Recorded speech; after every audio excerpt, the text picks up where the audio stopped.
Dear participants,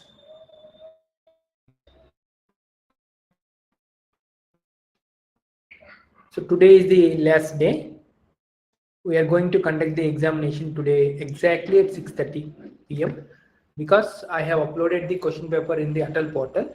So ATAL people will conduct the exam. So you can go ahead with your ATAL login and ATAL through ATAL portal only you have to write the exam. Okay, so it will be on from 6:30 onwards only, and I have given the time for 30 minutes only. So you have to finish the exam by 30 minutes. Okay, I have given 20 questions, so you have to finish it by 6:30 to 7 o'clock sharp. Both the times are sharp only. So please do that one. Okay, and kindly join now so that you can get some questions from these things also. And coming to Trupti madam, shall we start? Yes, sir. Yes, madam, please. Yeah. Good afternoon to one and all present here.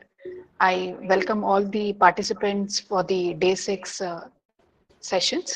So day 6 today is the last day of the faculty development program. Today we'll be conducting 3 sessions. So we are going to begin with the session 11. The session 11 topic is smart grid technology, pillars enabling green energy integration by Dr. Balakrishna Pamulaparthi, Senior Engineer, GE Solutions.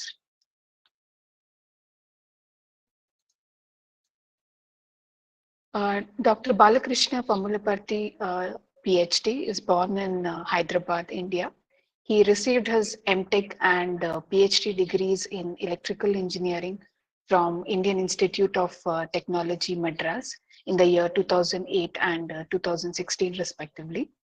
He also received his PG certification in cybersecurity domain from MIT in 2023. He is currently working as a senior engineer, emerging technologies at Office of Innovation, General Electric, GE, Hyderabad Technology Center in smart grid domain. He has overall 14 plus years of industrial R&D experience at GE and 2 years of academic experience working as a full-time assistant professor in School of Electrical Sciences and as a professor in charge electrical. He's a professor in charge electrical and adjacent faculty at Indian Institute of Technology, Bhubaneswar during the year 2017 to 2020. His research interests include smart grid, substation, distribution automation, grid monitoring, and data analytics. Transformer motor asset management, DMS, SCADA, and AMI. He has filed around 41 US patents to his credit, out of which 15 are granted till date, along with 35 plus reputed publications in various international journals and conferences.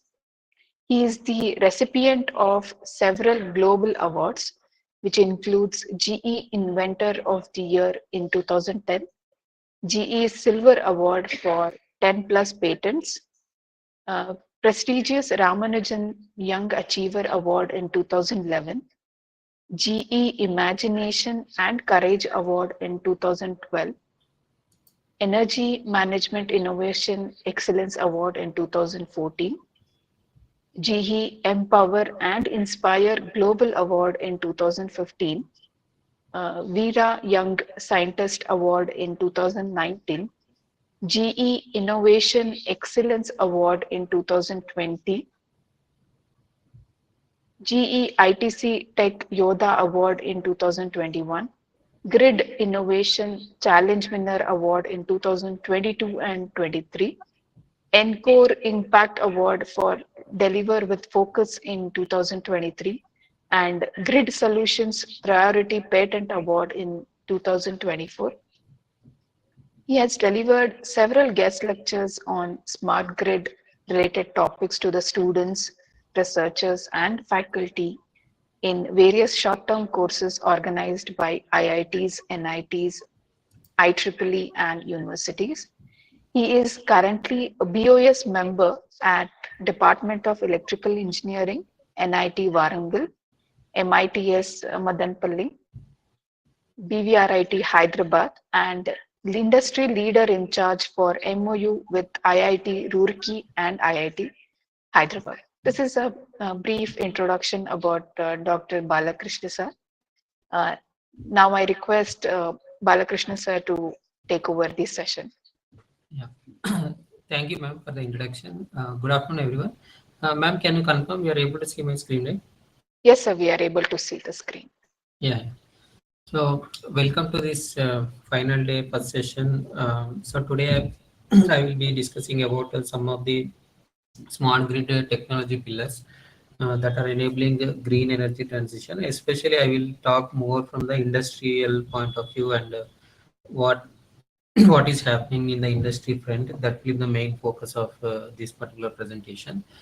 So before going into the details, just want to set the stage. Like everyone knows, like the energy transition is happening in a big way, and the main goal of energy transition is to reach the decarbonization goal of the global rise in temperature to be below 2 degrees by 2050. So with this goal of decarbonization, every country is moving towards green energy technologies, and as you can see on the left hand side, renewable energy and energy efficiency technologies are going to play very vital role in this energy transition in order to reduce the emissions, and already you can see the progress that is happening on the green energy integration across the world and as well as in India. And every country is planning to uh, reach this goal by 2050. But as of now, in India, it may go extend by some more years, but we have to see how it goes. So how what is the definition of energy transition in a simple way is like it is the green or clean energy future uh, by incorporating combination of technologies like renewables and moving from coal to gas switching, and then modernizing the digital and physical grid assets. Okay, so it requires a lot of innovation and as well as breakthrough technologies in order to net zero climate goals. So the how part of energy transition comes by range of decarbonization technologies, starting from renewables, moving towards net zero gas power, specifically with hydrogen powered gas turbines, and wherever possible capture the carbon that is produced as emissions in the plants. uh, we need to modernize and digitize the existing grid. So that is the major role where the power systems and power electronic engineers play a very vital role apart from the generation and load side. And at the same time, advancing carbon free nuclear power generation and uh, more and more of hybrid electric vehicles and flights. So this is the way it is going. So you can see still there is a Balakrishna sir, are you yeah. in the first slide? No, I moved to second slide. Sir, actually slides are not moving. Oh, okay. Can you Now, please? Yeah, now it is moving, sir. actually, when I put in the full screen, some problem is coming, sir. So this is okay, right? Yeah, this is okay then. Yeah. Yeah, So I'll go by this one. it's okay. Yeah. Now it's okay, sir. You can proceed. Yeah. Thank you, sir, for the confirmation. Yes, sir. Thank you.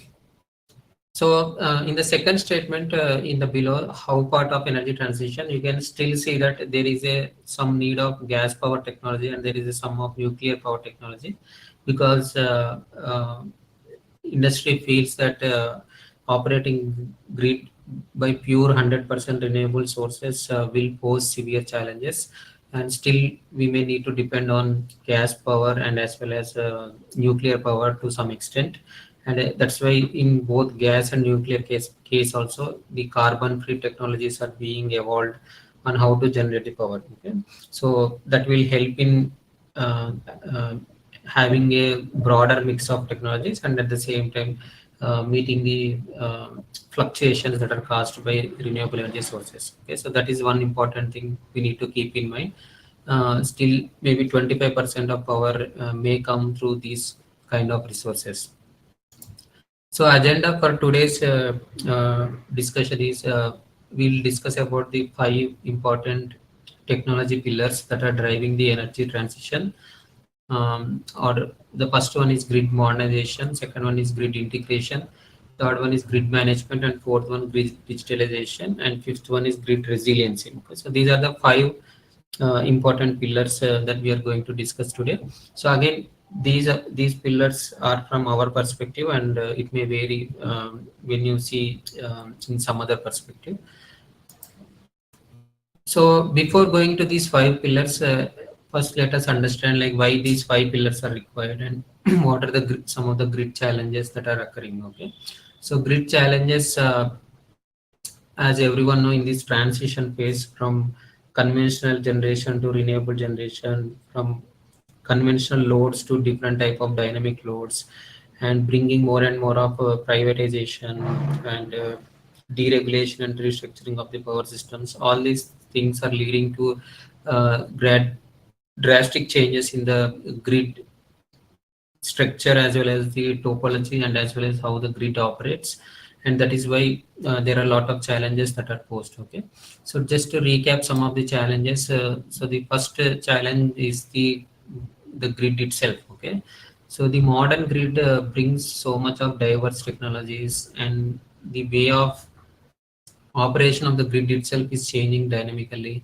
And you can see from traditional to modern grid, lot of changes are happening all the way from generation to utilization.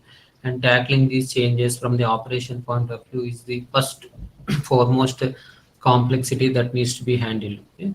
So second, in terms of planning and as well as from the control point of view, you can see the modern grid requires the control mechanism all the way from microseconds to seconds range, depending on the various applications. And at the same time, planning also has to be done accordingly. Okay, so what resources I need require to control at microsecond, millisecond level, and what resources I need to control at a second level, and at the same time I need to plan for a decade range from now, how to handle the power system with the envision of handling adding more and more of renewable integration. Okay, so the planning is one of the second biggest challenge for the utilities on incorporating these unpredictable things into the grid operation. Okay, and some of the already complexities that are learned by already integrating different renewable sources.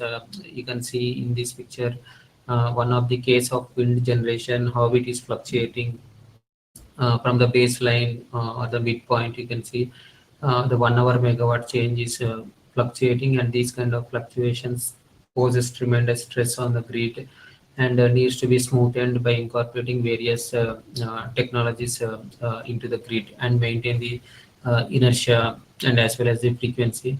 Similarly, the solar is also the generation characteristics with respect to customer load is also like different, and we require supporting technologies in order to capture the solar whenever it is available and use whenever it is not available. So again, these kind of uh, generation characteristics brings complexity in maintaining the voltage and at the same time balancing the power with respect to the demand. So another complexity is in order to manage these different components from generation to utilization, we are adding more and more of energy management systems, starting from generation to transmission, distribution, energy management, microgrid management. Okay, so different management systems are being added. So these management systems are coming from different vendors, and all management systems putting together on a common grid and handling together is another big challenge, because the way energy management system at transmission side works and the way it works at distribution side and way it works at the generation side is altogether different. And similarly at a microgrid level, so all goals are different, operational aspects are different, the way they built are different, the technologies that are used are different. Okay, and further by incorporating of new technologies, new modern technologies like machine learning, AI, cyber security, all those things are also bringing a lot of complexity in understanding these systems. So that is another challenge while we are adding new technologies to grid in order to manage, but adding these also brings a lot of challenges for the operators to understand those technologies and operate the grid by utilizing those technologies. Similarly, the markets, the way the markets are operating is changing, especially on the distribution and load side. Lot of retailers, aggregators, private entities come into picture. Okay, the virtual power plants concept. So all those things are coming to picture, and in order to plan for the load tomorrow or day on a day ahead manner, the modeling of loads is one more complex thing. So how do we accurately model these different diverse loads? The earlier it was like traditional static loads, and the models were pretty much uh, accurate and need not worry about the planning side.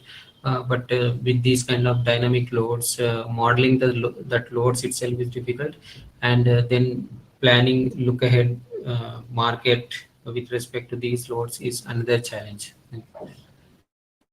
So the last but not least is the two kinds of grid external impacts that can cause challenges. Is one is the weather impact. So as you can see, a lot of uh, places, especially which are prone to different types of climatic scenarios, are difficult to handle, but a lot of technologies are being incorporated in order to restore the power as early as possible under such situations. And at the same time, and second impact is through the cyber attacks. So one of the survey by the US Department of Energy has proved that 53% of the cyber attack interests are on the grid, because if anyone attacks the grid, it is like attacking the government itself, because it creates a lot of dynamics in the country when the power is not available for a prolonged time. Okay, so that's why mm, grid is one of the target of the cyber intruders, and everyone tries to exploit wherever it is possible. And already there were some cyber attacks that occurred earlier which caused blackouts for a prolonged time. Okay, so these are some of the different challenges that are coming on the way while we move towards energy transition, and these challenges continue to exist for some more years until we truly understand the near optimal point of grid operation with respect to these renewable resources, and as well as the dynamic loads that are coming to picture. And that's why it is important to continue to add various technologies in order to handle these challenges, but at the same time those technologies has to be built in a user friendly manner, so that the grid operators doesn't feel uh, challenged in understanding those new technologies. Okay, so now we'll go into each of these smart building block and try to understand what is that, what technology that it is trying to bring, and at the same time what problem it is trying to solve. So let us understand each of these building block. Okay, so the first um, technology pillar is the grid modernization. So why grid modernization? Okay, so grid modernization is a technology pillar which is evolved in order to handle majorly three problems. Okay, so one is to have affordable electricity. So that means it is measured by reduction in electricity generation and delivery costs. Okay, so it is how can we make the electricity affordable by modernizing the grid. Okay, second, how can we make the grid flexible? Okay, so why flexible? Because the variability and uncertainty of conditions across different range of time cycles requires flexibility in operation. Okay, so that's why grid has to be flexible. And the third one is environmentally sustainable, because that is one of the underlying goal that we are trying to solve by reducing the environmental impact. Okay, so grid modernization essentially talks about 3 points: affordable electricity, flexible grid, and as well as environmentally sustainable grid. Okay, so the forces behind the grid modernization, or who is driving the grid modernization, basically there are three entities that are driving the grid modernization in each and every country. Okay, so the first one is the federal and the state policies. Okay, so what is, in a simple way, this is nothing but the government. Okay, so the government is bringing lot of standards that are related to renewable portfolio integration into the grid, new energy policies they are bringing from the metering side, net metering, those kind of things. Similarly, energy storage and DER based markets, and what are the mandates to manage these markets. Okay, and at the same time, the community aggregations. Okay, so like microgrids and nano grids, all those community based generation and loads are also different policies are trying to come. Okay, so at the same time, lot of tax credits are also given to these kind of technologies when they are being added into the grid. So this is one driving force that is behind this grid modernization, which is pushing towards modernization of the grid. The second one is the technology. Technology is itself is required to modernize the grid. So various ICT technologies like information communication technologies, computing technologies. Okay, at the same time, renewable and distributed energy resources. Okay, and moving towards a carbon-free gas-based generation. So all these are the different technologies that are coming in order to meet the uh, grid modernization requirements. And at the same time, the third entity that is driving is the technology providers, which are nothing but the vendors who are supplying these technologies, and the private participants who are willing to come into the grid, invest into the grid. Okay, act as a merchant. Okay, try to generate the power and try to sell the power as a third party entities. Okay, so these are the three different I would say different entities that are driving this grid modernization initiative, and they are essentially trying to advance the grid structure and the and hence thereby meet the functional requirements that are required to achieve this grid modernization challenge. Okay. So the grid modernization a journey needs a certain framework, and this framework is depicted. One way of the framework is depicted by EPRA, which is shown on the left side. So the entire grid modernization activity in every country takes place through a framework that is designed by its own country. So one standard framework, what EPRA suggests, is the four phases of grid modernization journey. Okay, so the first one is the planning phase, where the various models, methods, and tools to support the planning functions to ensure safe, reliable, and efficient modern systems. So that is the first phase, the planning of what is required in order to modernize the grid, and what is required to incorporate into the grid. So all those planning is the first step. The second important technology is the supporting technologies. Okay, so in order to achieve whatever is required in order to modernize the grid, supporting technologies has to be there. Okay, so these technologies comes from data handling, communications, management technologies, various intelligent electronic devices that help in planning and operating the modern power system. So it is like a combination of IoT, combination of cloud-based management systems, combination of different database management systems. Okay, so different technologies that we see in electronics, communications, IT side, all those supporting technologies are bringing into the grid, apart from the advancements in the electrical technologies itself. Okay, so now, so once the supporting technologies are being brought, the third important step of this framework is the operations. Okay, so when we bring these new types of devices, systems, softwares into the grid, the operation of the grid also changes. Okay, the way you monitor, the way you control, the way you operate the grid changes, and the new tools that are bringing has to optimize the operations. So, and at the same time, it has to ensure safer, secure, and reliable operation. Okay, so whatever these random new technologies that we are trying to bring to the grid should not confuse the operator, but should help or ease the operation of the operator. Okay, so that's why the automation plays a very important role on addressing these challenges of skill gap of the operators and ensure that the grid is operated in a safer, secure, and reliable manner. Okay.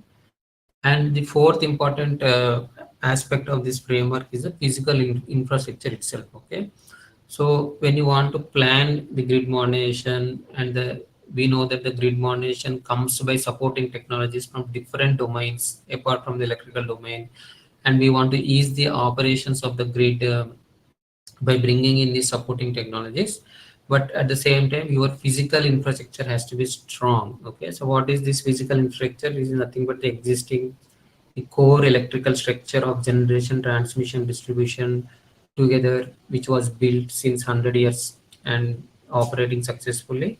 So that physical infrastructure has to be enforced, strengthened by adding whatever new electrical equipments wherever required in order to carry the power sufficiently, handle the variations and sufficiently, and ensure that the grid doesn't collapse by incorporating these new technologies on top of the existing electrical infrastructure. Okay, so these are the four important pillars of the grid modernization framework, more or less, that each country follows. Excuse me, Balakrishna sir. Sir, Yes. sorry to disturb you. Are you in slide number 17? Yes, correct, ma'am. Slide number 17. Slide number 17 only, sir. Okay. Because some Yeah. people are telling that the slides are not moving. They put in chart window also. But I'm seeing. Slide 17 only, I mean, currently, ma'am. Then no problem, sir. You can proceed, please. Yeah, okay. Thank you, sir. Thank you. Okay. So we have, in the earlier slide, we have said the slide is moved, right, ma'am? Yes, sir. Sir, it is moving now. No problem. Yeah. Okay. Pillars of grid moderation. Yeah. Thank you. Yeah, So in please the earlier slide, we have said the supporting technologies are required for bringing this grid modernization framework. So again, these three technologies are considered as pillars of grid modernization itself. Okay, so you can see these three pillars are coming from the one is from the electronics, the advancement of electronics and computational technologies, microcontrollers, microprocessors. Okay, so bringing in lot of new types of sensors. Okay, and new advanced intelligent electronic devices that I can incorporate into the grid. Okay, that is essentially creating edge devices that being incorporated. The second one is advancements in the communications. Okay, so different types of communications at different levels. Okay, so generation requires certain type of communication, transmission certain type, distribution certain type, and load side altogether a different type. Okay, so different communication types, mechanisms, protocols, tech networks are coming. And at the same time, the last but not the least, the IT, information management and computing systems from the computer science domain are also bringing into the grid. And electronics, communications, and computer science and IT technologies are already playing a vital role and will continue to play a vital role in modernizing the grid. Okay, the supporting technologies for grid modernization is nothing but EC and CSC domain combined with EEE. So essentially, the grid modernization back-end technologies we have seen, like electronics, communications, CS and IT. But what they are doing, okay, so once these technologies are coming, what essentially they are doing to the grid is what is I'm trying to say here, okay. So in the historical case, the grid was more or less like expert driven, okay. So it was like static and there was no much challenges, okay. It was everything was centralized control, SCADA based measurements, offline analysis most of the time, and expert driven grid, so working fine, no issues at all, okay. So once these new technologies are brought in order to modernize the grid, especially in the context of this renewable integration, so they'll help in reducing the dynamics that are caused because of this additional generation, which is variable in nature, okay. They help in maintaining the generation load balance, okay. So they engage the consumers by continuously giving information. The T&D infrastructure is made adaptive to the changes that are happening continuously by bringing in a lot of processes to manage the grid accurately. Okay.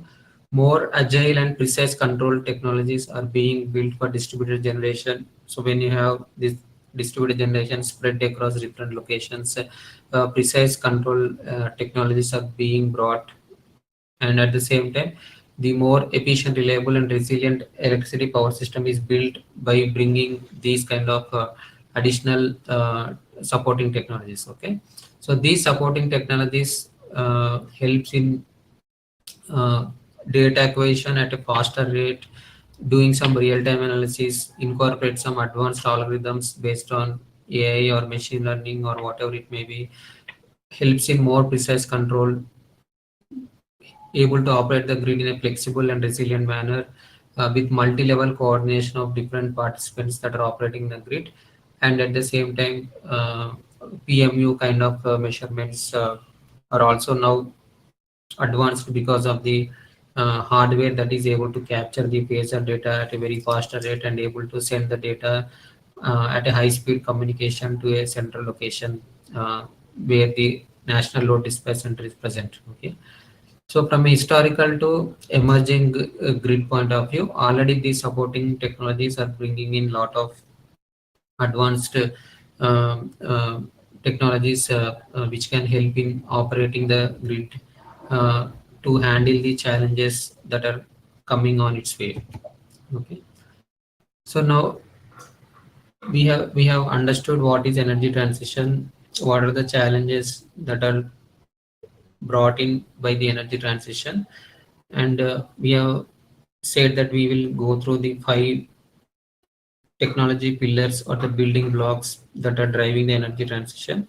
And the first building block, which is grid modernization, we have discussed so far, okay. So which is essentially a framework and supporting technologies that are bringing into the grid in order to modernize the grid, the existing electrical infrastructure plus supporting technologies are envisioned to modernize the grid operations by providing that required tools in order to manage and operate the grid in a safe, secure and reliable manner, okay. So that is the essential job of the grid modernization technology pillar or the building block, okay. So the second building block or the technology pillar we are going to discuss is the grid integration. Okay. So as the name suggests, grid integration by default talks about the renewables integration, because that is what we are integrating at a very high scale into the grid. Okay. So you can see on the left side chart, by 2050, the ramp in renewable energy integration is very, very high. Okay. So most of the ramp comes from the solar and wind, but at the same time, different technologies are envisioned to add to the grid. Okay. So these additional uh, renewable powers, which are like contributing most of the generation in the future, brings a lot of challenges in handling the flexibility and as well as balancing the supply and demand, okay. So now let us see what are those some of the technologies that are being integrated and how to handle these kind of challenges. Okay. So one of the first case study is from the Italy when they started integrating the renewable resources. So in the initial stages, they have faced a lot of curtailment. Okay, so when they started adding these renewable integration resources, they were not able to understand the prediction of flows that are happening across the country, and the pattern of renewable generation, and at the same time the loading on different lines, the dynamic line capacity of different lines were not able to understand. So because of that, there was a lot of contingencies that happened, a lot of curtailment happened in the initial stages. Almost like it took for them like 3 to 4 years to stabilize those contingencies or curtailments that were happening. Okay, so one of the technology that they have incorporated, which helped in addressing this renewable curtailment, is the dynamic line rating technology. Okay, so this dynamic line rating technology is today like a sensor based as well as machine learning based.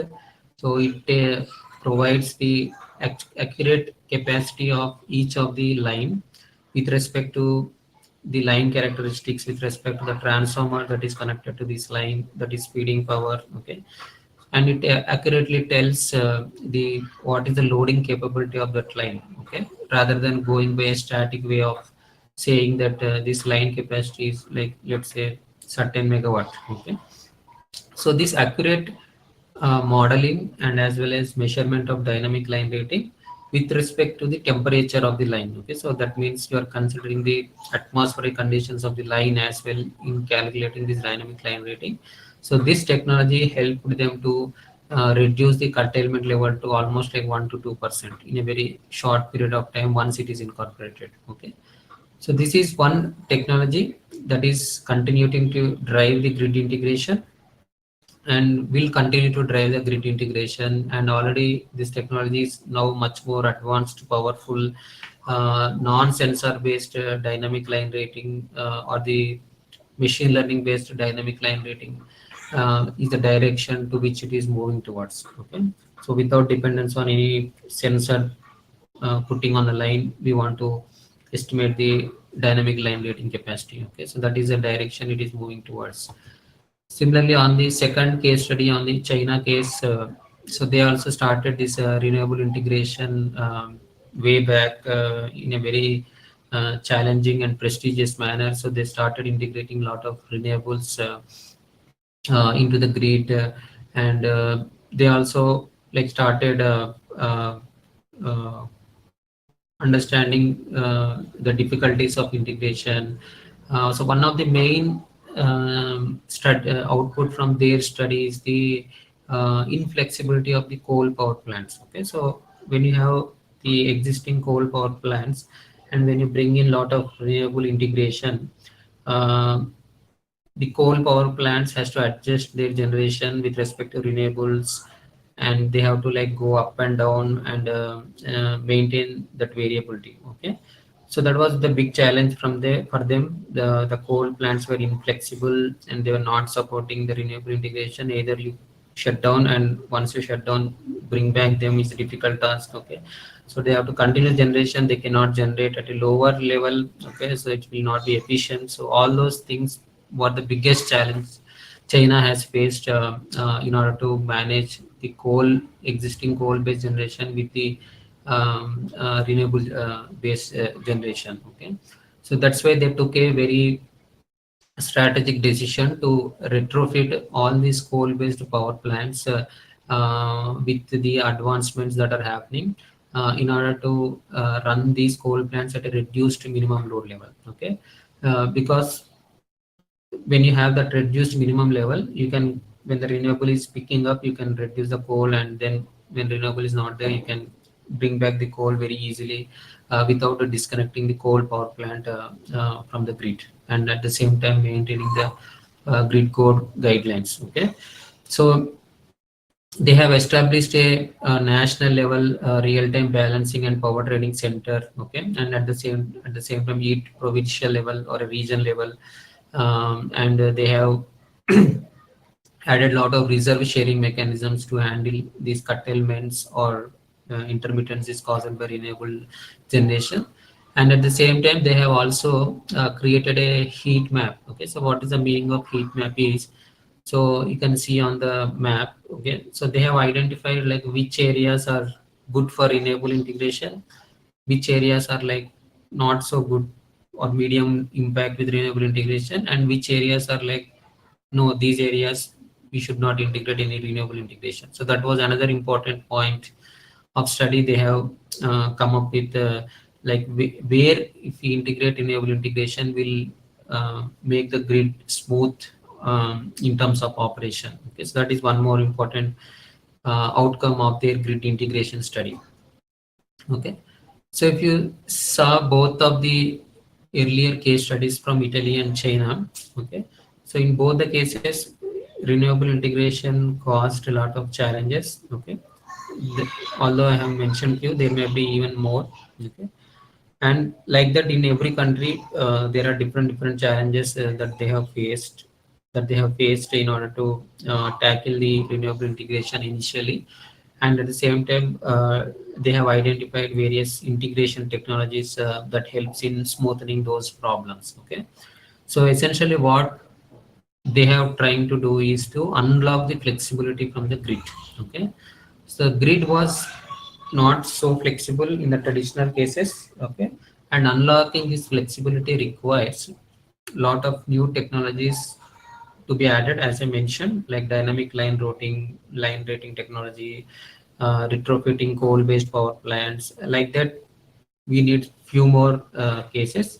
And one such impactful technology which unlocks flexibility is the energy storage. Okay, so which we everyone knows and appreciates that energy storage is very much required and helps in integrating renewable resources effectively and addressing the challenges with respect to intermittency. Okay, so the flexibility in the modern grid case also comes through a major chunk from these energy storage technologies when you have more and more of distributed energy resources on the load side. Okay, so these flexibility solutions are categorized into four levels actually. Okay, so these four levels of flexibility solutions are categorized like this because so that it is easy to understand like what fits where kind of scenario. Okay, so the supply side. Okay, so the supply side flexibility solutions is talking about decreasing uh, VRE generation uncertainty through advanced generation forecasting. Okay, so how can we understand the forecast of renewable accurately? Okay, make the flexible generation plan to accommodate variability. So that is what their flexibility. Okay, so from a generation point of view, the flexibility comes from understanding, forecasting, and estimating properly about the renewable generations. Okay, so coming on the grid side flexibility. So when we say grid side, it is predominantly talking about transmission side. Okay, so the transmission side and at the high voltage distribution side, the interconnection and regional markets, how we can bring more flexibility providers means some auxiliary resources which can supply and which can consume the power when required. Okay, then matching the renewable generation and demand over larger geography of area. Okay, and ensuring the energy supply load balance, and at the same time large scale storage and reinforcement investments are required at the transmission level. Okay, so even pumped storage plants, those kind of things also comes under this grid flexibility solutions. The third one is the demand side flexibility solutions, which is predominantly talking about the low voltage distribution and the utilization, where we need softwares to aggregate DER resources. Okay, and offer grid services, perform demand side management. Okay, manage the microgrids and mini grids effectively, and optimizing the distribution system through interconnecting distributed energy resources. Okay. So this is about demand side, and the fourth one is the system-wide storage flexibility solution. Okay, so utility scale battery solutions and power to heat solutions. These are the system-wide resources that are required across from generation to utilization. Okay. Okay. So no, the second pillar is grid integration. What we have discussed. So grid integration talks about various technologies that helps in integrating renewable resources into the grid, and by integrating resources into the grid, it talks about the flexibility that is required in order to manage the grid. Okay, so that flexibility comes by incorporating additional resources from generation to utilization side, and especially the energy storage plays a very vital role across generation to utilization in maintaining the energy load balance in real time with so much of intermittency and variability present in the generation. Okay, so that is about grid integration. The third pillar that we are going to discuss is the grid management. Okay, so grid management is a term which is synonymously used in the literature with DER management. Okay, distributed energy resource management is the usual term that you see in the literature. So both are like more or less same. Grid management or DER management is nothing but distributed energy resources integration and its further management. Okay, so why distributed energy resource management is an important topic is because of the different types of distributed energy resources. Okay, so we have essentially when we think about DER, we may think like it is like a solar or wind, some kind of that. Okay, it is not just solar and wind, it is much more beyond. Okay, so distributed generation is one aspect, which is like solar, wind, those kind of things, but there is a behind the meter battery like UPS. Okay, then there is a smart electric vehicle which it wants to like provide a vehicle to grid service or a grid to vehicle service. Okay, so then we have demand response schemes. Various smart electrical equipments wanted to participate in the demand response scheme, which is also DR resource, and at the same time power to heat. Okay, so the consumption of power and converting to heat, especially in the western side countries, is also considered as a DR resource. Okay,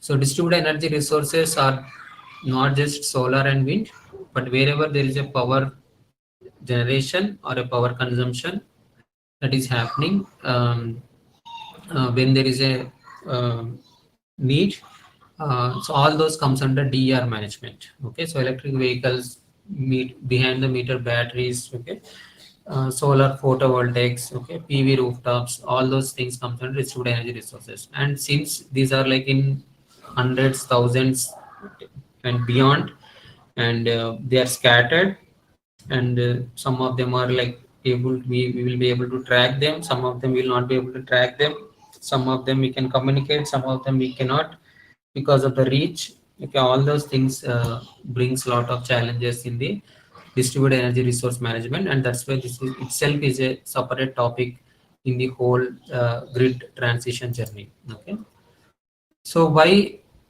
even though it is a, like a scattered, distributed, and brings a lot of complexity, so why we want to go there is like the benefits that it brings to power system by integrating these is in the multiple manners. Okay, so these distributed energy resources that are being integrated into the grid helps in demand side management through load shifting and peak shaving. Okay, second one, it provides flexibility to operate the system when there is a need to upskill the power, when there is a need to reduce the power. So DR resources can provide that. So they act as all ancillary services as well. Okay, so at the same time, most important thing, they help to provide voltage control to stabilize the grid. Okay, they provide flexibility in managing the network congestion. Okay, so improved generation capacity planning because of this DER resources, and since they are like different types, different mechanisms. When you have this portfolio of different types of distributed energy resources,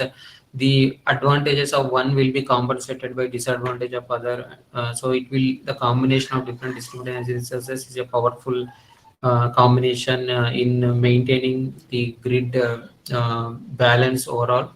And these distributed energy resources bring a lot of benefits to the power system, and at the same time the distributed energy resources operates itself, because now electricity is a commodity, and everyone can come and participate in this commodity to generate a revenue. Okay, so the system, when we integrate with DERs, the topology, the structure of the system changes drastically. And you can see here the conventional scenario of DER without DER, and with the DERs, you can see, especially on the load side, it's a drastic change with local generation and local storage technologies. Okay, and with emergence of smart homes, microgrids, mini grids, the structure at the load side is very different. Okay, so again, some of the case study, one of the case study, the bringing of distributed energy resources is again was not so easy. It caused a lot of voltage fluctuations. It caused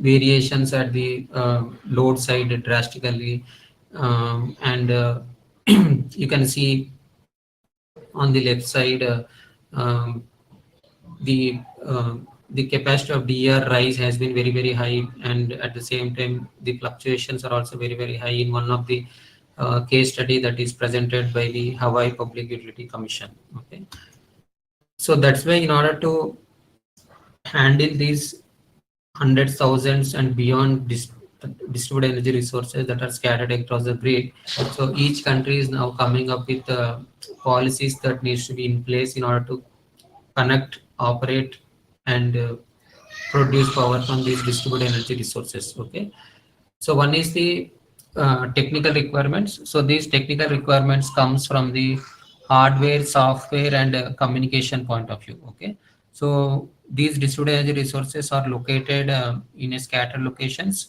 So we require hardware in order to communicate with these resources. We need software to aggregate the data from these resources, and we need communication to communicate from DRs to the software. Okay, so that is one technical requirements that needs to be there. And at the same time, policies wise, supporting policies on encouraging decentralization, at the same time better utilization of power. And these policies also focused on creating the markets, the wholesale electricity market, and providing ancillary services from the DERs. Okay, so DER is the place where a lot of innovations are happening on the distribution side. Okay, so this DER management technology, one of the main output that it brings is the modeling of the DERs. Okay, so you can see on the left side, when we used to simulate the power systems earlier, the load bus was a PQ bus, and we used to just add that PQ bus and simulate and understand the load dynamics, and the ensure the generation is meeting the load, those kind of things. Okay, but with high penetration of PV, okay, the load model has to be different. So it should incorporate these resources accurately. The distributed energy resources has to be modeled accurately. Okay, so that is another advancement that it is bringing. And by modeling these kind of resources into the grid, we can understand how the different scenarios, how these DR resources will react to. Okay, so one earlier, one case study that I have shown earlier was the voltage pattern, which was like fluctuating continuously with the presence of DERs. Okay, so by accurately modeling these DERs, we will be able to understand and create a map of when there is a fault on the distribution side. Okay, so till what level the voltages the voltages will react in a very like beyond the nominal levels, and which we, and where it will be like from nominal to like a little bit extra over the nominal and where it is below the nominal. Okay, so we can create those kind of contours to understand where is the fault location, till what extent the fault will have its impact in terms of voltage maintenance. Okay, and similarly in the normal scenarios also, with more and more of DR generation happening at scattered locations, how voltage contours look at different regions, where the voltage is rising, where the voltage is lowering. So all those things we can model accurately, and when you can model accurately and when you can understand the problem, you will also be able to provide the solution. Okay, so you will be able to incorporate those voltage control techniques, or the power electronic controllers will be added to ensure that the voltage is maintained all the time at a stipulated normal level. Okay, so that's why the grid DER management brings this modeling of DER's technology and accurately understand the impact of these DERs on the grid, and thereby nullifying those impacts by incorporating additional power electronic based technologies. Okay, so one such power electronic technology, powerful as everyone knows, is the inverter.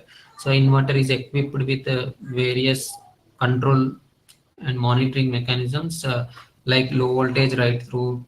Okay, this is one of the important technology which everyone knows, that when the voltage is fluctuated on the grid, the DR has to understand the voltage level and react when it has to disconnect and when it has to maintain the connection, depending on the voltage level and the time till which the voltage level is maintained, because DR resources are required to maintain inertia in the grid, and it's not trip immediately when there is a disturbance kind of scenario. Okay, so such kind of low voltage ride through mechanisms are being, or voltage ride through mechanisms are being added into the inverter controllers.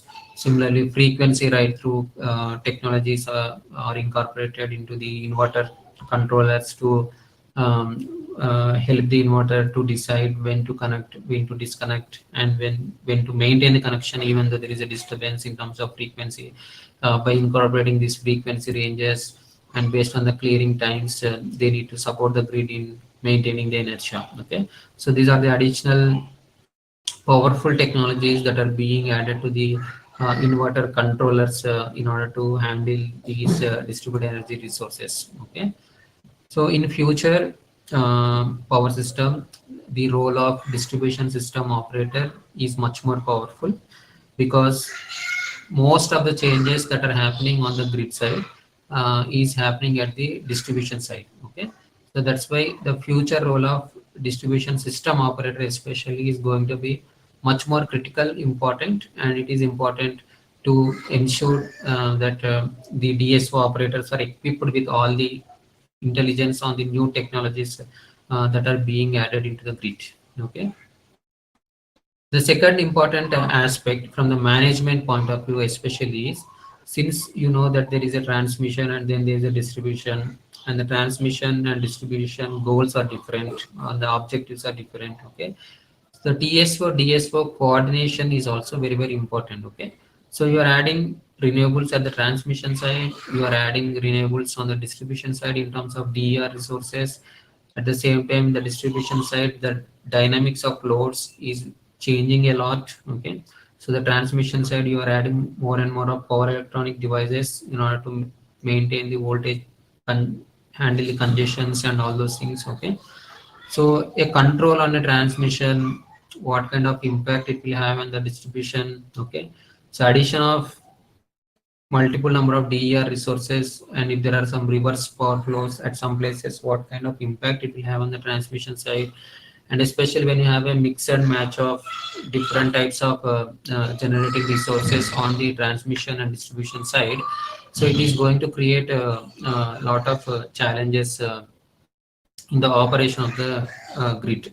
Okay, so that's why the coordination between the transmission system operator and the distribution system operator is very very important, and it needs to be implemented not just from a verbal communication point of view, but it should be implemented as a service point of view, where the operational signals are continuously exchanged, and the services are maintained by properly integrating these transmission and distribution resources.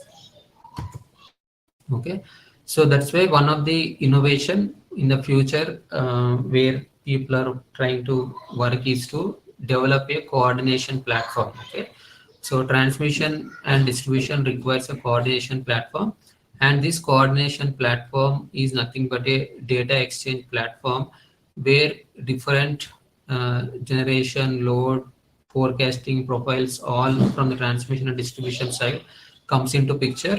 They come into a centralized database, and there will be like lot of machine learning based analytics that will be running on this data exchange platform, and all the uh, operations that are happening on the transmission and distribution side, they will be performed with the help of this coordinated platform. Okay, so essentially this coordinated platform acts as a bridge between transmission and distribution and helps the grid operators to manage the grid effectively. Okay, so the third pillar of the energy transition journey we have understood is uh, grid management, and grid management is essentially talking about DR management, and at the same time helps in modeling these DR resources effectively and bringing a coordinated platform for transmission and distribution system operators to exchange the information on both sides and understanding what is happening on the both sides, and thereby operating the grid effectively in a coordinated manner by understanding each other. Okay, so the fourth important pillar of this green energy transition journey is the grid digitalization, or in some cases it is also known as grid automation. Okay, so this grid digitalization is a smart grid toolkit. Essentially it consists of three important pillars: the data collection, the data processing, and the enhanced operations with this data processing. Okay, so the data collection talks about the sensors, meters, okay, IoT that is there on the grid, the communications, electronics part of the grid. The data processing part is about the databases, servers, where the lot of machine learning kind of algorithms are present, and data processing algorithms are present to process the data. And further, it will enhance the operations of the grid in understanding what is happening on the grid at every point from the generation to distribution. Okay. So these smart grid tools which are digitizing the grid, they can be classified to produce different outputs, okay, through these data analytics. Okay, so one is they target about reducing the cost of operations, they target to improve the efficiencies. Okay, they target to reduce the unplanned outages, or they may improve the asset lifetime, or the improve the asset health condition, like critical equipments like transformers, breakers, those kind of things. Okay, so ultimately the powerfulness of the data analytics incorporation has to see the benefit of either improving the something or reducing something. Okay, so reducing is more on the time and cost perspective, and improvement is more on the efficiency and lifetime perspective. Okay, so this smart grid digitalization incorporation has already seen a lot of benefits. So especially in one of the case study, you can see the incorporation of real-time communication through smart meters and building management technologies has lowered the peak demand by almost 8.9%. Advanced digital weather forecasting can reduce the curtailment of wind generation by 10%. Okay, so demand response schemes can save 1 to 4% of the peak demand. Okay, and 150 million EV integration would require 75 gigawatt with smart charging, and otherwise it is almost double without smart charging algorithms that are present. Okay, so that's why these digitalization techniques, which are talking about collecting data from the grid, processing the data from the grid, analyzing the data using advanced machine learning based technologies, and providing various insights to the operators helps in handling the grid effectively. Okay, so these data analytics that are being incorporated into the grid can be classified into different types and based on the complexity. Okay, the complexity can be on the data itself, or the complexity can be on the analytics or the algorithms point of view. Okay, so different types of data analytics are being thought of, but the most challenging ones which are yet to realize is the real-time prediction, okay, and real-time decision making. Okay, so to reach that level, it requires a lot of efforts and a lot of new technologies, both on the computing side and as well as the domain understanding from the new grid challenges on the electrical side as well. Okay, so these data analytics is supposed to provide three kind of benefits. Okay, so one is the descriptive analytics, which is like a basic analytics, okay, which provides some dashboards in understanding real-time operations of the grid, understand what is happening on the grid, the situational awareness of the grid. Okay, second one is a predictive, so where it is like a mid-level, where it will provide some insights into risk of the operations. Okay, and what are the potential outages that might occur. Okay, what are the types of failures that are occurring, those kind of things. And the last one is the prescriptive technologies, where it is going beyond monitoring system and giving some recommendations itself. Okay, so to give those recommendations, you can understand how complex it will be for the industries to reach that level and bring that kind of sophisticated data analytics.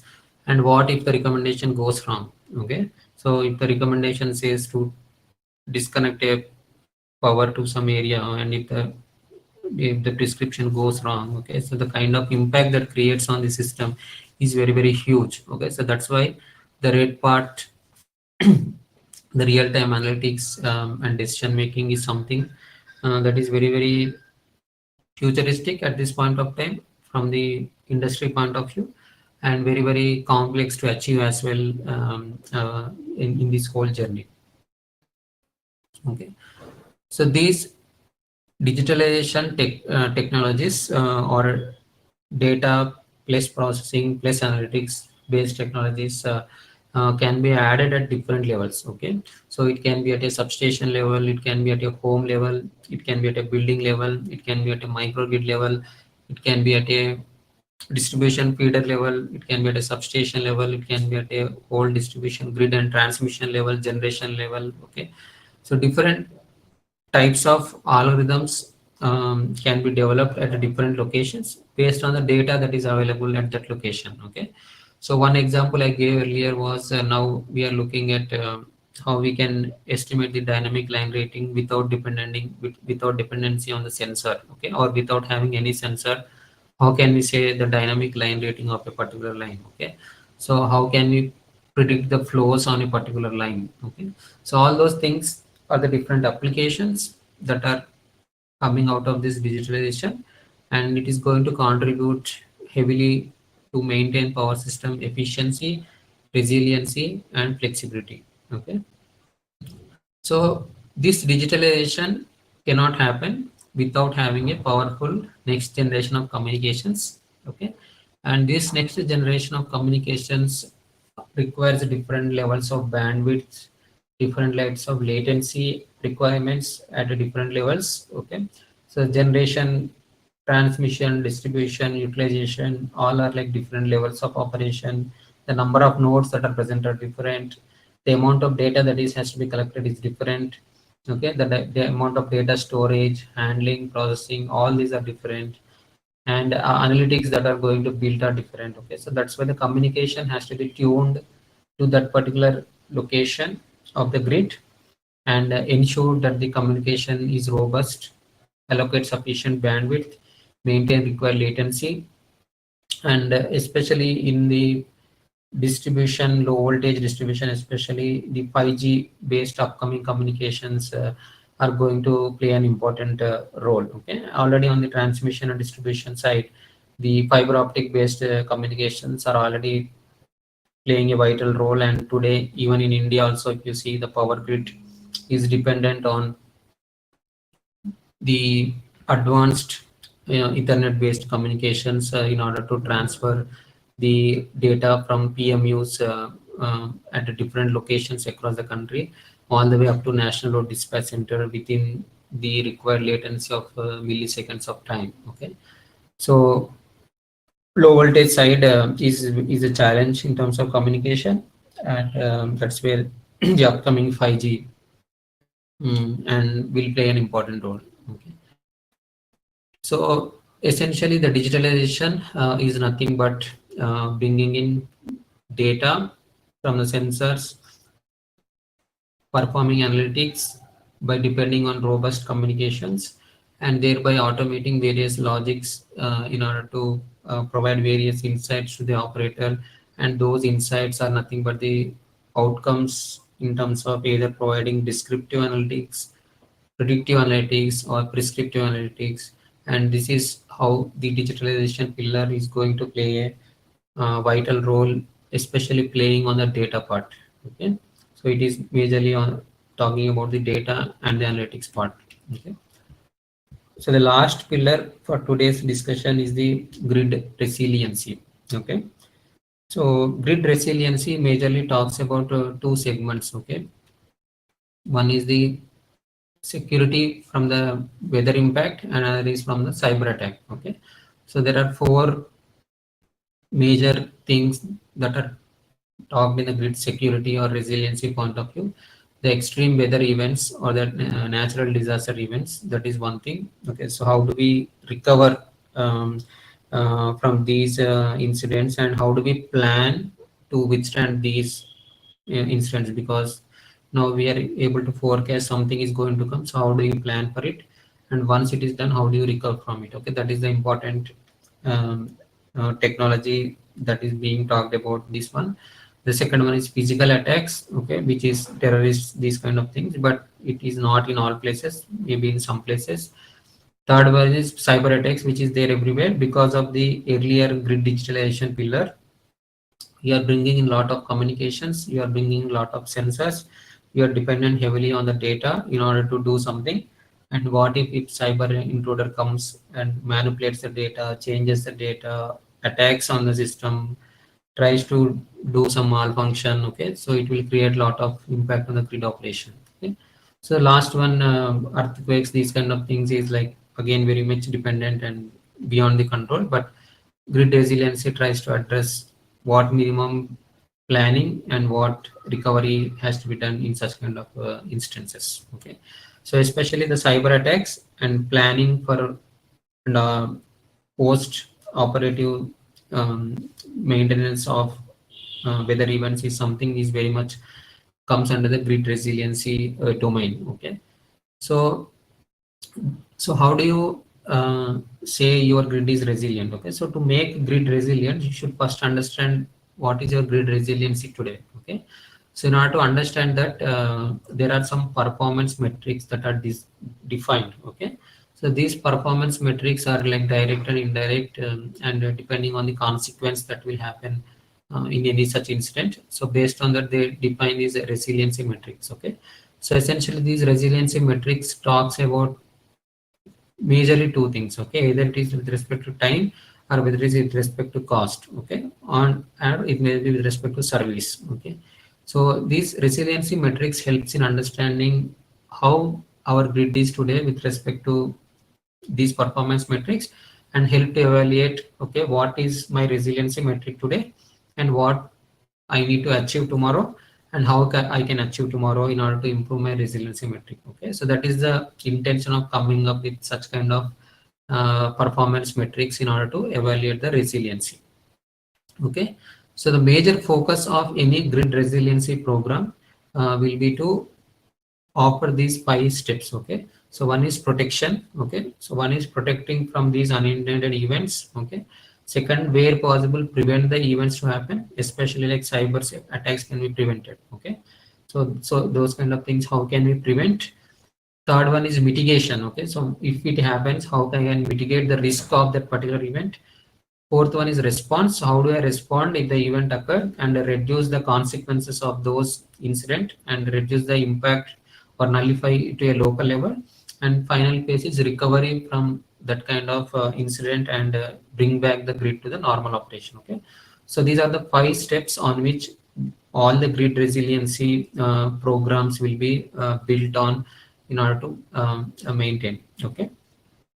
So this grid resiliency approach requires, in order to incorporate those 5 pillars, we need to understand we need to identify the impacts, we need to reduce the impacts, and we need to respond. Okay, so those 5 things are depicted here in terms of block diagram. Okay, so identify, protect, prevent, prepare, and respond. Okay, so all these are depicted in terms of a block diagram approach. Okay, so this grid resiliency now has become the center of the grid modernization journey. Okay, so we have seen the grid modernization is happening. The grid integration is bringing something flexibility. The grid management is bringing a lot of integration of different modeling and management technologies. Grid digitalization is bringing a lot of advanced analytics. Okay, so all these we are bringing, but the grid resiliency has to be in the center. Okay, yes, we require modernized grid. Okay, which can easily integrate various renewables, which can manage distributed energy resources, which can harness the power from the data that is coming from the grid in the form of analytics. But resiliency has to be in the center, prioritized, focused, and ensure that the grid is safe from these unintended incidents, which can lead to catastrophic failures and consequences if not addressed properly. Okay, so in terms of weather impact handling, so from our side we have a storm assessment software. Okay, so it is a software which helps in when once you know that some storm is going to occur in the near future, and you have, let's say, a few hours for it to happen. So it collects all the data from the grid. It has some modeling. It has some prior planning and study based on the previous such events occurred. So it will bring all that intelligence to you and suggest like how are you going to plan for this unintended sequence that is going to occur. Okay, so what you should do before, what you should do during, and what you should do after. Okay, so all those analyses, insights, okay, is automated and given as a suggestions to the operators in order to effectively handle these storms. Okay, and these storms heavily depend on the weather forecast data in order to provide the accurate insights to maintain resiliency in real time and in action. Okay, the second part, which I told important, is the cyber security in the resiliency program. Okay, so the cyber security is something which we can prevent as much as possible, but sometimes the continuous evaluation of different cyber intrusion technologies is beyond our control. So that's why there should be enough defense mechanisms at different locations. Okay, so we need to assess at each node level, at each software level. Okay, we need to assess what kind of security is required. Okay, and incorporate different cyber security defense mechanisms at each of these locations. Okay, so these defense mechanisms comes in the form of strengthening the intrusion points. Wherever there is an intrusion, something is coming input. Okay, so they are the sources of attacks. Okay, so how we can strengthen by putting lot of firewalls, by putting in lot of defensive mechanisms, by adding intrusion detection systems, intrusion prevention systems, which will understand the various logs that are the various data that is flowing from different nodes. Okay, so especially where there is a communication to the external world, we need to ensure some defensive mechanisms are in place. Okay, so all these things helps in understanding the anomaly attempts and try to detect those anomalies, and if possible prevent those anomalies to disturb the grid operation. Okay, so it requires very much planning. So where I should allow, where I should not allow. Okay, so that kind of physics is also required. The physics combined with the cyber knowledge is required in order to ensure that where I will allow remote operation, where I will not allow remote operation, where I will only give local operation. So such kind of logic diagram has to be built. Okay, and especially in today, as you know, the grid has having IT side as well as OT side. Okay, so OT side is operational technology where the real electrical equipments are present, like substation devices. All these are. So on the other end, you have different softwares like energy management system, distribution management system. Okay, all these are like IT side. Okay, information technology system. Okay, so IT security is pretty much advanced because of various players already present like Google, Amazon, Flipkart, these kind of heavily dependent softwares. They are having a lot of advancements in cyber security. So today we have like enough cyber security defense mechanisms at the IT side, but on the OT side, which is purely electrical, where you have real devices that are in the substation. Okay, the OT security is something is not so strong today, and lot of research is happening in order to improve the OT security and strengthen that. Okay, so one such technology that is evolving is the cyber physical security or physics informed cyber security, where we talk about integrating the electrical knowledge with the cyber knowledge along with the historical operational knowledge in order to understand what is a real electrical fault, what is a cyber intrusion fault, and what is a normal operation of an equipment. Okay, so if we can clearly differentiate these three things, okay, which is normal operation, which is a real electrical fault, and which is something that is happening because of unintended cyber intrusion. Okay, so if we can differentiate and classify these normal versus abnormal things, that is where this cyber physical security or physics informed cyber security is moving towards to address the cyber security challenges in combination with understanding the physics of operation of the grid. Okay, so with this I conclude my session by saying that possible large growth in future demand for electricity is going to happen. Okay, so efforts to decarbonize uh, and eliminate the emissions is one of the primary goal of decarbonization, and that is how the energy transition is moving towards. Developments at different levels are happening, starting from the um, load side to the distribution side to the transmission side and to the generation side. Different kinds of distributed energy resources are being added. Grid stability challenges will continue to arise, and because of the high penetration of these non-dispatchable resources, and we need to understand the electricity power system evolution because of these challenges, and we need to ensure that the electricity service remains clean and sustainable by incorporating the 5 technology pillars that we discussed in this presentation. And at the same time, we need to facilitate innovations in technology, policy, and business models relevant to the power system, so that these 5 pillars will continue to operate the grid in a reliable, resilient, safer, and secure manner. Okay. So with this, I conclude my presentation. So here is my email ID. If anyone wants to reach to me, you can reach to me, or if you have any questions, we can take them. Thank you, everyone.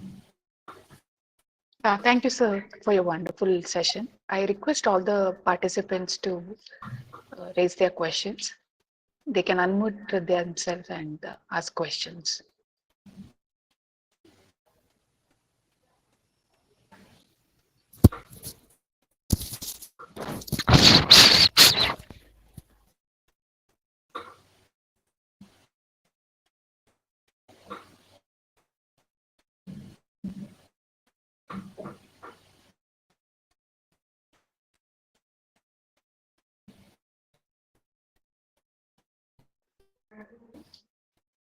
Any questions from the participants? You can also post your questions in the chat box.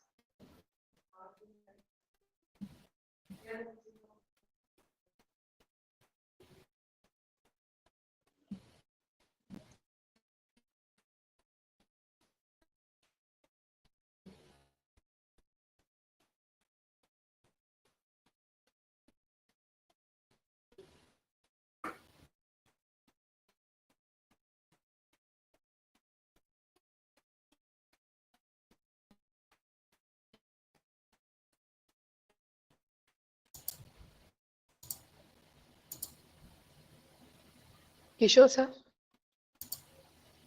Yes, madam.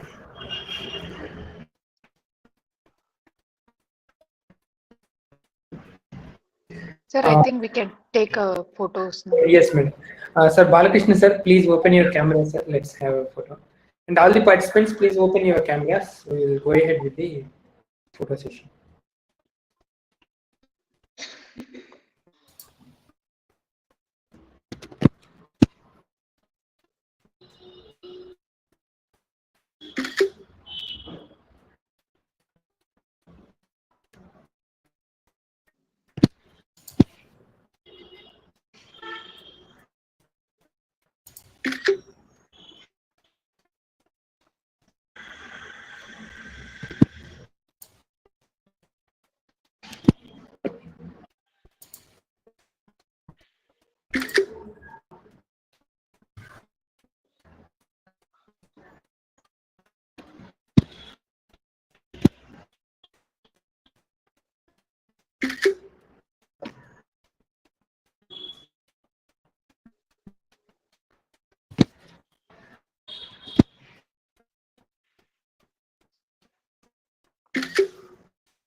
Yeah, thank you, dear participants.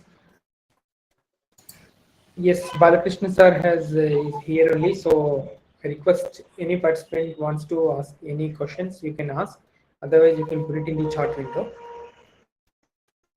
So I have already shared the phone numbers and the contact details of all the resource persons. So if you feel, if you want to speak with them, if you want to convey anything to them, and if you want to get any help from them, you can proceed with them. Okay. Okay. Is any more questions?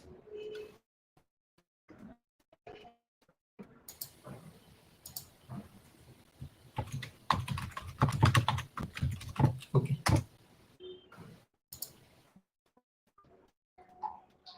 Yes, if you don't have any questions, Balakrishnan sir, thank you so much, sir, for accepting our invitation and for giving the great lecture, sir. Thank Yeah. you so much. Thank you. Thank you very much.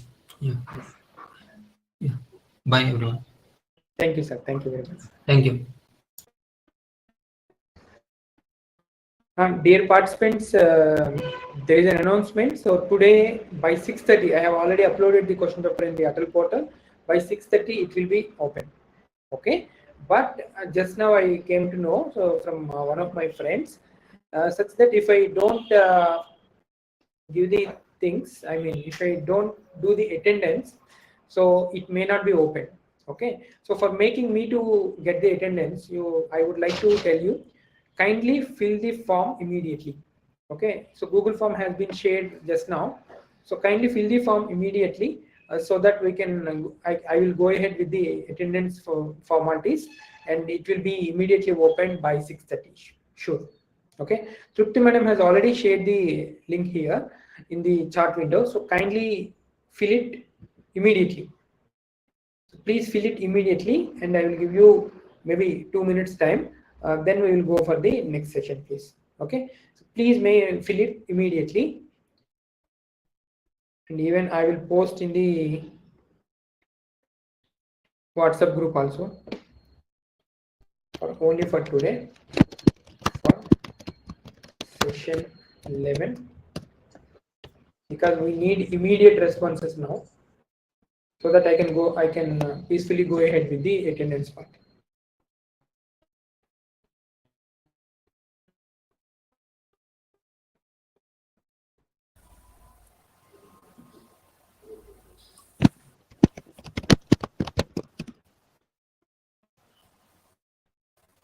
Sir, good afternoon, sir. One small doubt. Yes, sir.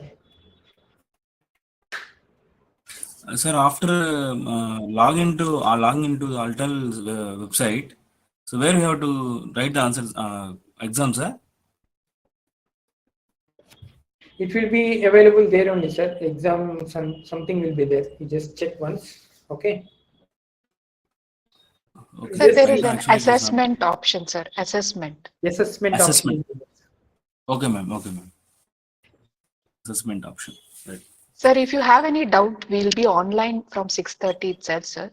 When you're doing it online, Okay, we ma'am. will guide you, sir. Okay, ma'am. Thank you.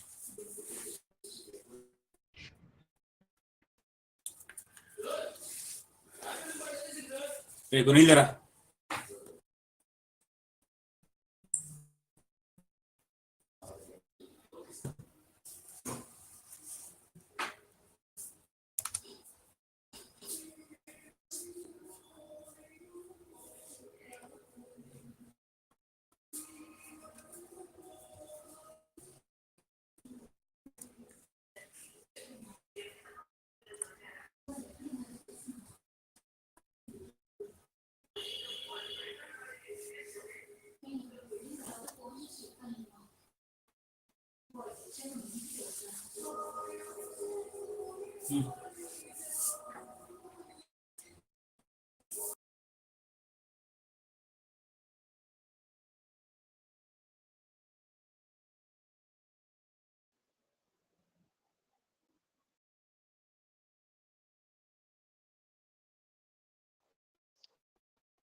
Kiran Kishore sir, sir, are you here, sir? Yes, madam. can we begin with the session if Kiran sir is there? Yeah, Kiran sir. Kiran sir, are you here, sir? Yes, sir. Yeah, yeah. Good afternoon, sir. Good afternoon. Good afternoon. Can you hear me? Yeah, it is a bit low, but you just try, sir. Yeah, I can. Your voice is a bit low. Okay, sir. I'll manage. Yeah, Is it yeah. audible now? Yes, yes, it's audible now. Trupti madam, please read the introduction of the Kiran sir.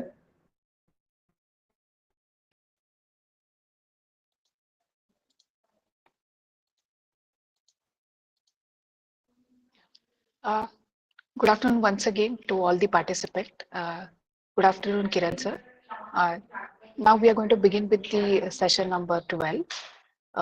The session 12 is titled as Dual Input Isolated DC to DC Resonant Converter for Grid Application. The speaker for this session is Dr. Kiran R. Dr. Kiran R received the bachelor's degree in Electrical and Electronics Engineering from Bangalore University, Bangalore, India. He has completed his master's degree in Power Electronics from Vishweshwarya Technological University, Belagavi, India. He has pursued his PhD degree in DC to DC converters and battery management systems for telecom load with the Department of Electrical and Electronics Engineering, National Institute of Technology, Karnataka, Surathkal, Mangalore, India.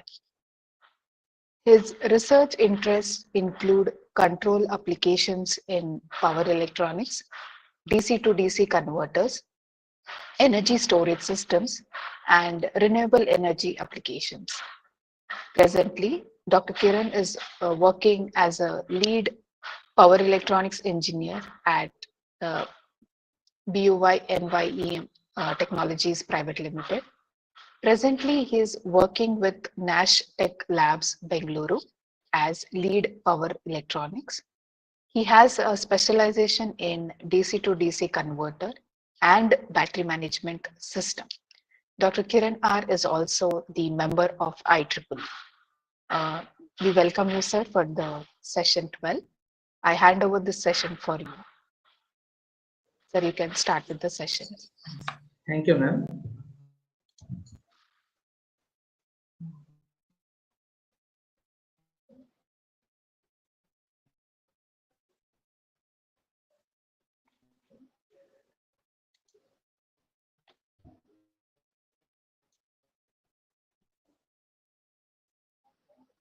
Can you able to see the PPT, ma'am?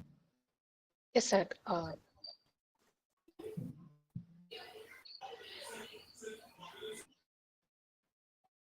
So today I am here to present on dual input isolated DC-DC converter for grid application.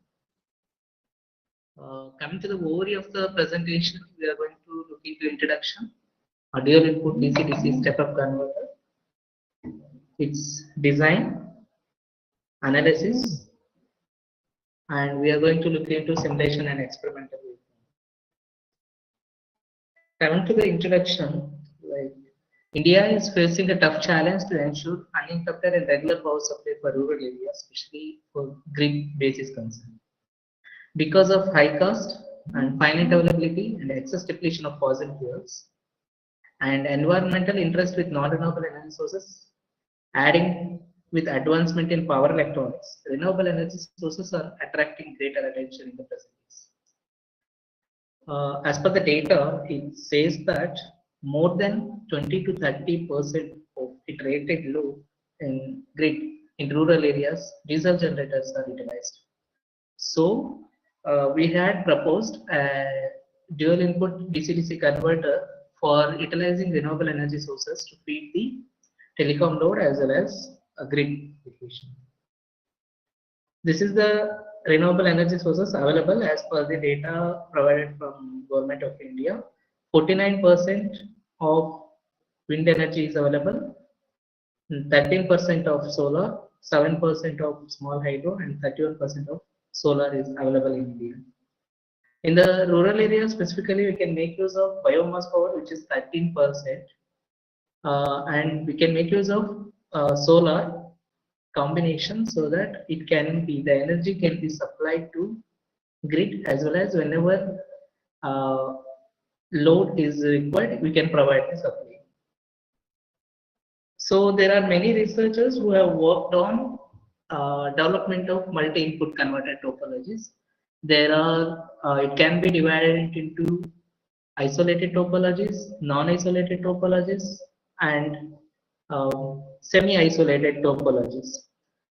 I have cited some of them and I have given the observation which I could find.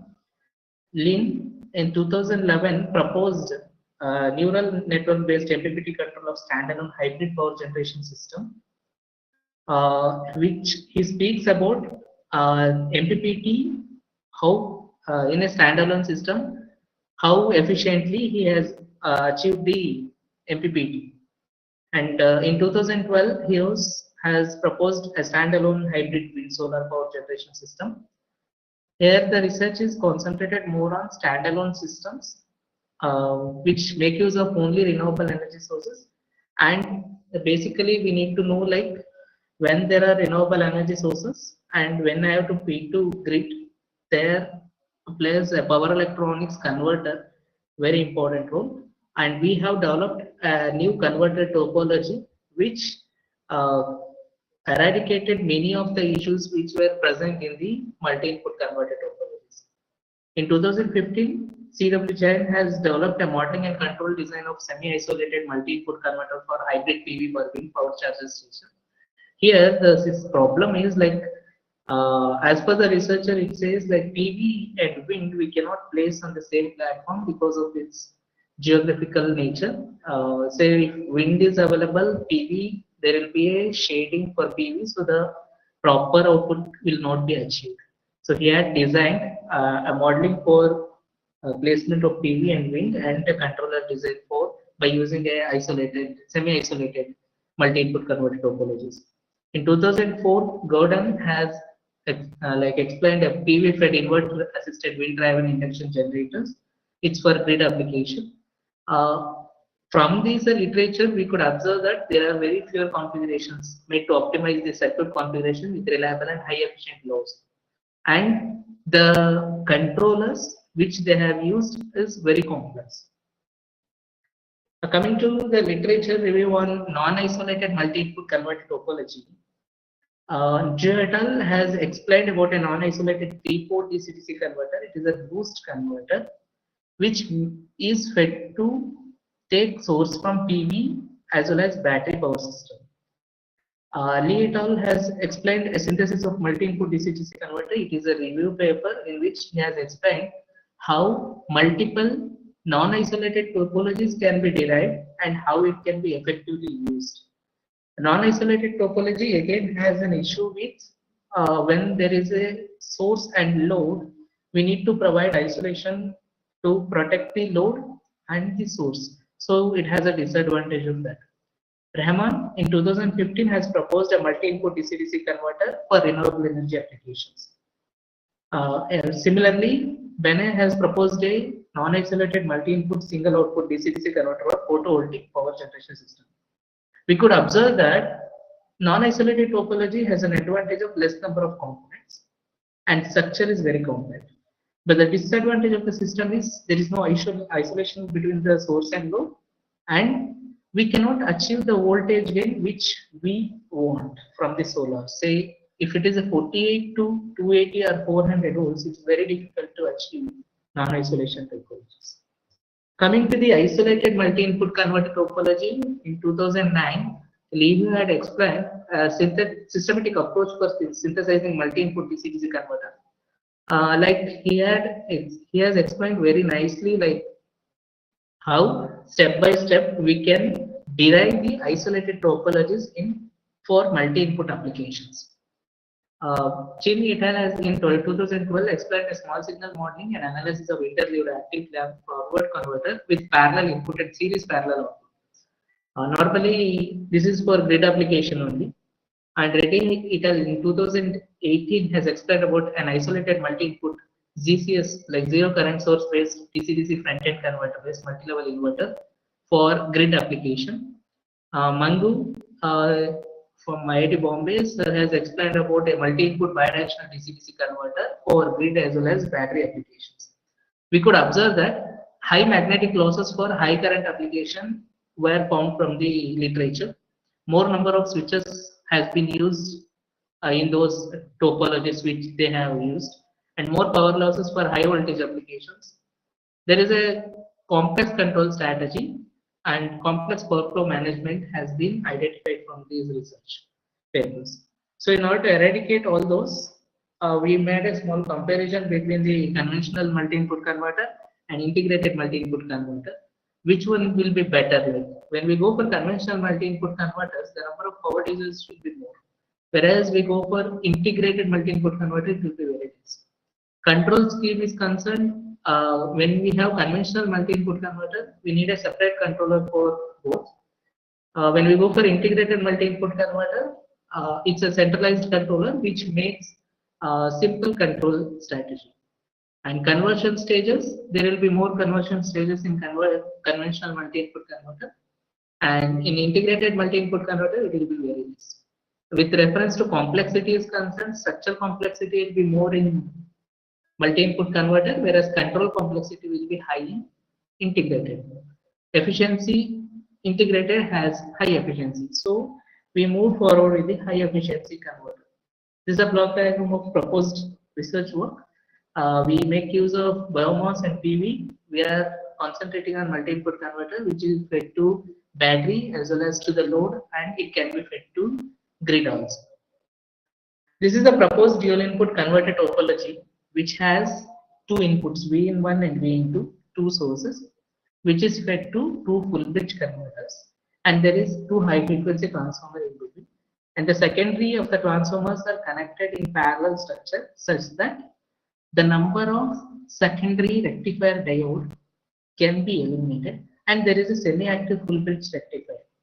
The advantage of the proposed system is, first thing is, we could able to eradicate the circulating power between the two ports. That is first point. And second is, like, number of components has been eliminated. Normally, if we have a single core based high frequency transformer which will be used for two sources, the problem with that will be like, if there is a small difference between two of the windings, VP1 and VP2, there will be large circulating power in between the ports. And in the single high frequency transformer based system, we cannot turn on and turn off by making use of anti-parallel diode placed across the switches. So in order to eradicate, we built a converter topology such that two full bridge converters has been utilized, two high frequency transformers has been utilized, and a semi-active full bridge rectifier to minimize the function. Here, we can observe here, like DR1 and DR2 is one, like S9, S10, DR1 and DR2 acts as one full bridge rectifier, whereas DR1, DR2, DR3, DR4 acts as the second full bridge rectifier. Here in figure 5, we can see here if U1 is one port and U2 is other port. I mean to tell, if V1 is one source and R1 is low, if we consider V1 to be U1 and V to be U2 and our load to be U3, here U1 and U2, there is a direct leakage between the transformer.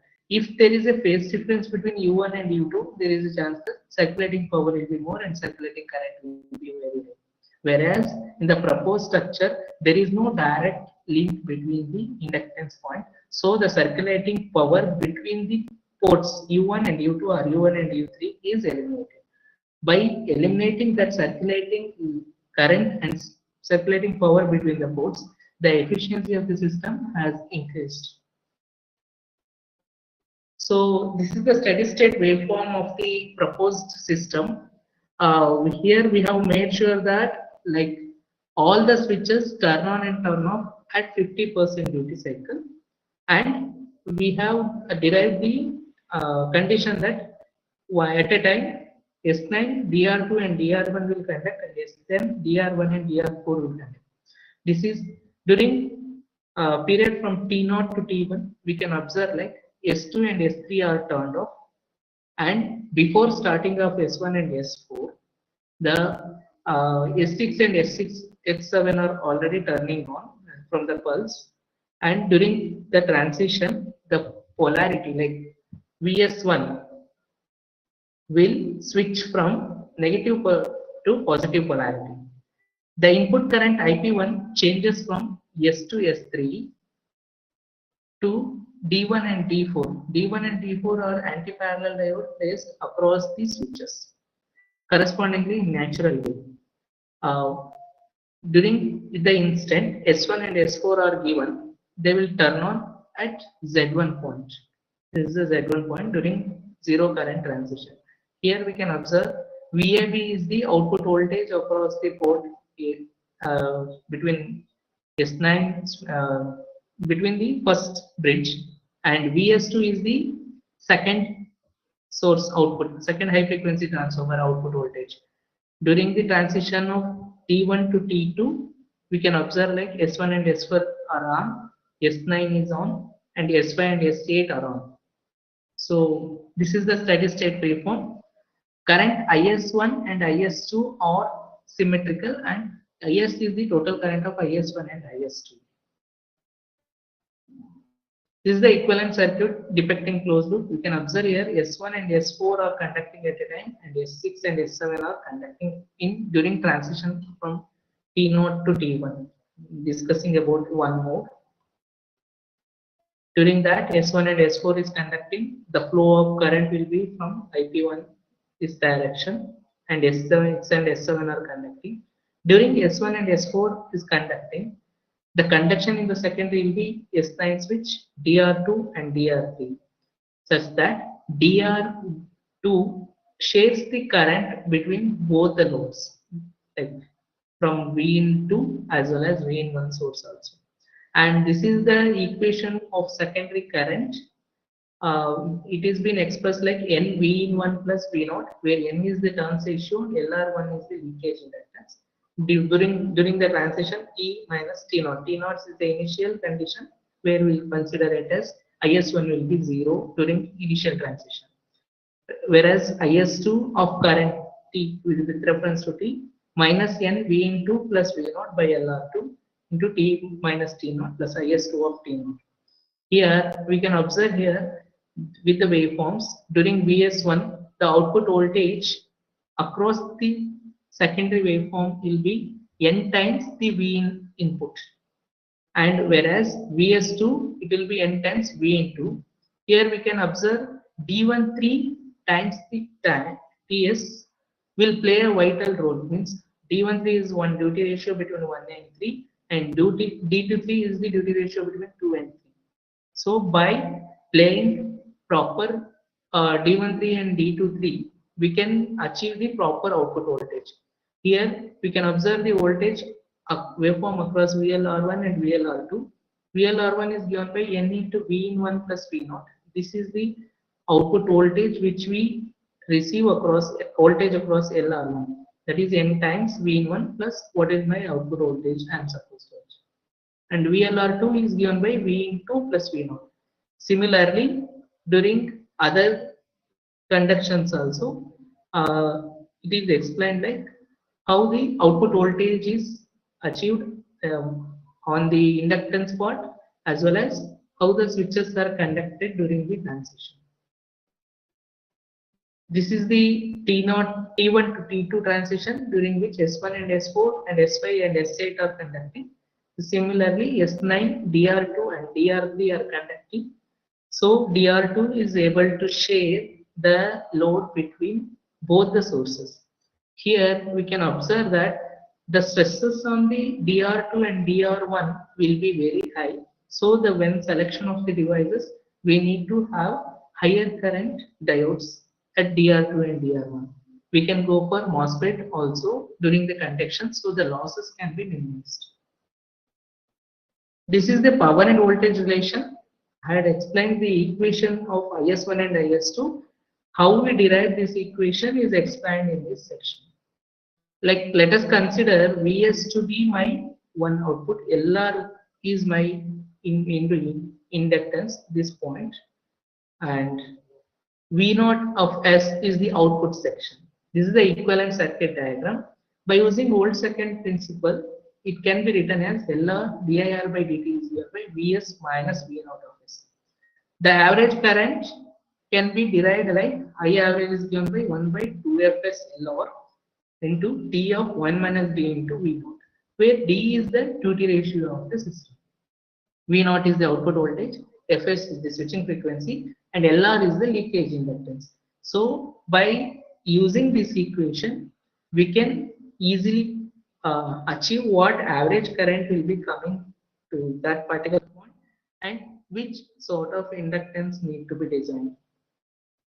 By considering the proposed dual input converter both the cases, this is for one case, and by considering both the cases, we can derive I average 1 and I average 2. Once we get to know the I average 1 and I average 2, we can conclude how much power it will be utilized, like from one source 1 and source 2. P0 is given by P1 plus P2. That is, P0 is V0 by 2Fs. We can substitute this equation 3 and 4. So we'll be getting this equation. I average 1 is given by this equation with reference to voltage and duty ratio, and I average 2 is equation of this. P is given by P into I. By considering RL load, resistive load, P0 is given by V0 square by RL, and my V0 we can get by switching the things like RL by 2Fs into this equation. It can be observed from equation 6 that by proper regulation of D13 and D23, my output voltage V0 can be regulated properly and it can be attained to a stable system. Here we could able to achieve the zero voltage switching of the system as explained in the steady state waveform during Z1 and Z2 point. These are the zero voltage switching points. So it is explicitly explained here. Here we did not make use of any resonance converter like inductance or capacitor, series resonant or something like that. We made use of only the parasitic capacitance and diode which is available in the MOSFET to conduct the zero voltage switching by using a proper strategy of PWM pulses. Here we can observe like figure A shows when S2 before turn off S2, the current IP1 will be in negative directions. And once the switch S2 goes turned off, the capacitor C1 which is present across S1 will discharge from V1 to 0. Charge from V1 to 0, and C2 will discharge from V1 to 0. Once this charging and discharging process is done, since the current is in negative polarity direction, the current will reveal to the diode of switch S1. Once the turn-on switch is given to signal is given to switch S1, and at 0 voltage, the switch turns on and IP1 current changes its polarity. This is how we have used the same principle for turning on of all the switches. So the switching losses has been minimized in the system, and we could able to achieve 93% of efficiency in the proposed system of 3 kW power rating. This is the design of the proposed system. We had two different variable inputs. Vin1 is 48 volts, Vin2 is 230 volts. My output voltage, we had a step-up voltage of 300 volts. Power was 2 kilowatt per input voltage from PV and 1 kilowatt from the biomass we selected, and total power was 3 kilowatt. Switching frequency, we operated for 20 kilowatt switching frequency. By using the equations of IV average current and considering 90% efficiency, my input current was 46.2 amps and my second current was 4.83 amps, whereas my output current was 3 kilowatt power rating, 300 volts. The output current was 10 amps. By using the formulas, I average 1 and I average 2 were 6.64 amps and 3.33 amps in the second wave. This is the design of HFT. High frequency transformer design plays a very important role because we need to isolate the transformer. We need to select the transformer such a way that it creates a leakage inductance of LR1 and LR2 to achieve my ZVS, as well as which will help in reducing the circulating current between the system as well as between the ports. The switching frequency was 20 kilohertz. We selected a core value of U101 per 76 per 30. We primary and secondary turns were like, for first converter, number of turns in the primary was 6 turns and number of turns in the secondary was 51 turns. Whereas in the secondary stage, N3 and N4 were 60 turns. Primary inductance of high frequency transformer was LP1 was 205.2 microhenry, whereas secondary primary turn was 14.8 millihenry. Secondary inductance of high frequency transformer is LS1 is given by 20.52 millihenry and LS2 was 20.52 millihenry. Secondaries were same. LR1 and LR2 were 40 microhenry for first case and LR2 is 30 microhenry considering the ratio of 0.4. But while conducting the research, we had 0.5 duty ratio for both the switches conduction.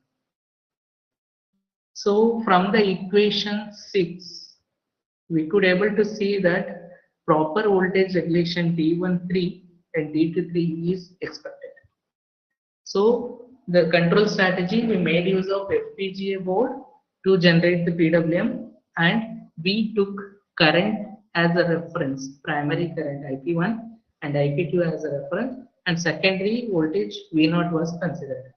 IP1 was taken and by using analog to digital converter, we compared with I reference 1. V0 analog to digital converter, we compared with V reference, and IP2. Similarly, we compared with I reference 2. When we compared IP1 and I reference 1, we got one signal which we provided to current compensator to achieve a signal of IC1. And similarly, on the basis of V0 and V reference was compared to get the signal of VC, and IP2 and I reference 2 was compared to get the signal of IC2. And the summation of VC and IC1 gave me D13, and the summation of VC and IC2 gave me the summation of D23. By proper regulation of D13 and D23, we could able to achieve the proper output voltage regulation in the secondary end, as well as proper power means current and power was also achieved by using this control strategy.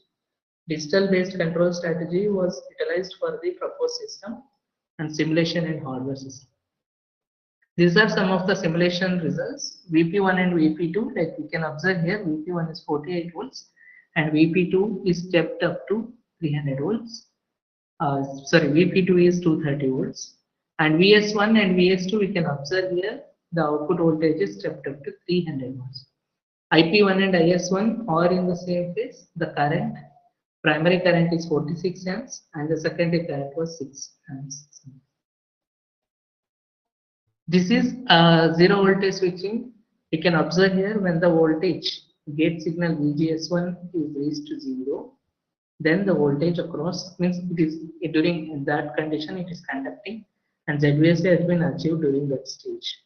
Similarly, figure 14 shows the waveform of VS1 as well as VB1 and VB2. You could observe here like diode was conducting in a proper structure by using LR1. This is the dynamic load ratio, like we had a switching bit for off-load condition, that we can observe here like output voltage remains to be constant irrespective of the change in current. Initially it was 5 amps and we switched it to full load condition 10 amps. During that also the output voltage is able to maintain constant. Second waveform is for full load condition waveforms. There we could able to see the output voltage is constant. These are some of the hardware results which we found during our transition. I means we did the experimental setup for 2 kilowatt application. V in 1 and I in 1 are the input voltages of the primary, and V in 2 and I in 2 are the input voltages of the secondary source. VP1 and VS1 are the output voltage and input voltage across the high frequency transformer. You can observe here, similar to simulation waveform, the output voltage has been achieved. Input voltage is 48 volts, output voltage is 300 volts. Similarly, input voltage is 200 volts and output voltage is 300 volts for the 17 figure B. This is the current waveform across primary IP1 and IP2. You can see here the current is properly shared between the two sources, and figure B shows the input voltage across the transformer and current IP1. Figure 19 shows the ZVS operation of waveform.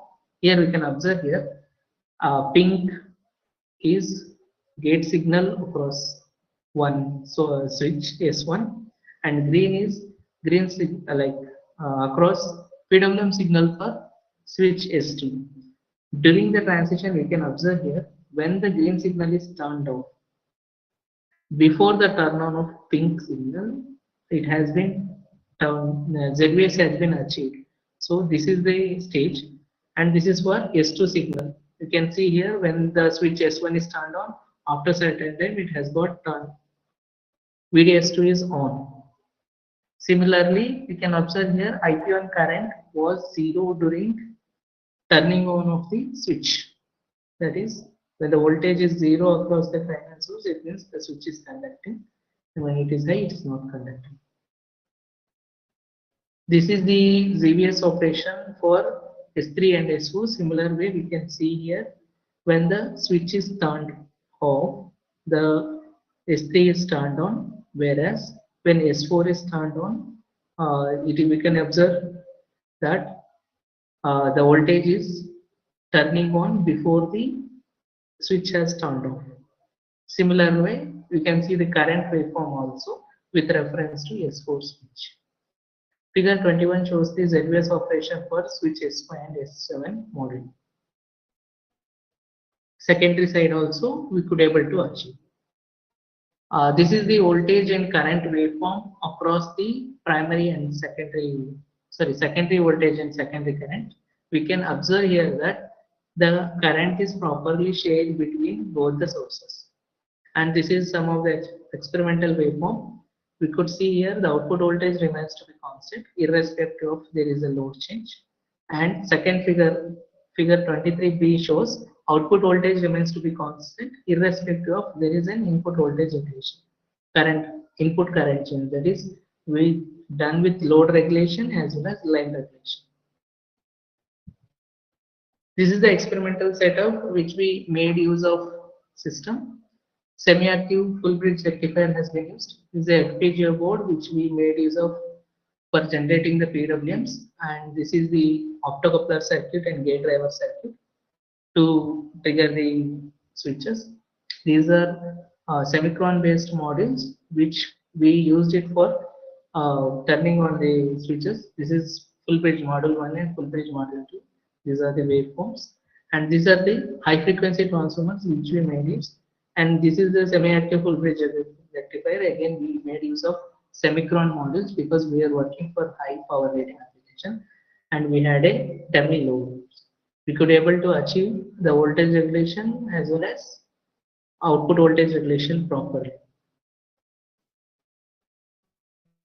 This is a comparison study which we did for other respect to show the superiority of our proposed converter topology. Comparison has been made between number of two inputs only. You could see here number of switches or less in semi-active in 2015 semi-active, but the problem is that is isolation from one source to another source is not recommended, and the controller is very complex in the system. That is the drawback of second system. Whereas Wang et al. Has proposed number of switches 12 and our switches is 10. It has like drawback of like simultaneous power flow is not possible because D13 and D23 is not equal. During that condition, there may be a short, and it has a complex control strategy too. There is no battery charging system achieved by the system. Whereas in 2017, Lin et al. Has proposed with 8 switches. The problem is like simultaneous power flow is not possible, whereas in the proposed system, simultaneous power flow is possible. And the isolation from one source to another was complex here.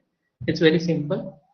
Circulating losses are very less and controller is moderate. Coming to summary of the proposed system, dual input converter configuration was developed to provide power supply from 2 renewable energy sources to feed the telecom load as well as grid application, and to charge the battery and to discharge the battery. Hardware implementation was done for 3 kilowatt power rating application. FPGA based digital control algorithm was preferred to generate the PWM, and the main advantage of the proposed topology was circulating power between the two two input sources has been completely minimized, and circulating current between the switches has been completely minimized. Zero voltage switching has been achieved from the system. Then we have achieved efficiency of 93%, and the issue of magnetic short circuit condition has been completely eliminated here. This is the publication. You can go through the publication. So it has a detailed thing there. Some of the bibliography. I think I went very fast. Any questions? Sir, excuse me, sir. Yes, yes. Sir, Yes. for the dual supply, directly experimentation is done with the solar or which supply, or directly DC supply is used? No, we had made use of PV emulators. Acha, PV emulators you have used. Okay, okay. And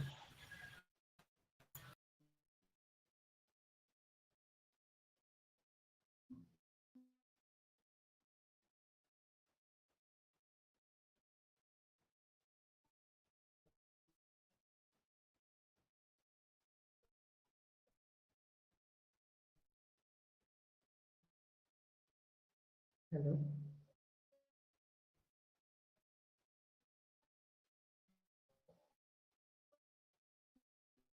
sir, one more question I have to ask. Yes, please. Excuse me, sir. Yes, yes, please. You work on the topology only. You haven't seen. I have not referred your paper yet. I have not seen it, but you have worked on the topology and the control itself. You are not working on a small signal modeling and all that. Small signal modeling has not been done, but the equations are derived for. Yeah. We have considered second condition. That's what I explained here.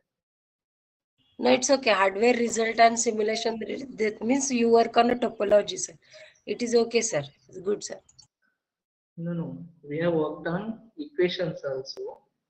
Equations are completely in detail available in the modeling is completely available in the page. Yes, sir. Yes, sir. This is what I explained here, like how we derive the equation considering the sources.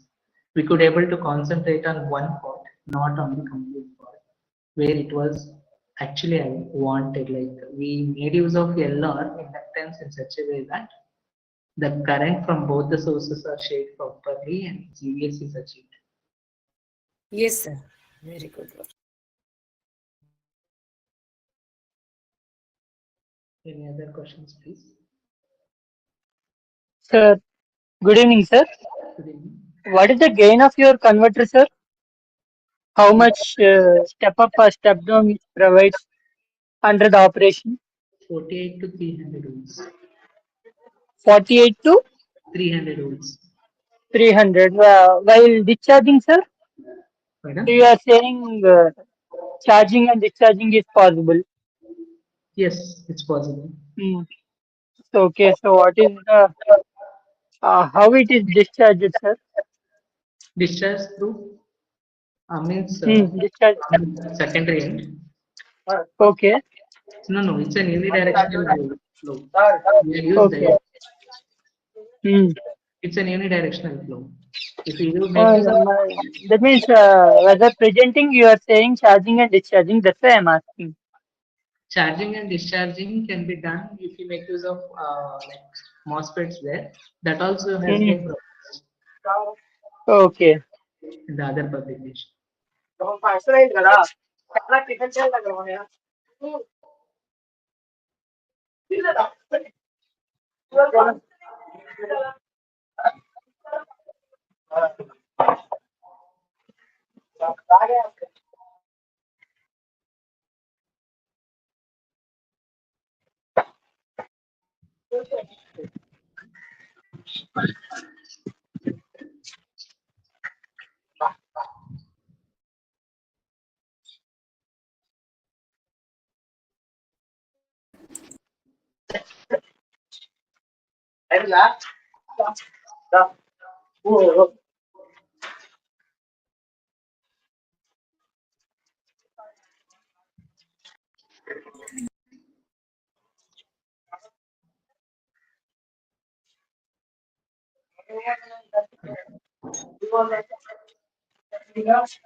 Sir, we use two PI controllers, sir.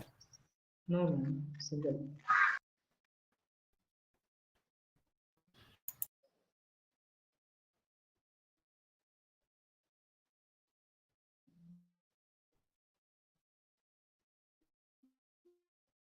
Here we are considering two currents and in like one voltage source we are adding up to generate the duty ratio V1P and V2P.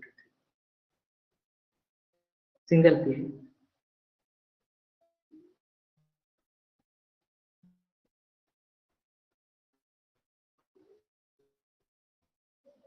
In the other paper we have explained about power sharing approaches. Control, droop control we have used. Okay, sir.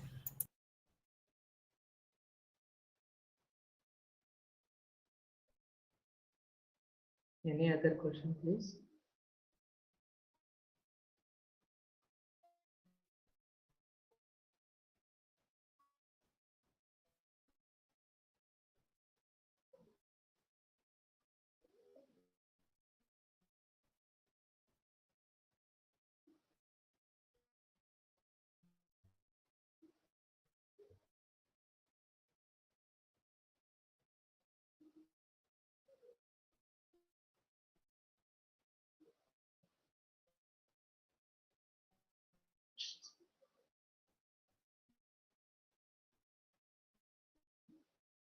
If there are no questions, can I? Sir, could you please go to circuit diagram, sir?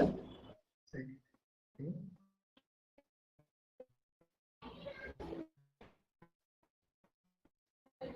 Yes.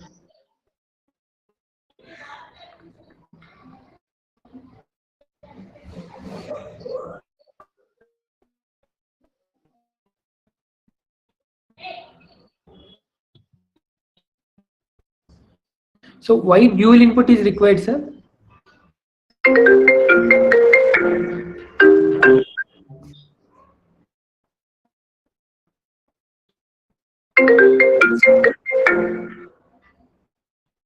I'm not getting your question. Sir, why dual input is required for this one, sir? Semi-active. Dual input is required for semi-active.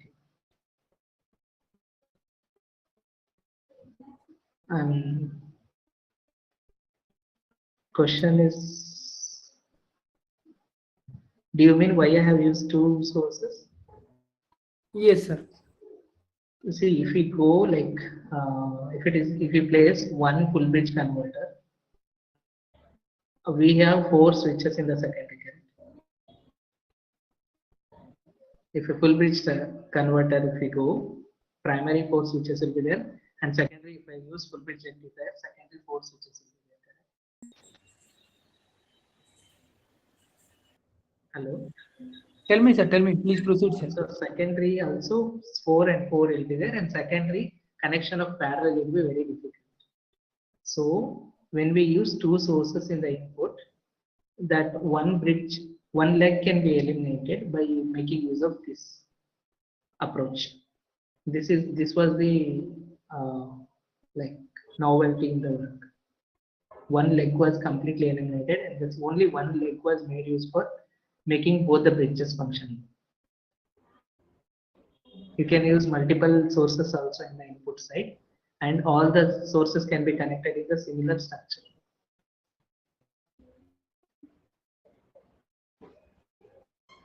And sir, it is necessary to voltage must be equal for the sources, or any voltage is okay. That's what I mentioned. One is 230 volts and other is 48 volts. Voltages were very different. Pardon, sir? Voltages Sir, are what different. Input voltages are different. V in one is 48 volts PV, and V in two was 230 volts. Okay. No same output input voltages. Sir, what about efficiency, sir? So we are using so many switches, right? So maybe switching losses are increasing. Because we have used zero voltage switching, switching losses are completely eliminated. 93% efficiency we have achieved. So what is the necessity of PA controller instead of directly giving pulses to the IGBTs or MOSFETs what we are using in the circuit as a Pardon? switching devices? Once again, What is the necessity of PA controller? see my input voltage power is 2 kilowatts. Okay. Input is 1 kilowatt. Hmm. I need to control the power sharing between the two sources. See, I cannot extract more from this or more from this. Whichever is required by the load, I have to share.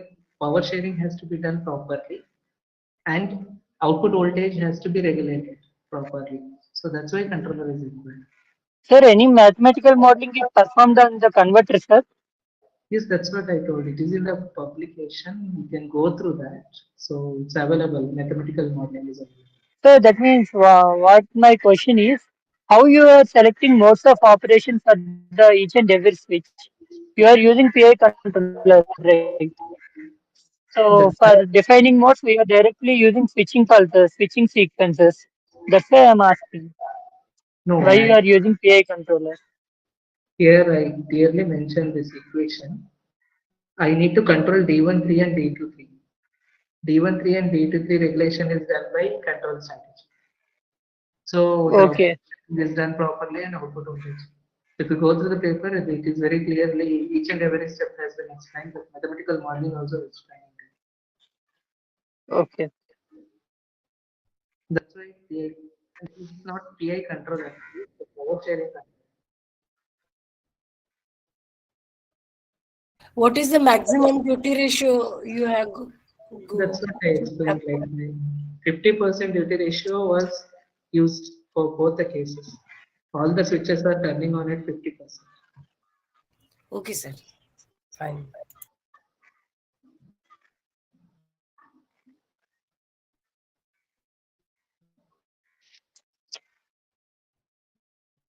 Any other questions?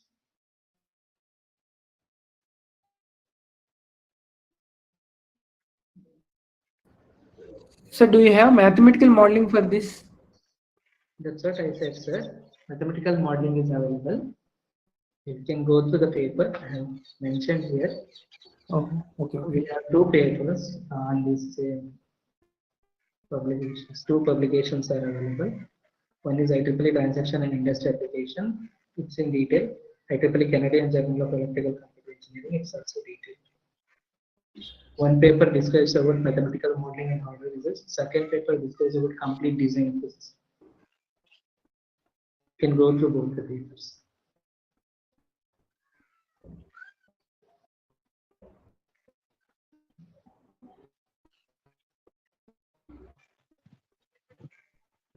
Okay, sir. Thank you. Any other questions? I went so fast, I think. Correct? Venkatesh, you can ask. Oh, no, sir. My mic is turning on automatically. Okay. I mute again.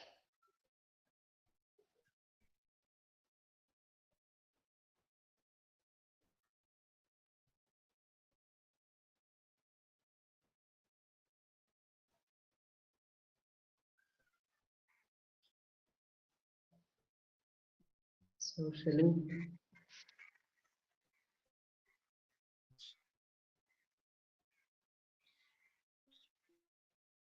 Dear participants, any more questions, please?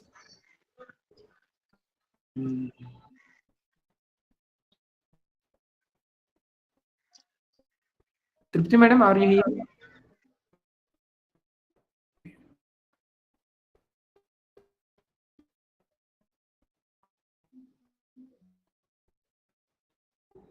Yeah. Kiran sir, thank you so much for your kind cooperation, sir. You have done very good session. Yes, participants, Kiran sir is with us. If you have any things, you can please ask. Otherwise, let's go ahead with the photo session. So all of you, please open your cameras.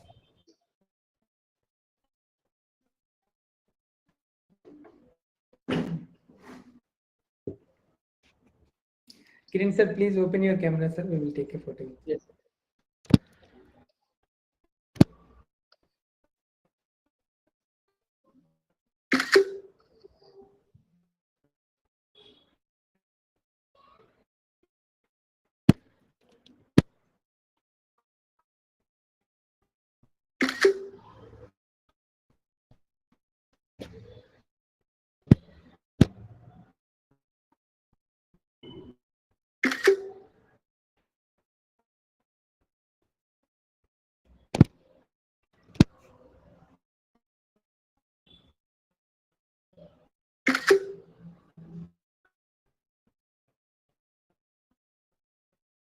Thank you, dear participants. Thank you, Kiran sir. Thank you so much for your kind cooperation. Thank you, sir. Thank you, sir. Thank you so much, sir. I'm leaving the meeting. Yeah, you can leave, sir. Thank you.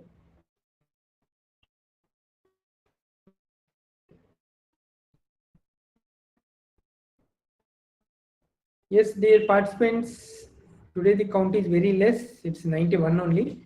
So I think people are preparing. See, I am facing some not glitches. They are delays only in uploading the attendance because it is taking too much time to upload 1 day attendance for one participant.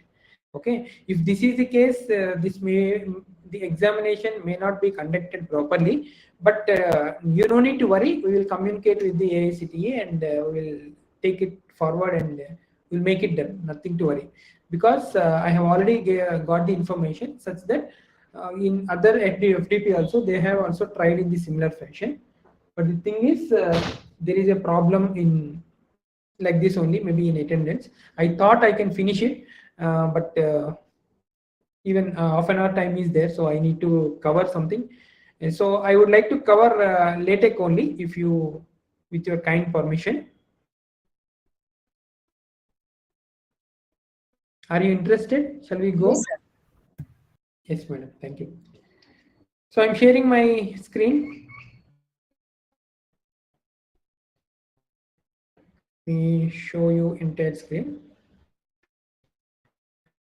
That's it. Overleaf.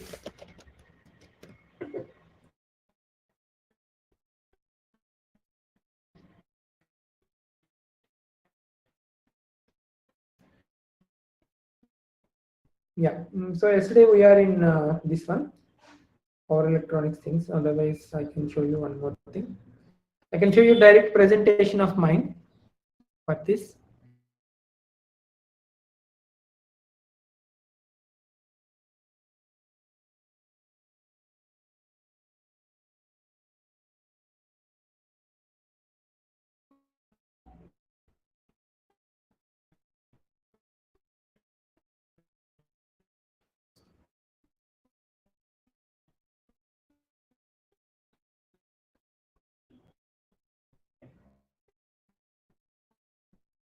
So this is the presentation what I have given to one of the colleges for this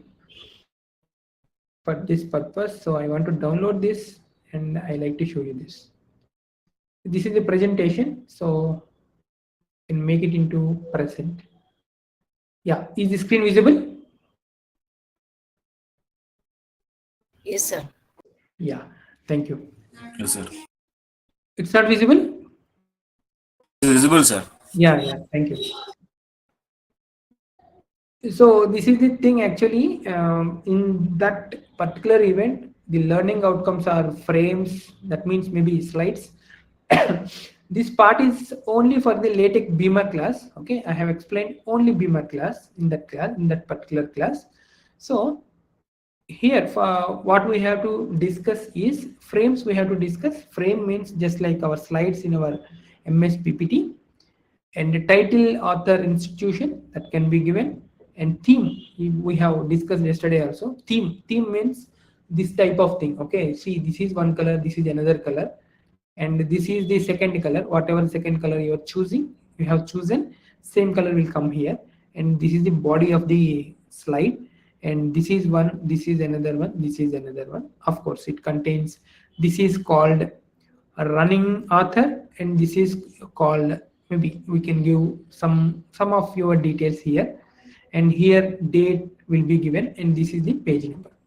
Okay, so this is the way. So the next one is color theme. So the color theme means we have already seen yesterday. Okay, there are two types color themes. Color themes are maybe 4 or 5 color themes are there, and themes there are 10-20 themes are there, out of which you can select the combination of these two. Okay, this part I have already shown you, but I will again show in the program also. Okay, and coming to logo, so how to insert logo? There is a command, you can simply insert the logo, so no need to worry. And running title and running author, so these are called running title and running author. So this is the running author and this is the running title. Okay, you can write whatever you want. And background with a picture or a color. So what I have used here is background with a color. Okay, I have chosen this color and I have given this. Even we can also create colors also. Okay, this part I will detailedly explain you in this presentation, so no need to worry, we have the time. So these are the whatever I have discussed. These are the, you can call it as basic features, and these may be some exclusive features.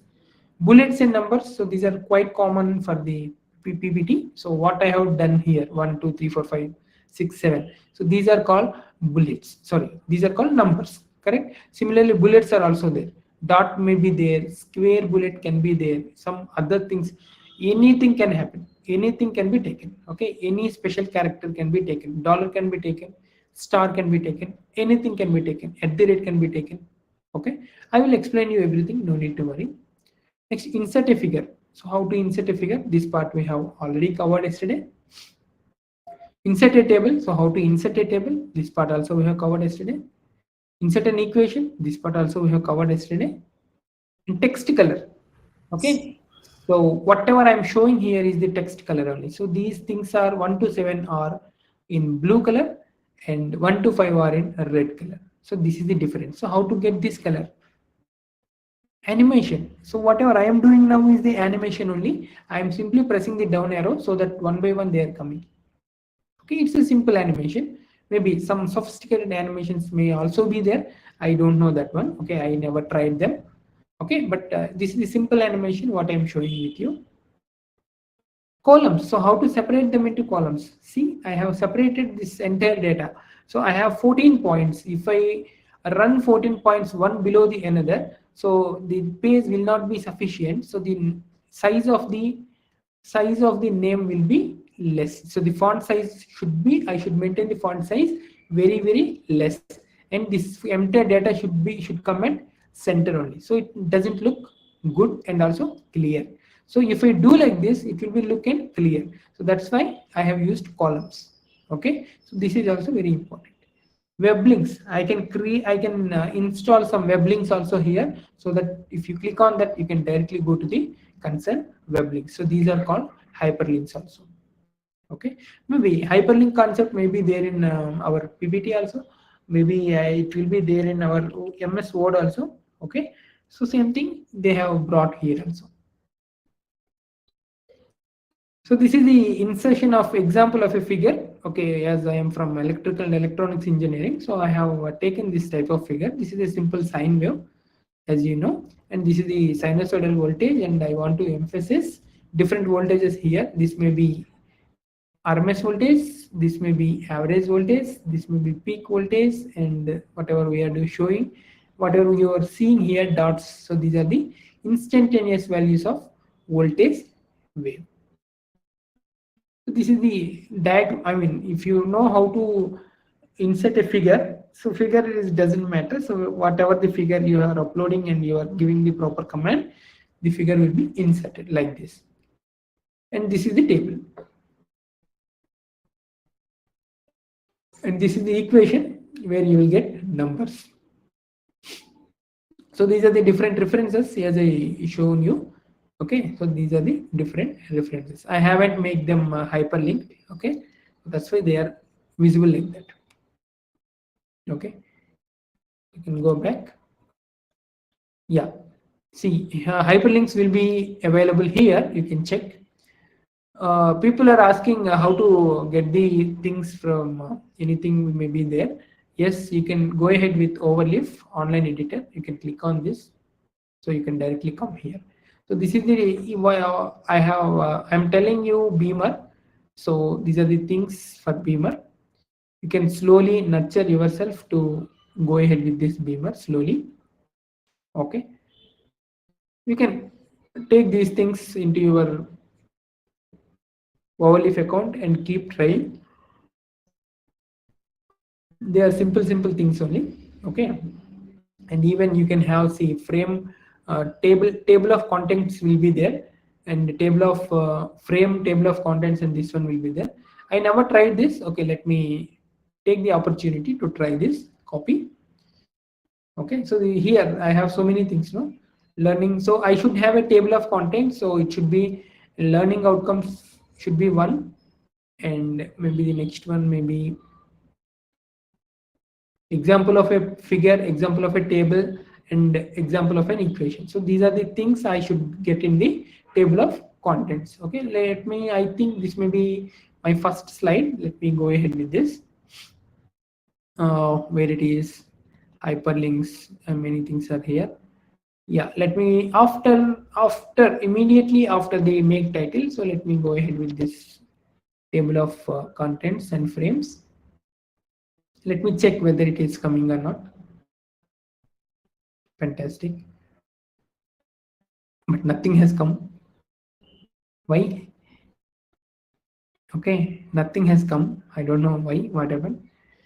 So like this it will be, you just go ahead with this, whether it is coming or not, you need to check up.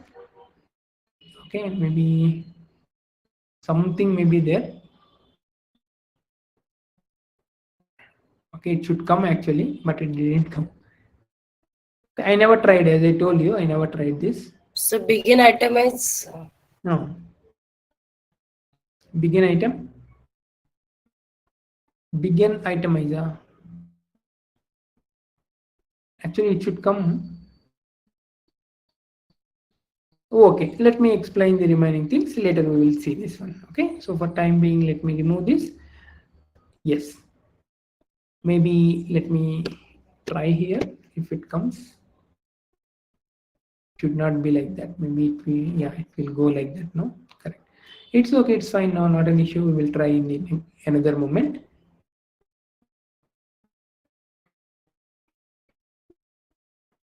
So very good. So this is the thing. So if you ask me to explain one by one, I am ready to explain one by one. You can see this is the document class as we know, and title can be here.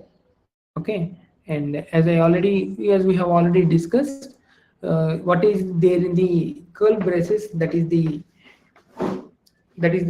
what we can call mandatory field. So if you start a title \title, you should write something. So that something will be this one only, the art of presentation. Okay, latex and through Beamer. So you can go ahead with this. Okay, and you, so the next one is author.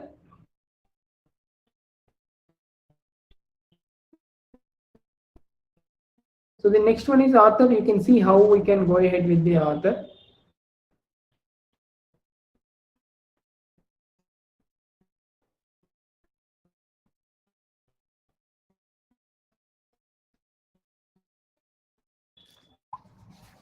So the next one is author. So same thing, same principle happened here. See, this is the mandatory field, and this is called running author. Okay, so that's why you are getting this one here. Okay, Dr. Kishore. If I change this one, that will be removed. Okay, and institution also there. So JU Bangalore. So this is the running institution, and this is the main thing. Okay, so main thing will be appearing here. You can see.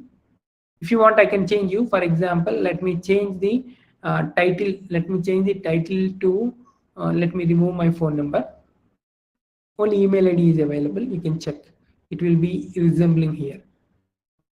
See, okay, there is no email ID here. It is resembling here.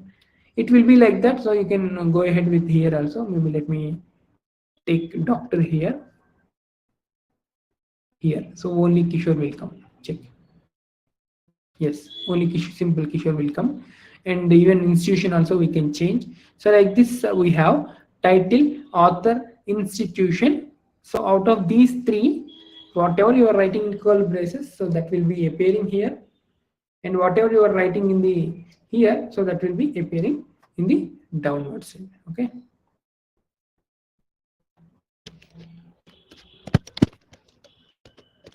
And if you have any more doubts, you can ask me, because see, there are two backslashes I am using. That means it is the new line. See, I am writing now my institution. I am writing my department now. Now I am writing my institution also. You can check up. This is my department. I am writing my institution.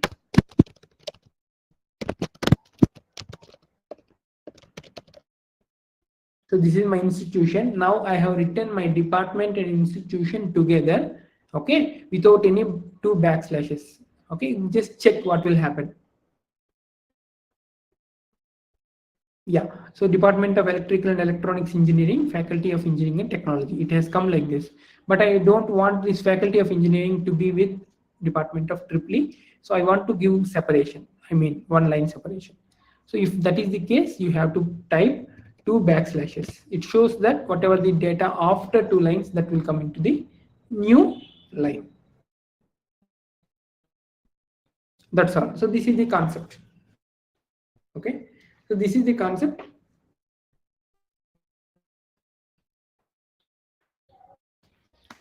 So this is the concept over here. And coming to the next one. Customized theme, we have seen this part, customized theme, and color theme also we have seen, and logo we have seen, and this is for the package to insert equations, helplet. That's up to you. If it is not coming, then you can make use of that. If equations are simply coming, then no problem. Yeah, for text colors, so as we discussed, we are using text colors. For text colors, we have to use this package /use package X color. Okay, and web links, you have to use hyper reference as use package, and to insert background, you just study these two things. Okay, I will get back to you. You just read these two things. These two things are for the color and this background. Okay, just read these two. I will just come back.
Hope you have analyzed this one. Okay, now I will tell you what exactly the things.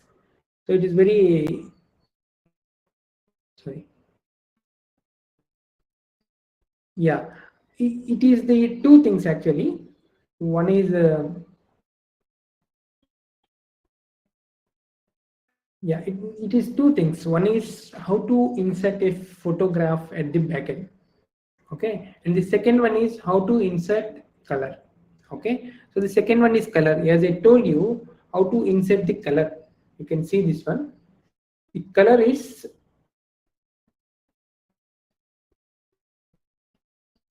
this is the color. Okay, I have shared the color. You can just check it. How the color can be inserted. Okay, can we do it as or not? Okay, just check it. It's very easy. Okay, but so many colors you can have. Understood? 250 0 to 255 is the color coding. So any digit we can give so that the length of the thing will be there.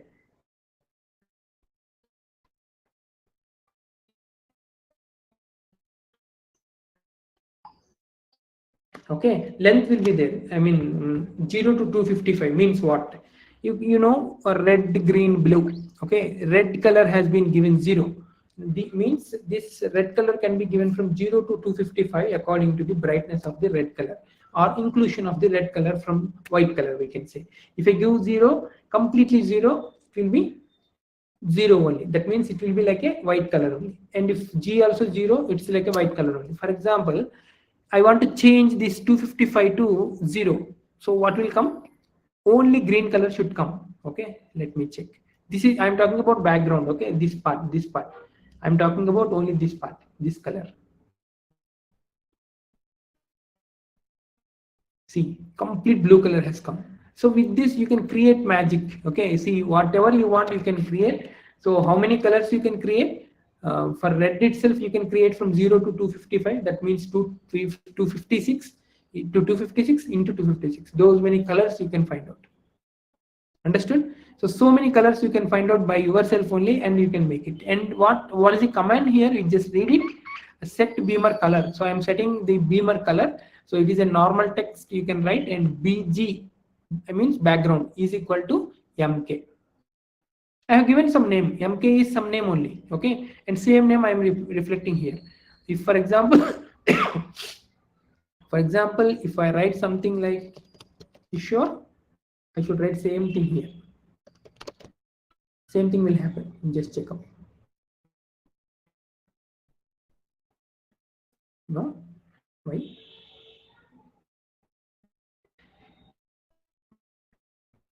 Yeah, same thing. See, actually, I have changed this one. Let me change it to 0. Correct, no? So this is the concept. Very simple concept. Okay. So this is the beautiful way of creating your own colors. Okay, there is no hard and fast rule such that you have to take either blue, green, red, like list of hardly maybe 12 colors. Maybe gents may identify 12 colors, ladies may identify maybe 24 colors or 48 colors. Okay, maybe 96 colors. Okay, but here you can go ahead with so many colors. So this is the background color. How to change the background color? So it will reflect in all the pages or all these slides, what we can call. Okay, it's a very simple thing. Fine. Similarly, I can show you. Let me make them comment. Percentage means comment, so it won't be reflected in the our what we can call our program. So let me recompile. So white background should come. Correct? Am I right? So I am not inserting, I am not making any color to be in my background. So the color will be white background. You can check. Full thing will be in white background. Okay. Now I want to insert a photo. So how to insert a photo? What is this figure? This figure. Okay. Anyhow, let me insert something. Select desktop. If something is there, we can. My photo is not good. Let me go ahead with this one. Okay. So this is the photo. Okay. This is the photo. I'm going ahead with busy one. Yeah. I have busy one. So I can go ahead with this one only. Okay. So let me go to text file and let me busy one. Yeah, it is already here. So I can simply remove this. Let me remove these things. You can see the magic. Yeah. Now I have inserted what I have inserted. Now I have inserted one photo. I want one photo should be as a background. Okay. Then what will happen? You can see here something is there. It's a background canvas. Okay. Include graphics. That means I'm including the photo. Okay. Width equal to paper width. It's fine. Height equal to paper height. It's fine. So those two are from BG1. Paper height, paper width means whatever shape we are having, same thing will be there. Understood? That can be changed also. Even in photos, we can change the size also. Okay, that I will show you in now only. So let me recompile and let us see what will happen. See, that is the beauty. Like this, you can make your college photo or something as background. Understood? And later you can use whatever color you want on top. Maybe you can use either yellow color or white color, whatever it means. That's up to you. Understood? See how nicely it has come. Please check. Okay, nicely it has come. Okay, of course you need to change the color this to make these things, the data to be visible. You need to change it. That's it. Okay, that color should be changed, but remaining thing is Perfect. So this is the way to insert photo. So if you have any doubts in this, you can ask me. Next, beginning the document. Okay, now these things are okay for me. As we know, beginning the document, title should be inside. So make title. This is what we have done in the that also, where article also. So here each slide is called a frame. So whatever you are writing for each in article there are sections, so you no need to write anything like begin section and end section type, but here you have to write begin frame and end frame type, just like begin equation, just like begin figure, just like begin table. Okay, same thing you have to do. So begin frame and end frame, and in between that you have to go ahead with method. Okay, and next one is the begin frame learning outcomes are there. Yeah, I have I'm going ahead.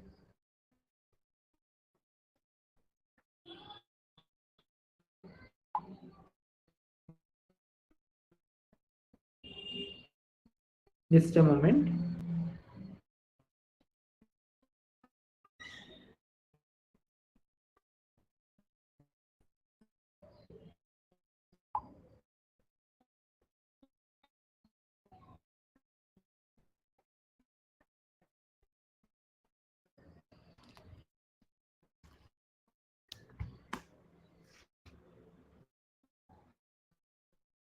Okay, that's all. And each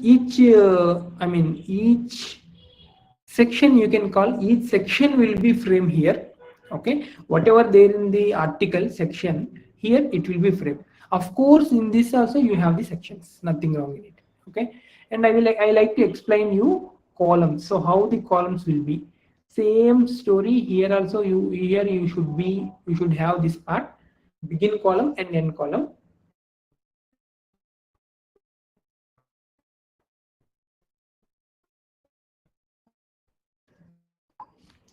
So begin column and end column. So you can check here, begin column to end column. Yeah, this is the end column. Okay, what I have done in between? I have done in between. In between, I have to what we can call define the column. So there are two columns, correct only. So how much percentage? Let me have 40% of first column and 60% of second column, or 20% of first column and 80% of second column, or I have 20% of first column, 30% of second column, and 50% of third column. It can be done. It can be done. But here I have done simply two columns, this one and this one. Let me recompile. Let me make, yeah, that will be removed, and you can check. Way to check. Yeah, you can check here. Let me change this to 0.2 and let me increase this to 0.8, for example, so that it will be nicely. You can check it will. So this should come around this almost. Okay, you can check. See how nicely it has come. So from here to here it is 20%. From here to here it is 80%. Understood? So that is the magic. If you want third column also, you can have with some of this. So the total should be 1, that we know. Okay, otherwise it will go out of the boundary. So keeping total as 1, and how many columns you require, you just go ahead. Understood? So that is the beauty of this one. So let me reback this one. And what I'm doing here, I'm doing begin enumerate. Enumerate means whatever the things are there, I can make it into numbers. Okay, I will show it into numbers. And next I want blue color here, simply backslash color blue, that's all. After that, item, this is one item, this is another item, this is another item, like that. Understood? So if I do like this, then these things will get enumerate, means numbering will come. Otherwise, if you write itemize here, you will get itemize, that means bullet points. Still, you in itemize only you can have so many varieties also. You just check up the overleaf, so that you can get to know that.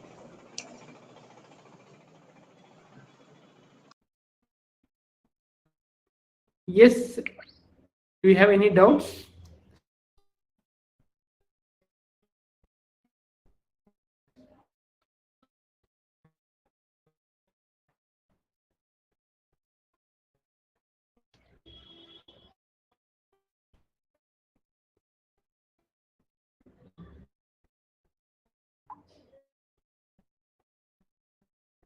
Yeah, if you have any more doubts, you can ask me. Otherwise, I will continue with the same thing. Understood? So this is the concept. This is the beauty of presentation. This is the difference from completely different from article and here, because there also we can use nothing wrong, but generally in article we don't like to use bullet points. But here it is mandatory. Correct? No? For many slides, bullet points are mandatory. So that's all. And any other things to explain to you? Yeah, this part I would like to explain to you. What does mean by this? Width equal to 0.8 backslash line width. Line width means 100%. Whatever the figure is there, and simply 100% figure will come. For example, this is one figure. I will recompile. So this is the figure actually, okay? But I am making it into, actually I have done 1.8 I have done, okay? If I recompile this is the actual figure. This is the actual figure. If this is the figure, where is my logo? My logo was completely covered. I don't want that one. I want my logo to be visible. So I made it into 80%. So let me go ahead with recompile. Yes, my logo is a little bit visible, but I don't want this. I want to reduce further. So 60% I'm taking. Yeah, see my logo is nicely visible here. Understood? So this is the concept actually. And if you ask me to come down, so this is the table, example of table we have seen. We no need to discuss much about the contents because everything was done in the table editor only, so no need to worry. Yes, if you have any more doubts, you can ask me now. I think I have given a complete overview of LaTeX through overleaf. Okay, so I feel okay, comfortable. You just let me know if you need anything more out of it. If you want to show, if you want me to show any other files also, I will show you. Rajkumar sir, are you here? Yes, sir. Am I audible, sir? Yes, you are audible, sir. Okay. All right. Savita madam? Yes. Yeah, madam, please read the introduction for our Rajkumar sir, madam. Rajkumar Sharma, sir, how are you, sir? I'm good. Savita. I'm good, ma'am. How are you? Yes, sir, I'm doing well, sir. Great. Nice to meet you in this session. Yeah, that's what I was thinking. Like, yeah, I'm feeling like being at home. You came to your own house. Yeah.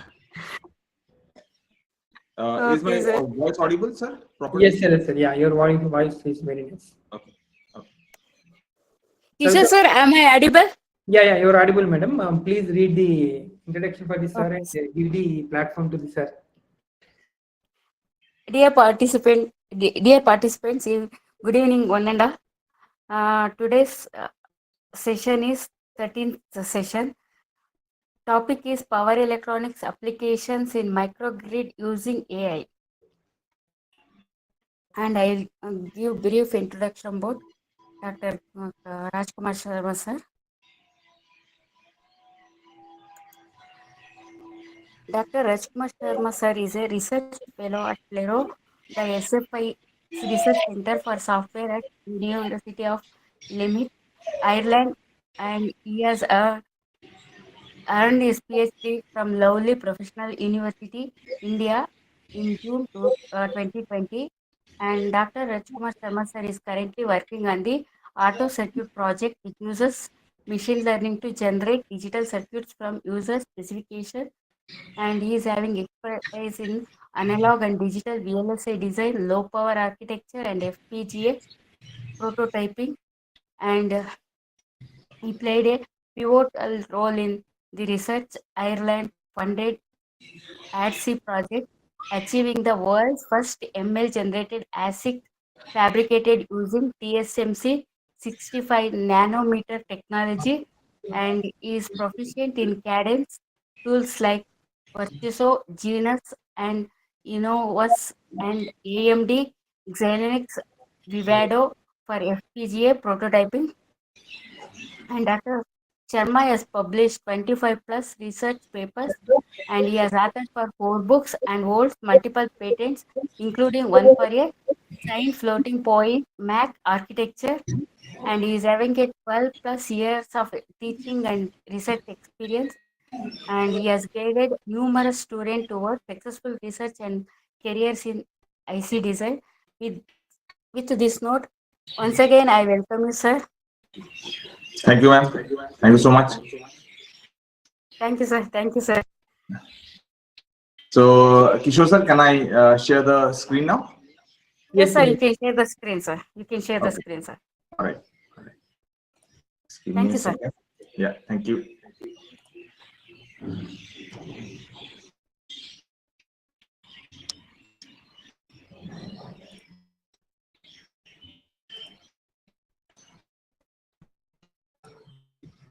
So, is the screen visible? Yes, sir. Yes, sir. It's visible. Okay. All right. So, thank you, Kishore sir and Savita madam for giving a nice and warm introduction. I would be very happy. I'm very happy to be here today.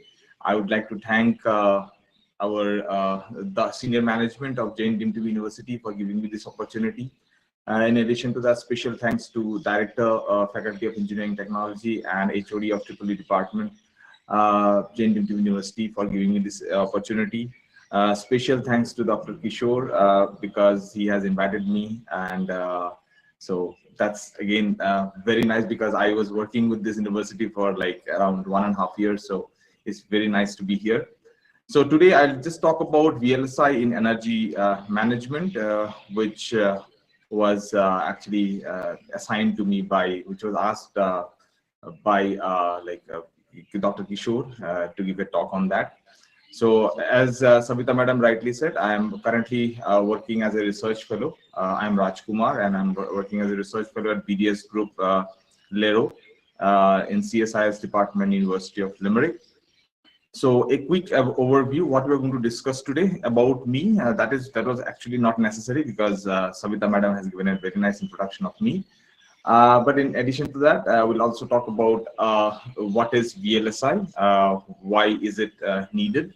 We'll also talk about need for hardware description languages and its importance in VLSI. We'll quickly see what is field programmable gate array and its importance in VLSI. We'll jump into application-specific integrated circuits, the difference between ASIC and FPGA design flow. Since the topic is energy efficiency, we'll see some interesting topics on low-power VLSI design and how can we optimize the circuits. We'll also see how incomplete design and how it can what kind of implications it could have on the overall circuit. And finally, I will see 2 different projects of mine where we have tried to optimize the circuit using or optimize in the sense of power efficiency. So you'll see my doctoral as well as postdoctoral research during that particular period. I'll not make it boring. I'll try to make it interesting. So we'll see just how that is related to this particular topic. I'll just bring some sense to that. So quickly about me, I'm BEC and completed my MTech in 2012 and then PhD.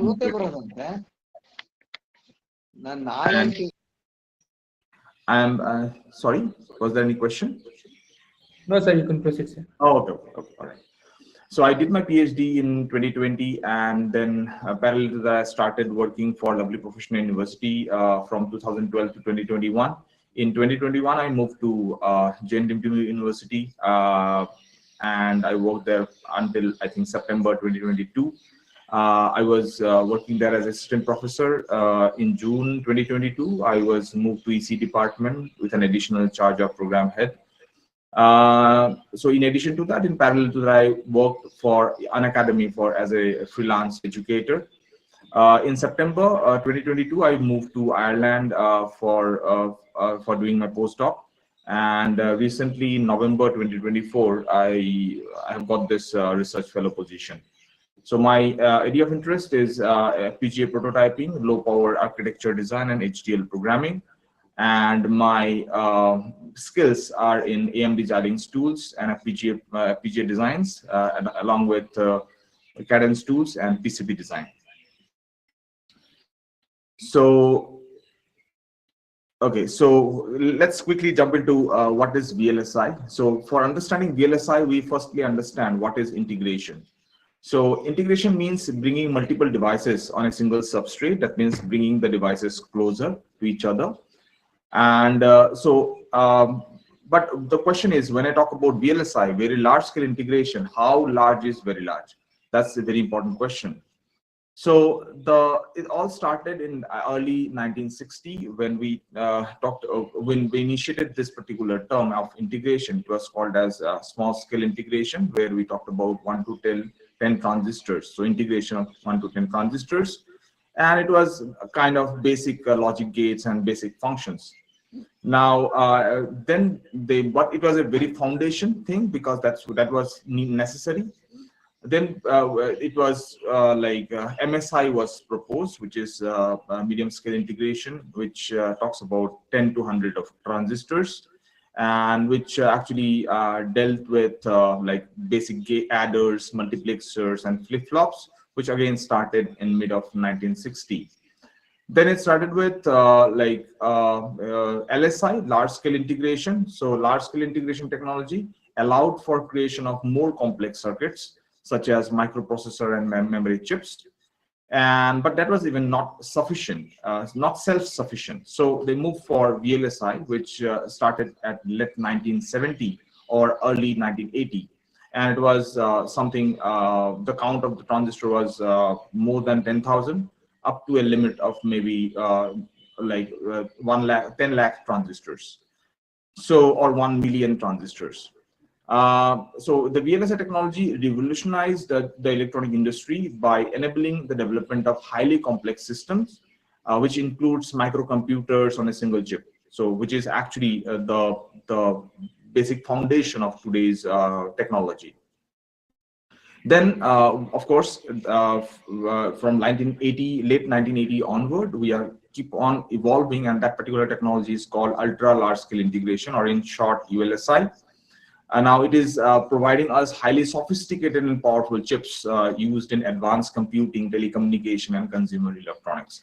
ULSI range is not limited, so it is still debatable, but yes, it is still evolving. So that's another important thing to note. So why integration is needed? That's a very important question. So the first important point to understand is that when we integrate circuit, the components comes closer, and therefore the area becomes lesser. And also that would increase, so that actually gives you a very small design. In addition to that, when you go for integration, you can actually go for bulk production, and bulk production can lead to lower manufacturing cost. So that's another advantage. When we go for integration, it reduces the parasites in the design, unwanted component in the design. So that would definitely reducing the parasitic effects, and that would definitely lead to lesser area. So unwanted component means lesser area, unwanted component means lesser delay, and unwanted components means lesser power consumption. So that's another important thing of integration. So with the integration, we can achieve better a compact design with high speed, because of course lesser component means the resistance in the circuit will be lesser, so the circuit will be much faster, and of course it will have lower power consumption as well. Why VLSI? Of course, the first point to understand is miniaturization. That is, it allows integration of millions of transistors in a single chip. So that's actually giving you more features in the particular chip. With VLSI, circuits can operate at very high speed with greater efficiency. So performance definitely increases. It also gives a cost effectiveness, because producing integrated circuit in bulk using VLSI technology lowers manufacturing costs. So the cost per unit would be much lesser. and definitely like fewer components, because when we bring the components together, lesser wiring means the lesser point of failure. So therefore the reliability of the circuit would be increasing. At the same time, it would also lead us to innovation, because when we integrate more, we can add more features that would lead us to better innovation. So one example of that is our mobile phone. If I'm not wrong, when we started using mobile phone, probably at late 90s or early 2000, the size of the mobile phone was almost like a brick. So, and with very limited features, like just giving call or receiving a call, or just sending or receiving SMSs. But today's mobile phone, it is half of the size of that particular phone, and probably can do anything which our personal computer can do. In fact, I was reading one of the article lately, and it was saying that the processors in our mobile phone is much more capable than our normal PC processors. So that's another important thing to note. So how that become possible? Only because of integration, the size of the transistors decreasing, and therefore more number of transistors, so therefore more number of features. In addition to that, when we talk about circuit design, we primarily talk about three different design constraints. The three different design constraints, namely, are area, delay, and power. And that depends upon the application we are targeting. For example, if I'm designing a chip for a gaming PC, and gaming PC definitely would be lying in the corner of a room, and it would be connected to a socket. So therefore, my interest would be on reducing the delay, but area and power I can compromise a bit. On the other hand, when I talk about a mobile phone or a laptop, I would be more concerned about the size and power rather than concerning a lot on the delay. So I can still compromise with the delay a bit, but my area should be much smaller so that I can carry it easily, and also the power consumption should be much lesser so that it has a better, longer power, so that I can use it for a longer time. So what is HDL now? Because we have now talked about the integration, we have talked about VLSI, then what is HDL? HDL stands for Hardware Description Language, and it is a specialized programming language used to describe the structure, design, and behavior of electronic circuit and system.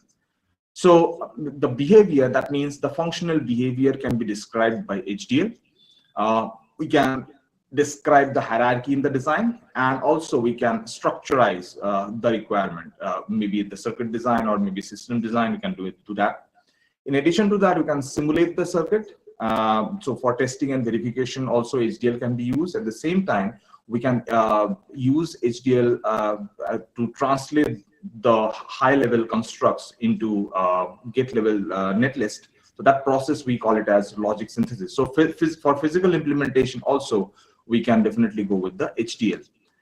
So why we need HDL? That has multiple applications. Of course, we all know that is digital circuit design. So we can design digital circuits. We can go for FPGA and ASIC design. HDL engineers use HDL to create designs that can be implemented on FPGA and ASIC. And also system level design can be also made using HDL very easily, effortlessly, and also primarily the verification and testing part is another important point to understand while we while we go through the HDL topic. So why is HDL needed? That's another important question. So we have to understand that when we talk about IC design is primarily targeting implementation of a logic. And those logics are actually implemented using gates, and the gates are primarily implemented using transistors. So IC design, logics, gates, and transistor, they are kind of related. Now, if the design consists of very limited number of transistors, connecting those transistors would not be a challenging task. Let's say if we have 5 to 6 transistor routing, and connection means routing, it would not be a difficult task for us. But and also if the size of the transistor is huge, maybe in centimeter level, we can even make the connections manually. But imagine a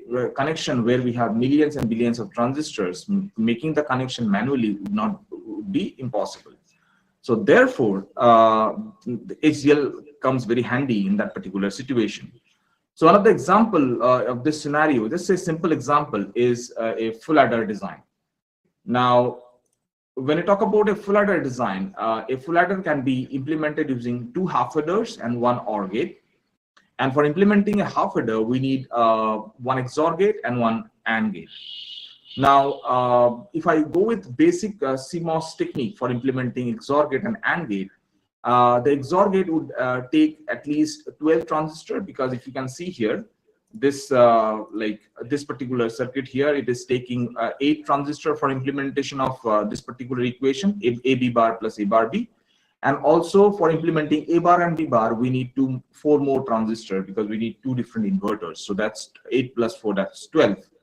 So 12 transistors for implementation of XOR. And at the same time, if I want to implement my AND gate, I first need to implement NAND, because complementary CMOS produces the output in complement form. Then you have to make it in true form. We have to add 1 inverter at the output stage. So for implementing NAND, we need 4 transistors plus 2 more transistor for getting the AND. So 6 more transistors. So that's actually 12 plus 6, 18. So 1 half adder would be requiring 18 transistor, 2 half adder 36 transistor. And for our OR gate is almost similar to AND gate. Just the thing is, the PMOSes coming in parallel would be coming in series, and NMOSes coming in series in the case of NAND would be coming in parallel. So number of transistor count is almost going to be same as your NAND gate or AND gate in that matter. So that's 6 transistors. So that's all total. It will be 42 transistors for implementing 1-bit full adder. So manually connecting 42 transistors, that too in nanometer level, is almost impossible. So therefore, the solution is, of course, we can have certain kind of programming language to design such kind of circuit.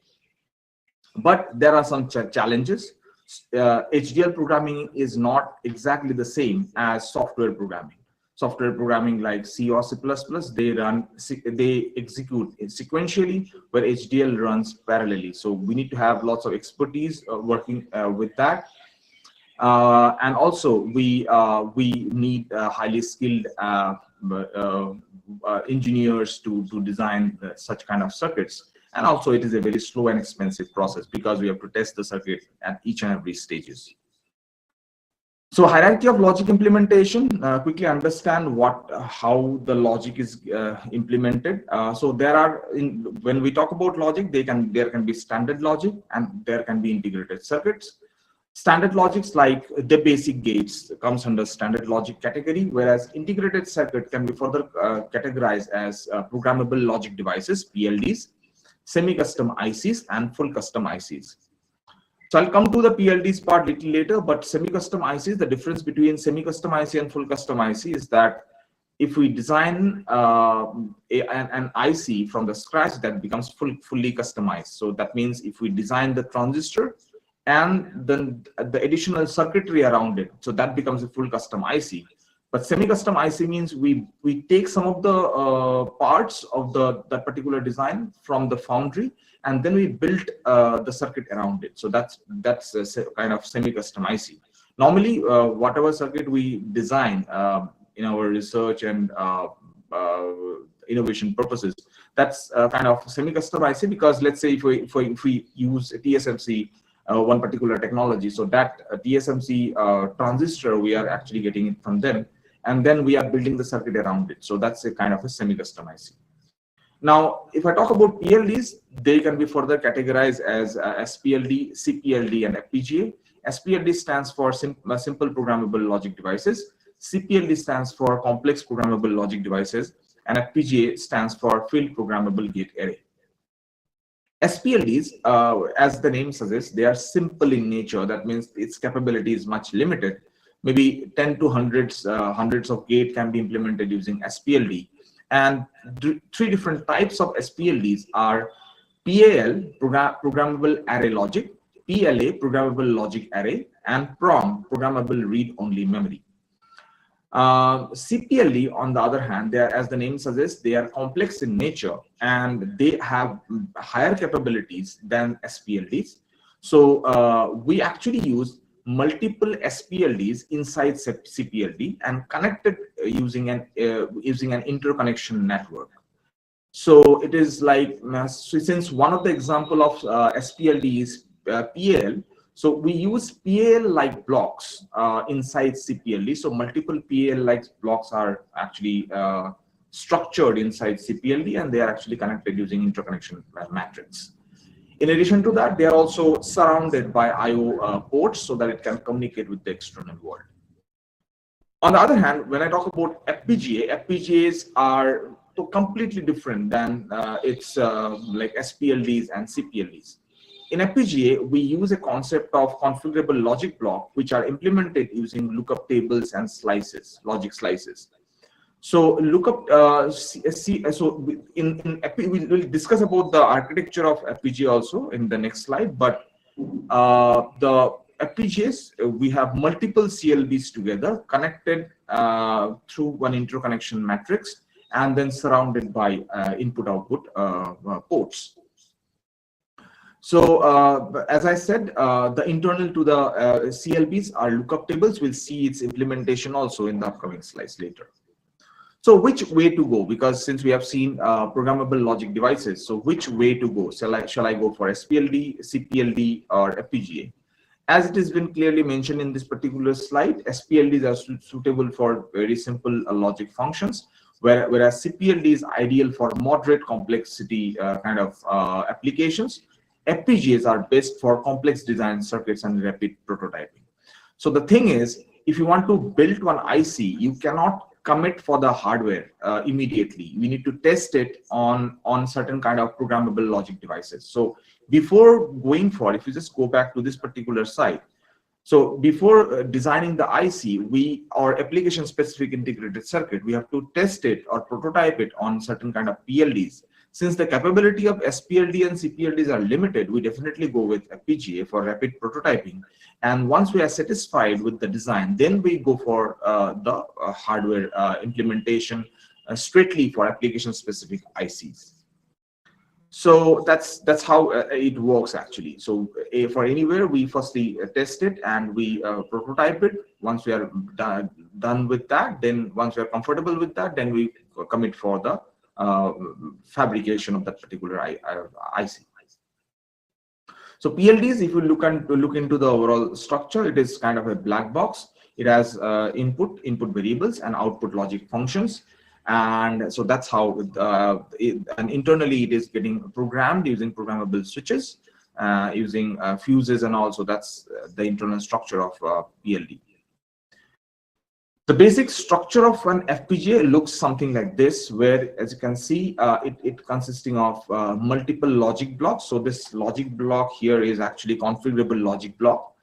Why configurable? Because you can configure it in n number of times whenever needed. You can, if you're not satisfied with the program, you can go back and rewrite the program, and you can burn the bit file onto your FPGA and check your prototype. So that's why we call it as configurable. And in addition to that, these orange boxes are actually interconnection switches. So the overall task is subdivided into small. The overall task is divided as a small task, and they are assigned to multiple CLBs so that parallelly the problem can be implemented. And finally, they are actually in the same since they are connected through the interconnection switch. Finally, the output would be produced in that particular manner. To communicate with external world, as I already said, they will be connected through these IO blocks surrounded to this particular FPGA. Now, when I talk about FPGA boards are slightly different than the basic FPGA. In the FPGA boards, we are actually surrounded by, so at the center we get the FPGA IC, but in addition to that, it is surrounded by the other peripherals as well, like Ethernet, or maybe audio jack, or maybe VGA output port or PMOD port. So there will be several peripherals connected. So they would be connected to the FPGA board, and you can, based on your requirement, you can program it.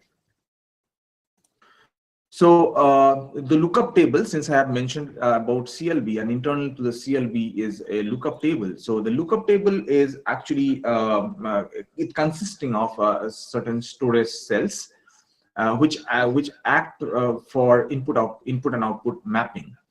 For lookup table implementation, we use multiplexers, and for implementing using multiplexers, we use the theorem called Shannon's expansion. So it is a very efficient implementation. So we'll see that particular implementation in a while. So the basic structure of a two-input equation, like f is equal to something in terms of x1 and x2, looks something like this, where you can see that there are 3 2:1 multiplexers, and based on the x1 and x2 values, from the storage cell, the value would be loaded. Now, how this particular values would be decided, that's based on the Shannon's expansion. So let's take this particular example here, f is equal to x1 dot x2. That means that's an AND equation, x1 ANDed with x2. So using Shannon's expansion, this particular equation can be broken as something like this. x1 bar in bracket 0 dot x2 bar plus 0 dot x2 plus x1 in bracket 0 dot x2 bar plus 1 dot x2. So if you can see here, that's actually we have a particular structure which we are following. So the MSB variable, that is the x1 variable, is actually complemented first, and in bracket a constant term ended with the second variable's complement plus a constant term with the true form of that particular second variable, plus the first, that is the x1 variable in true form, in bracket a constant term dot second variable's complement plus a constant term dot the second variable, so in true form. So that is the structure. So it's like, if you just read it in this particular way, that's x1 bar into x2 bar, that's actually 0 0, x1 bar into x2, that is 0 1, x1 dot x2 bar, that is 1 0, and x1 dot x2, that is 1 1. So you can read in that particular way. So that's how it has been broken down. And this 0 and 1 is decided based on the overall output equation. So the f is equal to x1 dot x2. So we do not have x1 bar or x2 bar. That's why this particular constant term is equal to 0. We do not have x1 bar dot x2 as well. So that's why that is also 0. But we have x1 dot x2. That's why that particular constant term is equal to 1. So accordingly, once we get them, now we can fill it up in this particular blocks, something like this. So these are the constant term which we are going to fill in this particular storage cell. So it will be looking something like this. So since x1 bar dot x2 bar, so that is 0 0. So first cell has been loaded with this particular constant term here. Next one is this one, that is 0 1. Next one is 1 0, and last one is 1 1. So accordingly, this would be implemented. So we do not, once we have the equation, we do not need to have, because normally when we go for any kind of logical expression, we need the truth table for getting the equation.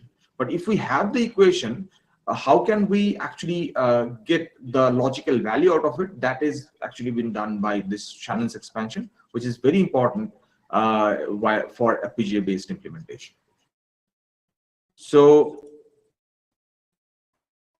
yeah, so basically then let's talk about application specific integrated circuit. Now we have talked a lot about integration, VLSI, we have talked about FPGA, PLDs, CPLDs and FPGA. Now let's quickly talk about what is application specific integrated circuit. ASICs are custom designed chips that are tailored to perform particular task or set of tasks. Unlike general purpose integrated circuit, ASICs are optimized for specific applications, making them more efficient in terms of performance and power consumption. They're commonly used in various fields, including telecommunication, automotive, and consumer electronics. So they have lots of applications. So they are not general purpose. They are specific for a particular application. Now, we can implement a design using FPGA also, but as I already said, FPGA has lots of, it's a kind of a black box, and it has lots of resources associated with it, and those resources may not be necessary for that particular application. So using FPGA in the overall design may be useless. So therefore, if you go for a specific IC design, which would definitely lead to, and if you're specifically going for a bulk production, definitely that will reduce the cost as well.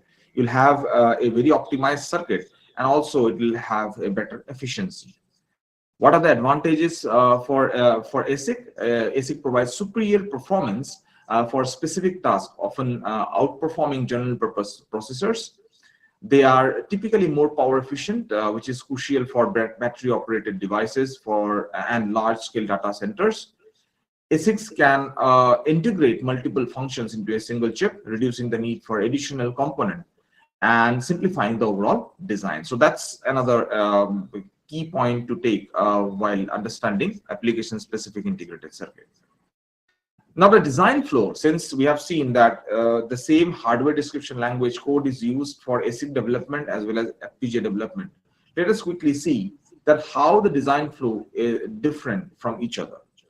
Let's quickly see, first of all, understand the FPGA design flow. FPGA design flow is pretty easy. We need to have a functional specification, and based on the functional specification, we write the hardware description language code, and immediately after that we run the behavioral simulation to do one initial verification of the design. Then we perform logic synthesis, and once we are very satisfied with the logic synthesis with its structure, we then go for place and routing, which we call it as implementation also. We perform static timing analysis there to check whether my design is able to meet the timing or not. If it is meeting the timing, then we generate the bit string and dump the bit string on the FPGA board. So that's very simple. If anything goes wrong, we can easily go back to our HDL code and we restructure it, and we can redo the same process. On the other hand, if we look into the ASIC design flow, it is slightly different. Though we have some of the common steps, but it is slightly different. In ASIC, we do write the same HDL code and we perform the same behavioral simulation. But immediately after, at the step of performing synthesis, we do static timing analysis, and we also perform equivalence checking. Because in synthesis, it actually converts the high-level constructs into get-level netlist. So the structure of the program completely changes. So if you want to see if it is like if there's a equivalency in the design, we perform equivalency checking, and once we are comfortable with that, then we go for floor planning. So we have to do everything by ourselves manually. So floor planning need to be done, and then once floor planning is done, we go for place and routing. At place and routing also, we still perform static timing analysis. We have to do this again and again. We again perform equivalent checking, and we perform some additional steps for verification as well. Once we're comfortable with that, then we go for sign off and we send that to the foundry. It normally takes very long time, maybe waiting time like not even 1 to 3 months. Sometimes becomes it takes lots of time. The chip that we have fabricated recently took around 4.5 months. And so we have to wait until 4.5 months, and then only we can start testing that particular chip. So it's a very lengthy process. Whereas in the case of FPGA, if it is not done, immediately you can go back and redo the thing. So that's much easier and convenient.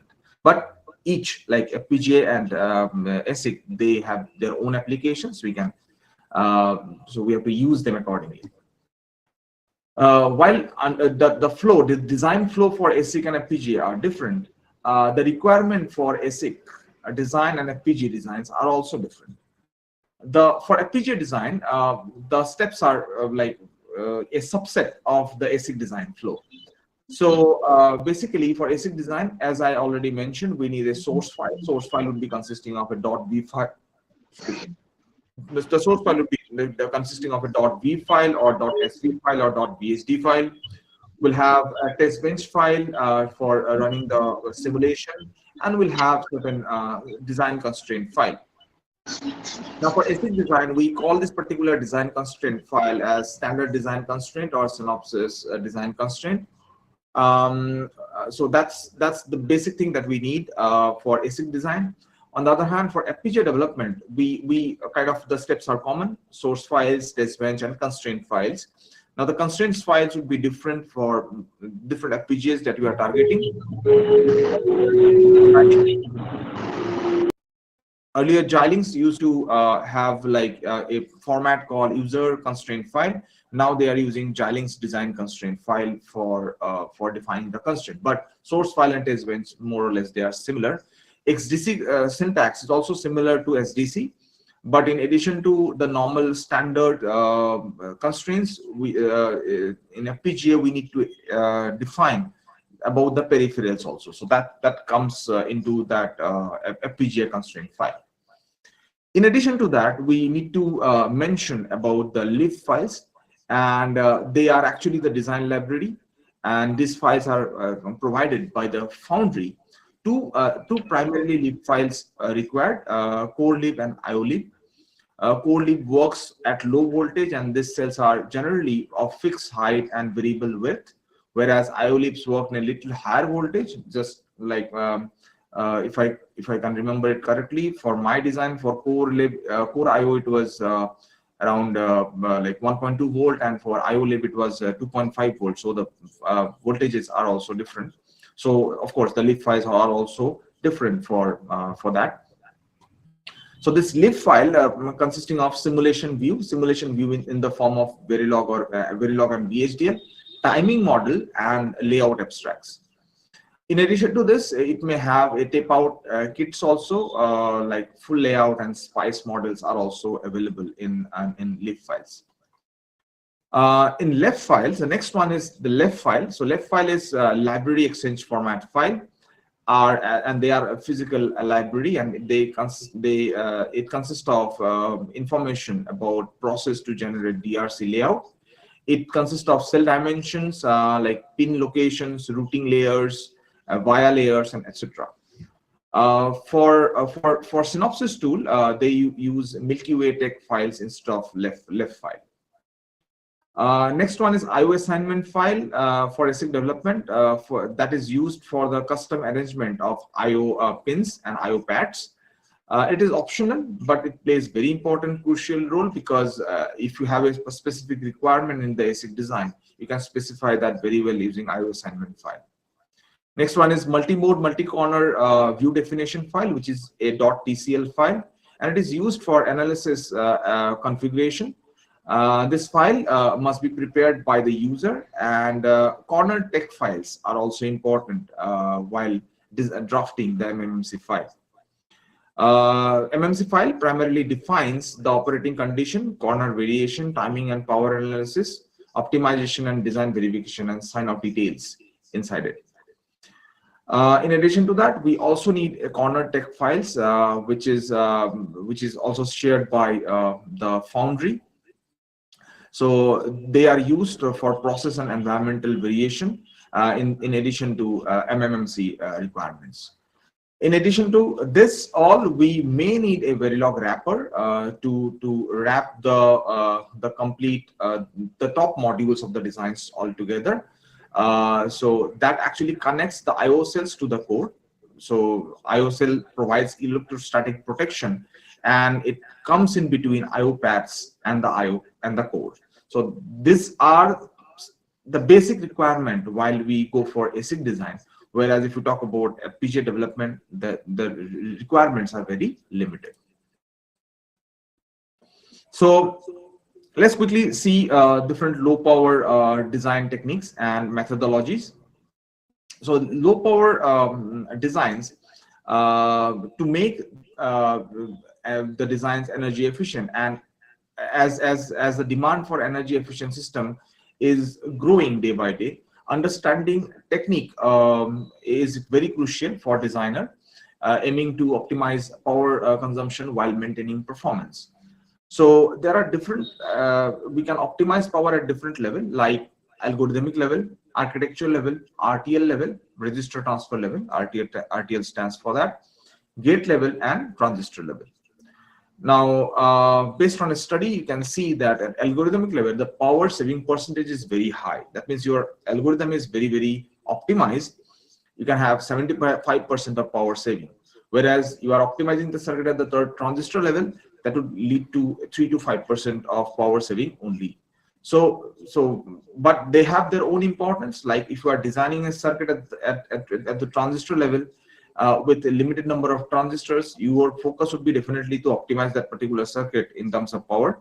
Whereas if you are going for a very big circuit which consisting of algorithm and architecture, definitely you can optimize at that particular level also. But based on the application, if you are going for a complete solution, then you may be willing to optimize the circuit in terms of power at different levels, and that will be definitely dependent upon what kind of applications you are targeting. At algorithmic level, basically we can achieve the power efficiency by simplifying algorithms, which would definitely reduce the number of operation, and that can lead to lower power consumption. So algorithmic complexity reduction can be the key of reducing the power requirement in the circuit. In addition to that, dynamic voltage and frequency scaling can also play a very important role, which is actually adjusting the voltage and frequency according to the workload requirement, and that allows system to operate at lower power level during less demanding tasks. Approximate computing is also very important, because applications like neural network and all those stuff, we may need approximated results for maybe for multiplication and all those kind of operations. So in such applications where perfect accuracy is not critical, using approximate algorithm can significantly reduce power usage. Hardware and software partitioning can also be very crucial. It provides power reduction by dividing the task between hardware and software. So like heavy calculation can be performed in the hardware, while control function can be very well easily by the software. That can also lead us to managing the power very effectively. At the architecture level, we can achieve better efficiency in the power by multi-core architecture. We can distribute by distributing workloads across multiple core, which would allow for lower frequency operation of each core and reducing the overall power consumption. Another technique can be power gating. So in this particular technique, it involves shutting down portion of the circuit that are not in use, which would be definitely saving lots of power. Next one can be memory hierarchy optimization.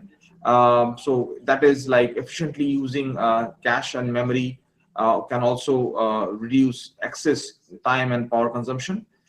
Techniques such as cache partitioning, data locality optimization can be very crucial while going for memory hierarchy optimization. Register transfer level. At register transfer level also we can achieve better power efficiency. The first technique is called as clock gating. This technique disables the clock signal to a portion of the circuit that is not being used at that particular moment. The next technique can be data encoding. So data encoding technique actually targets reducing the switching activity. So if we have lesser switching activity, the dynamic power would be definitely reducing. And also resource sharing. So sharing resources among different functional units can reduce the overall number of active components, which would lead to a lower power usage. So at the gate level, there are some very important power optimization processes or techniques. The important one in gate level at the gate level is using different logic styles. So if you see, there are different kind of logic styles available. Let's say basic transmission gate technique, pass transistor logic technique, or complementary metal oxide semiconductor CMOS based technique. And in addition to that, we have CPL technique, we have GDI technique, like gate level diffusion input technique. All these different techniques has their own advantages and disadvantages. So based on the applications you are targeting, we may choose that particular technique and apply that for implementing our design at the gate level. If we talk about in certain applications, I have seen that people use hybrid technique as well by mixing multiple logic styles together. That can lead us to a better even efficiency in terms of power as well as delay. We can also achieve a better power optimization at the gate level by minimizing switching activity and also threshold voltage scaling. At transistor level, of course, the transistor sizing plays a very important role to have minimizing the power consumption. Body biasing also plays a very important role because adjusting the body bias of the transistor can help control the leakage current, which is very crucial for low power design. Multi-threshold CMOS can be also very helpful. This technique actually use transistor with different threshold voltage to optimize performance and power consumption across various operating conditions. So this three can be very crucial in our design. One of the important thing that we must understand while using hardware description language is that our design should not be incomplete. One of the Verilog code that I have shown over here is a simple design. This design does not make much sense, but I just put it here just to show that how it can actually have a very overloaded kind of design once this should be synthesized or implemented. Now, if you can see here, this particular design one module is consisting of 2 input ports, in1 and in2, and 1 output port out. And we are using a case switch statement here, case in1 concatenating with in2. And if the value is 0, 0, output is equal to 0. If it is 1, 0, that is in1 is equal to 1 and in2 is equal to 0, output is equal to out 1. And that's it. We do not have any kind of default case in this particular case. So anything other than 0, 0 and 1, 0, if it appears, this particular system would produce the output of the previous cycle. So whatever result was there in the previous cycle, that would be appearing if this input combinations are not matching, right? Therefore, to have something from the previous cycle, it would need a memory element, maybe a latch or something like that, to store the value, because otherwise how the system would know that what was the value previously. So therefore, if we implement that, if we elaborate this particular design, you get a circuit something like this. And if you see here, this is a RTL latch, so which is acting as a memory in this particular case, which is unwanted, completely unwanted in this particular design. So if just because of you are missing this default case here, it is producing this particular memory element in this particular after performing the elaboration. This problem can be easily rectified by including a default statement like default out is equal to 1, or maybe out can be equal to 0 also, it doesn't matter. Just including this particular default statement and the elaborated view looks something like this. So the memory element can be easily avoided, and by including this particular default case. Same thing can be applied with even else statement in if-else condition also. Now, normally it is a very common practice in software programming that if we write if statement, we may even skip else statement. But that is not accepted while going for HDL programming. That's why I was saying earlier also that programming flow for like software programming and HDL programming is completely different. And that would lead us to, because our objective of HDL is to get the hardware. So therefore, if you miss something, that would definitely have an implication. And the implication can be very devastating also at the overall design. Because if you are not concerning about the area, then it might be okay. But if you are concerned about if you are very concerned about the area, then in that case, that particular design would not work as per your expectation. So since we have talked a lot about the power efficiency, let's quickly go through my doctoral and postdoctoral research. During my doctoral research, my work was to implement multiply and accumulate architecture. A multiply and accumulate architecture is actually multiplies two values and add it with the previous value. So for implementing that, the primary requirement was to design a multiplier. So a universal compressor based multiplier was proposed, and which produces very promising delay and power. And it was UCM was later prototype using Nexus 4 RTX7 FPGA board. So the circuit, the UCM circuit was actually implemented in both way. One was using cadence environment using GPDK90 and TSMC 130 nanometer technologies. And also it was actually then designed using HDL as well to have a prototype on Nexus 4 RTX7 FPGA board. So two way it was done. Once we got the UCM multiplier, then it was the overall MAC architectures were proposed. Like for MAC architecture operation also, it was like consisting of unsigned MAC, unsigned synchronized MAC, signed MAC, and signed floating point MAC architecture. So signed floating point MAC architecture was the final design which we implemented, and that's that I would show in a while. So UCM architecture looks something like this. So normally when we add the partial products, we use either maybe a half adder or full adder, or maybe a compressor, maybe 7:3 compressor or something like that. But in this particular idea, for addition of the partial product, it was universal in nature, so it can have multiple inputs, and it would compress it down to one bit of sum and a few bits of carry accordingly, based on the size of the partial products it is adding. So that was the overall idea. I'll not go in much in detail into this. The internal addition stage consisting of and XOR gate pair, and it's something looked like this. The number of levels and number of stages were actually calculated based on this particular equation here. So the overall SFMAC architecture was something like this, which is very bulky in nature, and it was actually designed using Cadence Virtuoso. So what I'm trying to bring through this particular topic is, through this particular slide, is that for optimization purposes, we used power gating technique. That is, at the architecture level, we use power gating technique to reduce power at the architecture level, and also we try to optimize the gate level designs. Because as you can see, there are lots of basic gate pairs present in the circuit. So we try to optimize even the basic gates, AND gate or XOR gate, full adder, half adder, even the compressor circuit as well. So at architecture level, we try to optimize. At the same time, at the gate level also, we try to optimize, and that's how we could achieve that performance of that particular circuit for power as well as delay. Finally, it was realized on a FPGA board, and it has been shown over here. For my postdoctoral research work, I worked in the automatic design of a digital circuit project, which is funded by Research Ireland and supported by Intel. This actually project targets the limitations of HDL.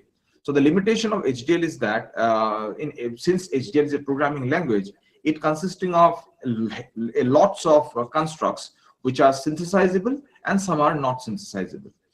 The reason of including non-synthesizable construct is that we can use HDL for verification purposes. So for, let's say, for designing a test bench, we use HDL as well. So therefore, those non-synthesizable constructs becomes very handy for drafting even the test benches. But the same constructs cannot be used for designing a circuit because they are not synthesizable. So ultimately, when we learn HDL, it happens with any one of us, like for any designer, we actually use non-synthesizable construct while designing for designing a circuit. So that problem was actually targeted, and that was getting solved by a machine learning technique called grammatical evolution. And it was actually, so if you just look into the ASIC and FPGA design flow, the structure, even though we have mentioned that we have HDL, that is, so we need to design the HDL here, but that actually should be synthesized. And for that, its common HDL cannot be used. We should have synthesizable HDL. So that's very important. So if we are getting a synthesizable HDL, then only in FPGA as well as in ASIC, you would get a desired outcome. If it is not synthesizable, the system would definitely produce an error. So therefore, how to make the circuit synthesizable, that too in an automated manner. That was actually solved using this particular postdoctoral study. And also, as I said, incomplete design leads us to complicated output or unwanted hardware. So using this particular machine learning technique, we try to even solve that and try to optimize the circuit in such a way that it can have even a complete design so that the circuit overload can be reduced. So using that particular technique, the idea was this, that we'll have in ADDC, that is automatic design of digital circuit project, the idea was to have a design specification which is common for normal ASIC design flow. But in addition to that, since we are using grammatical evolution, we write a grammar specific to the problem in hand. So grammar is kind of like certain set of rules which would be actually used for writing the code for that particular problem. So based on the grammar, it would actually use a grammatical evolution engine, and it would actually calculate individual circuits, and those circuits fitness would be calculated, how close that individual with the ideal solution. If it is very close to it, then that would be selected for the further rounds. If they are not close to that particular fitness, maybe they may be rejected, or we'll do certain additional activity to maybe alter that particular individual. That is the complete idea. So using grammatical evolution, we produce synthesizable hardware description language code, which is then we performed we got the get level netlist, and that is actually used for performing place and routing, and finally we received the chip, which is later on tested. So since the grammar, which is the design rules, is so system is getting a binded rule to evolve itself. So there is no scope of having non-synthesizable constructs, and therefore the generated circuits are always synthesizable. So that was, and also because we are using the grammar rules strictly, so that like the design is not incomplete, so therefore the design would be complete, and therefore the design would also much more optimized one in terms of power as well as delay. So that for ASIC development for this particular project, we use Cadence, Genus, and Innovus. The technology used was TSMC 65 nanometer technology. Core voltage and IO voltage, as I already stated, it was 1.2 volt and 2.5 volt. For logic synthesis and get level netlist and power delay analysis was done using workload models, which we received from TSMC itself. This is a view for the place and route. So this is the code block here, and we actually implemented one FIR filter, basic FIR filter, which was automatically designed by the tool, and that is later fabricated. So for testing of that particular fabricated chip, it is actually, we use a QFN56 socket because the chip size was very tiny. It was 8 mm by 8 mm. So soldering it was very difficult. So we used this particular socket. We connected that with the FPGA board, and we tested that particular circuit. As you can see, this is the AMD Nexus A7 Xilinx FPGA board, and these are the voltage level shifters, because the Xilinx board was producing the output as at 3.3 volt, whereas our ASIC was capable to handle it at 2.5 volts. So we need this particular voltage level shifter. This is a voltage regulator circuit, because we need to regulate the voltage for 1.2 and 2.5 for that particular ASIC. So that has been generated through that. And then this particular QFN56 socket, which is holding that particular chip there. So my current research work is to commercialize the ADDC project. We have already completed with our registration of the IP. Patent has been filed in the European Patent Office, and so that project currently, where I'm working, is a Lero platform project called Auto Circuit. So our plan is to complete the backend task, review and update the code, and build a modular grammar library. We are also planning for a front-end design for user-friendly user interface, so that the user can upload their user specification, and accordingly the grammar can be generated, and that would lead to synthesizable HDL code. Also, our target is to integrate the current design with Cadence, Genus, and Xcelium logic simulator, so that the simulation and the synthesized circuit can be viewed by the user themselves. Then of course the trial and review from our industry partner, and then final code release. Currently our industry partner is Intel Analog Devices and Huawei. So the key takeaways from this particular discussion is VLSI and its need for HDL. We have seen and understood why HDL is needed. We have also seen FPGA and need for FPGA in VLSI. We have differentiated the ASIC and FPGA design flow. low power VLSI design, and different ways of optimizing the power. We have seen those different techniques as well. Incomplete design and its implication also we have seen, and then we have really talked about my doctoral and postdoctoral research work. So that's it. If you have any questions, I would be happy to answer. Thank you.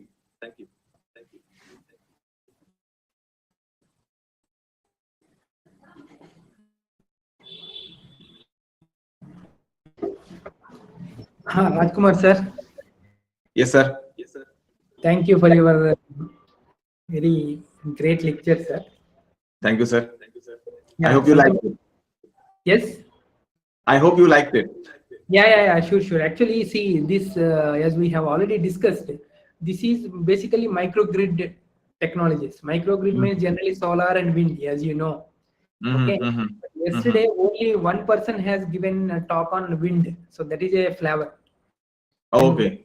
And one person has given talk on solar design, that is one flavor.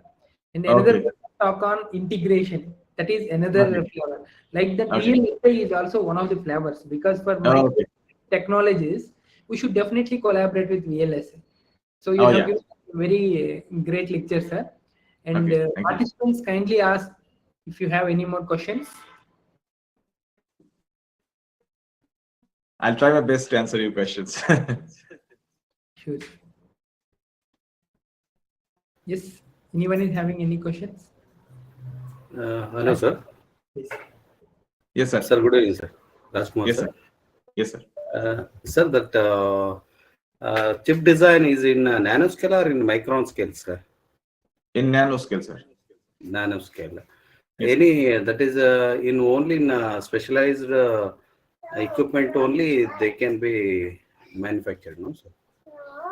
In the laboratory. That depends, sir. So, like the technology that we used in our project was TSMC 65 nanometer technology. So, but I think the technology that we have in India is, I think, from SCL Mohali is 180 nanometer technology. So, manual interference will not be there, sir, inside in the manufacturing time. Sorry, sir, I could not understand. Manual interference means man will not operate all those things. Whatever the design you are making as a simulation, same material manufacturing, while man will not be interfered in that. Yes, sir. So actually, so in my project, in this particular ADDC project, the idea was to generate the synthesizable HDL code. But once we are getting the synthesizable HDL code, then for performing place and route and other stuff, definitely manual intervention will be required, because that need to be done manually. But the earlier problem was, like, for even getting the synthesizable HDL code itself, lots of human intervention was needed, because that's a very highly demanding and skilled kind of job. So to solve that particular problem, we use the grammar and machine learning tools so that it can be, the individuals can be evolved, and the best individual can be selected, which can be then directly sent for place and routing and other purposes. Yes, okay. Sir, I have another one doubt actually. Yes, sir. Only transistors, inductor, resistors are installed in MOSFET and CMOS ICs. Yes, what about that? Any new technology has came to introduce as a battery is also in the wireless chip, as well as battery. Along with the battery, introduction in the battery itself in the chip is it possible? Is there, sir? I think directly introducing battery using CMOS technology, I don't think so, because battery is a complete different segment. I have no idea like if something has come up like that, but as per my understanding, battery is a different kind of chapter. Correct, sir, correct. Actually, most of the materials should be as placed in manufacturing. Yes, likewise, as that is also one of the electrical element, no, as a resistor, inductor, transistor. That is also. Yes, sir. I thought this. Okay. Because CMOS can be used for implementing capacitor, resistor, or even like basic MOSFET, so that can be translated. But for storing something, like in the form of energy, that too for a long run, I don't think CMOS would be capable for that. Okay. Yes. Okay. Thank you, sir. Thank you. Thank you, sir.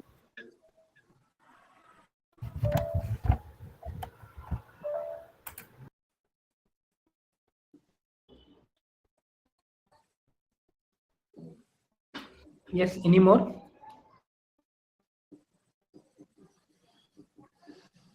Okay, if you have any more doubts, you can put it in the chat window. Otherwise, we will come back again after once photo session is completed. So Rajkumar, yeah. let's have a photo. And Oh yeah, sure, sir. I'll just stop sharing now. Yeah, stop sharing.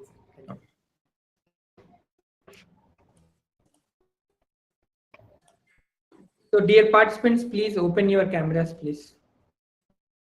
Savita madam? Savita madam? Yes, sir. Please open camera, madam.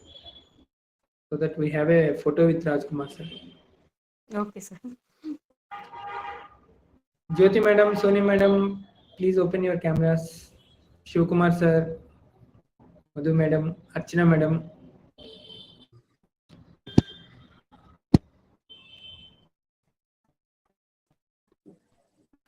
Sir, something has went wrong. My camera is not opening. It's fine. It's okay.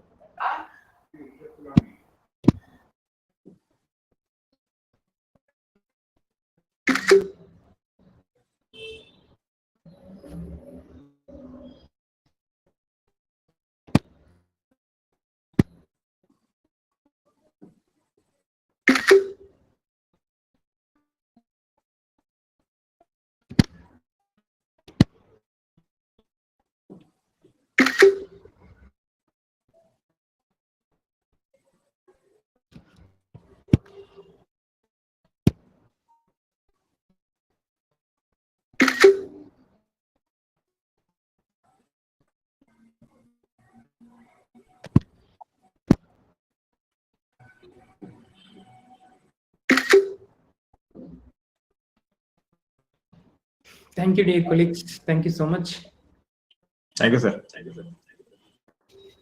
you, sir. Thank you so much for your kind patience talk, because you are from Ireland. Okay, in spite of your busy schedule at India, still you are participating it. Thank you, sir. Thank you so much. No, sir. This is my pleasure, sir. To be at home, like for delivering a talk for Jain University, I'm ready for any time, sir. You can invite me any day, no problem. Thank you, sir. Thank you, sir. Rajkumar sir, good evening. Pramod here, sir. How are you? Fine, sir. Fine, sir. How are you, sir? All good, sir. All good. Happy to see you again, sir. Yes, sir. Thank you, sir. So how is the department going? Oh, very nice, sir. It is going very nice. Very nice. Okay. Yes, sir. Yes, sir. Yes, sir. If possible, kindly come back, sir. Oh, let's see. I'll see, sir. Yeah, sir. Let's see Yeah, how it sir. goes. I have no plan at the moment. Okay. Fine, sir. Thank you, sir. Thanks a lot. Okay, Nice no session, problem. sir. Nice. Thank you. Thank you, sir. Thank you so much. Okay, sir. Thank you. Thank you, sir. Thank you so much. Rajkumar, sir, now 6:30 to 7:30, we need to go ahead with test and feedback session by the participants, sir. Okay, sir. So after that, from 7:30 to 8 o'clock, valedictory will be there. Okay. So if it is possible, please kindly join for valedictory, sir. Okay, sir. 7:30 to 8, right? Yes, sir. 7:30 to 8. Okay. So we have like around 1.5 hours now. Exactly, 1.5 hours from now. All right, sir. No problem, sir. Thank you. Thank you, sir. Thank you so much. Bye. See you. Yeah. Dear participants, this is a normal thing actually. I am connecting to one of the groups of all ATAL coordinates. Okay, in that one of the coordinator has put the message such that how the ATAL program went on. So he put the message such that we had they had a glitch in uploading attendance after that conducting the exam. So they told that later they have go ahead with the examination and they have uploaded in the ATAL. Okay, after doing maybe some messages or something. So what exactly happening from my side? It's coming actually. So I like to show you that part also. If it is coming to you or not, I don't know, because I have scheduled the examination exactly at 6:30 only. Okay, so I will show you from my end what I am getting actually. So this is the latest improvements only. Recently, I got this one. So I said I'm keep on uploading this, uploading your attendance, but sometimes it takes much time, and also sometimes it is not at all giving the. I mean, for entering the last one, I am getting a glitch. Okay, 14th one. Okay, for that I need to go again. I need to do again. So it is taking much time actually. Okay, I will do that. Not an issue. Test marks, I didn't get anything from. I mean, before the entering of my question paper, but now I'm getting like this. Okay. I'm sorry. Hope you know the difficulty, because all are faculty members here, so I like to show it to you. It's okay.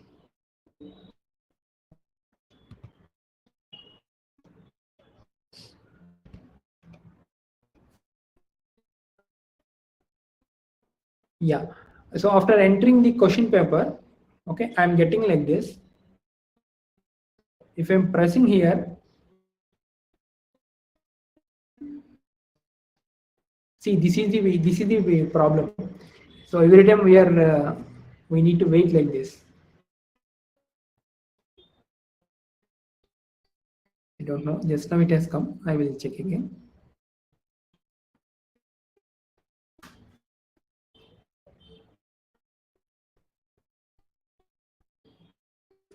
So the problem is everyone is doing at the same time. So it is the problem will be like this only, I think.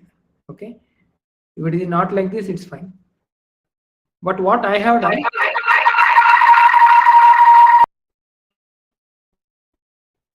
Yeah, it has come.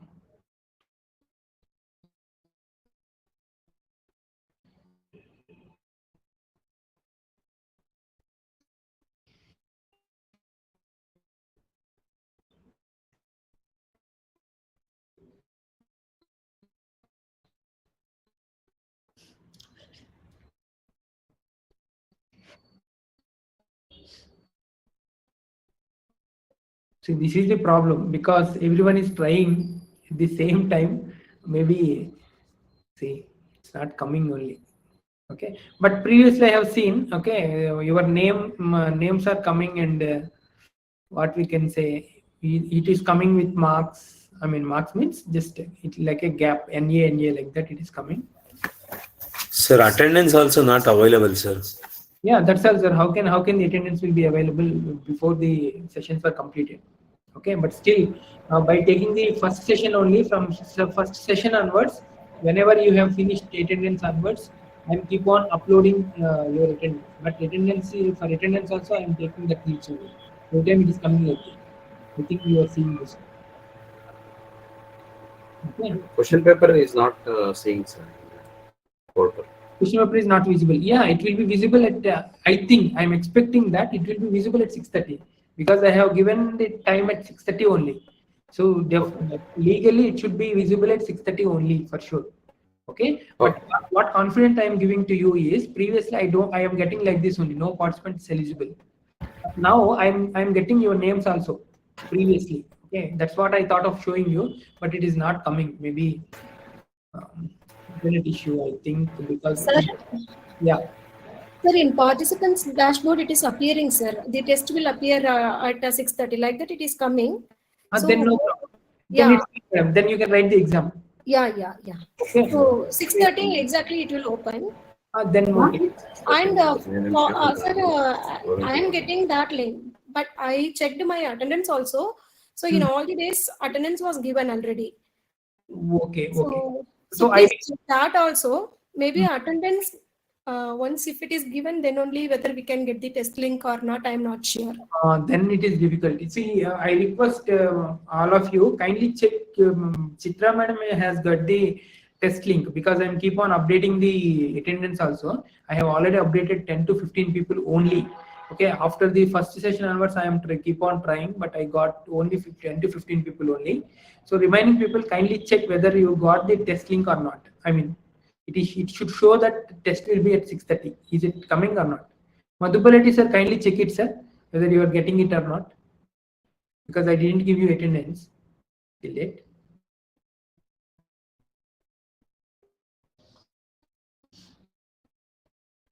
Venkatesh, are you there? Sirji, Pramod here. Yes, For sir. me, attendance not updated, sir. Yes, sir. And this one, sir, check the test link. Test one also it is not showing. No, sir, it is not showing. Okay. Then it is difficult for you to write the exam, sir. Yes, sir. Because, Yes, sir. Yes, sir. yeah, even though I tried, it's taking time actually. No issues, sir. No issues. We'll discuss. Yeah. Is So it that's like we have to write now only or tomorrow? yeah. That's why, sir. That's why I thought of doing one thing. Okay, I will share. Yeah. I have prepared that one also. What we can call the Google form also. Yeah. Yes. I try to share the Google form in our group also. Sir, one more thing, sir. Is Yes. it mandatory like you have to conduct test in here? But what we did is manually we corrected and then we uploaded the marks, final marks. Yeah, actually, this is one way they are showing, sir. Okay, so Okay. I am following this way only, and Okay. parallelly I have another plan also. Okay, actually, Okay. Google form I have prepared same Yes. questions, Yeah. Google form. I Yes. will let us conduct the test exactly at 6:30 only. Let us Yeah, definitely. Sir, exactly. last time ATAL FDP we conducted no, sir, offline Yes, mode. yes, sir. There was two options. One, we can conduct assessment in portal. Another Correct. one is in manually. What we did is we conducted manually because last day everyone will be working on, sir.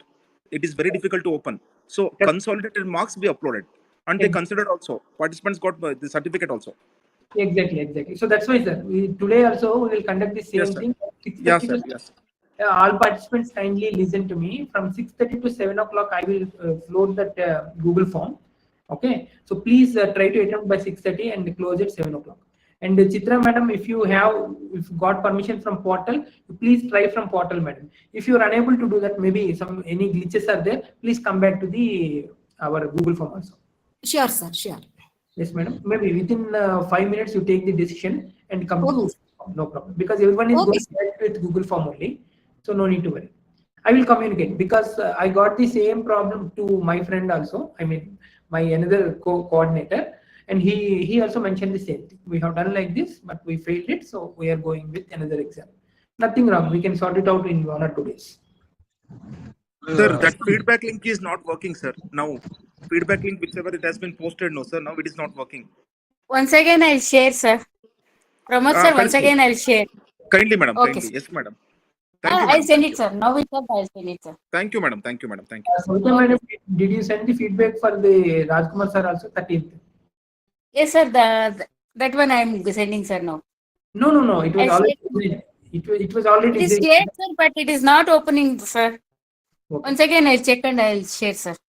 Yeah. I will check and come back, madam. Okay, sir. Yeah, dear participants, be ready. Okay, it is 6:17 p.m. only. By exactly 6:25. Okay, I will post the Google form link. Okay, you can do the exam. Okay. Okay, sir. And please convey your friends also. Kindly ask them to join here. Maybe I can I post in there also? Is it better? Sir, Anyhow, better, sir. You can post it, sir. there also, yeah, I will post there also. No problem. I will post in our WhatsApp group also. Let them write how many can write, and attendance is one criteria. This is another criteria.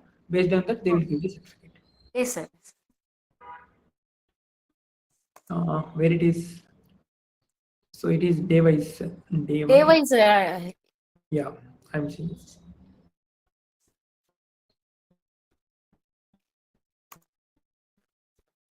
Publish. First, we need to type publish, madam. Publish. And then, yeah, I'm giving the link. Okay, don't worry. Okay. Where are you here? Sir, Suresh sir has raised the hand. Yeah. Please tell me, sir, what's the problem? This is for session 13, the last session. Session 13, sir. Yeah, this is for session 13, the last session. Feedback. If you want to write later, if you want to fill later also, you can fill. No issues, sir. See, the plan is like this: 6:30 to 7 o'clock. You have to write the exam, and 7 o'clock to 7:30. Kindly cooperate with us to share your feedback. You have to open your camera and you have to speak something about the things.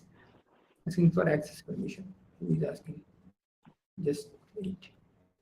Madam, this Google form also is asking access, ma'am. Access, it is asking access, sir. Yes, ma'am. Teacher sir, it is asking access, sir. Okay, madam. I will give you. It is not opening, sir. Sir, it is permission denied, sir. It is. Sir, Okay. 1 second, sir. You will Feedback check. link. It's checking. Yes, yes.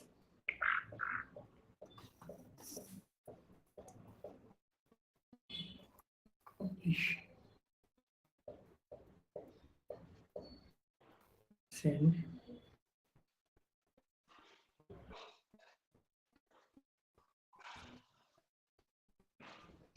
Questions. Okay. All of you, yeah, maybe same link, different link. VN8, is it the link VN8? Previous one? Last thing? No. I request all of you kindly check this. Yeah, I request all of you kindly check this. This is for 13 only. Which ends with. It is also asking for access. It's asking for access. Okay.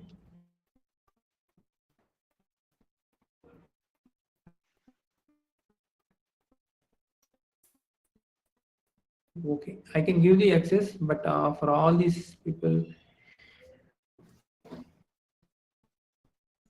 it's okay. We will see later. Then save.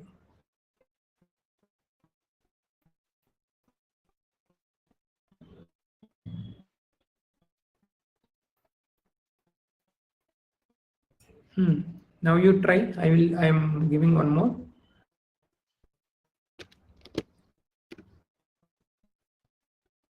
See, I have sent one more. You just try. It is also asking for access, sir. No.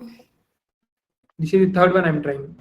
Yeah, third one also asking for access. Sir, kindly check in, sir. You are creating using official email ID, no, sir? Or university official email ID, right? No, sir. No, sir. No, personal Gmail account.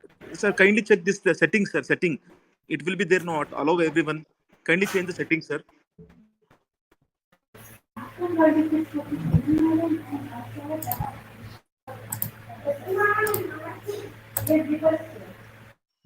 Response. Always.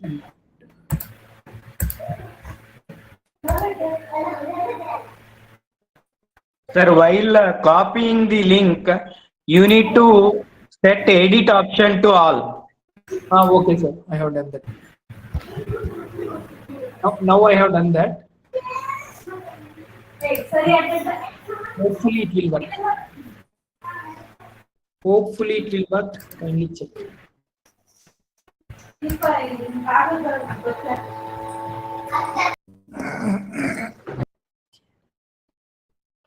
It's not working, sir. Same problem. Okay. Please leave it then. No problem. I will. Dear sir, you have to uncheck or check the. I will fix the problem and come back to you. Okay. So up to 12 you have given no feedback.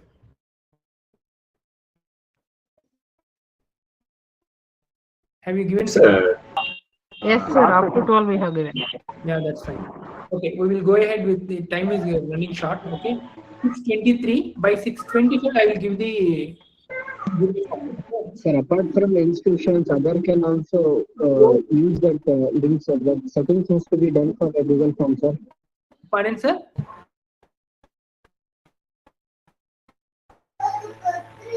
Outside your institution, participants can also enter that Google Form. That setting is there.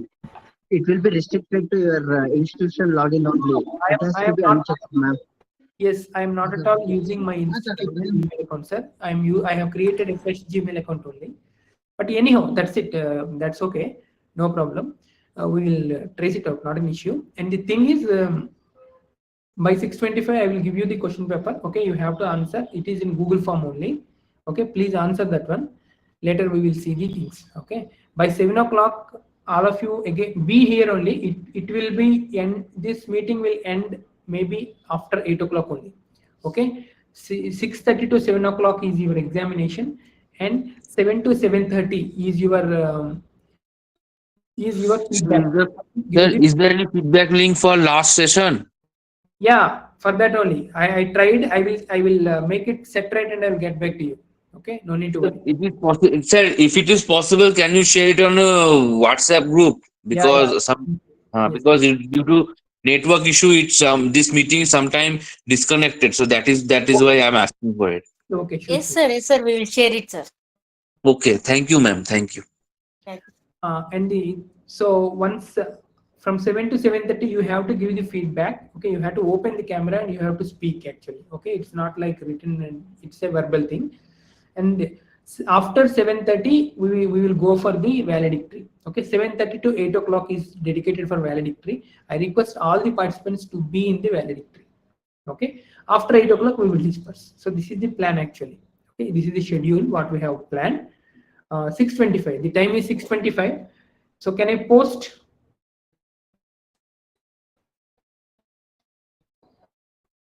Yes, sir. Post, please.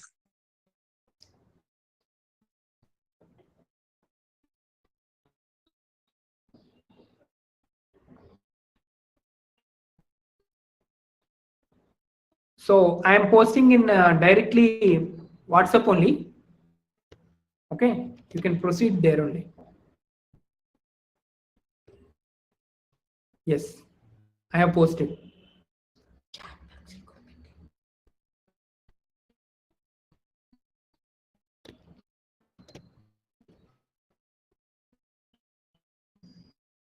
I hope it's working. Can anybody? Working, sir. Working, sir. Working. Thank you. It's opening, sir. Thank you. Thank you. Thank you, sir. Yeah. 20 questions. Aram se answer the things. Thank you so much.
Sir, test is submitted, sir. Hello? Is anyone there? Hello? Yes, sir. Yes, sir. Please proceed. Sir, I have submitted the test, sir. It is showing view accuracy only. View It is accuracy. not view accuracy. It is not showing any score, sir. Very good. Yeah, yeah. That should be there, sir. We should Come not again? show the score actually. Oh, okay, okay. Okay then. Okay Yes. then, sir. Thank you. Yeah. Thank you, sir. Thank you. Sir. Does you sort out that last feedback, sir?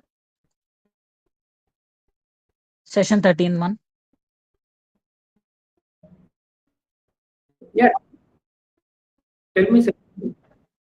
Okay, sir. Thank you. Okay, sir. Okay. Thank you, sir.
Hello.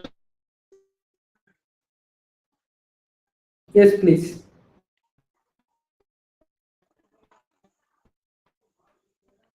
Yes, please. Please be online. Yeah, session 13, I will make it. I will make it now. Sir, will you going to disclose the results right now? Right now is not possible, sir. Why, sir? No, we cannot disclose the result actually. Okay, that's the rule. Means we should have to get the confirmation, no, sir, whether we were qualified or not. That will be done by ATAL people only. You no need to worry. Tell me, sir. Okay. Okay, sir.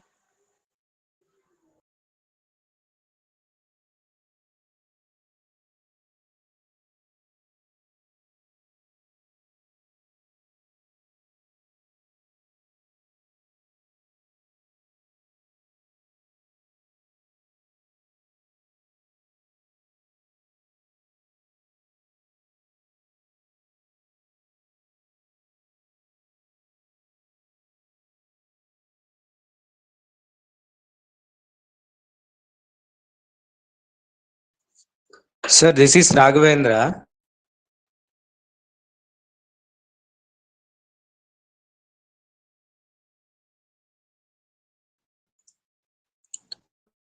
Hello, sir.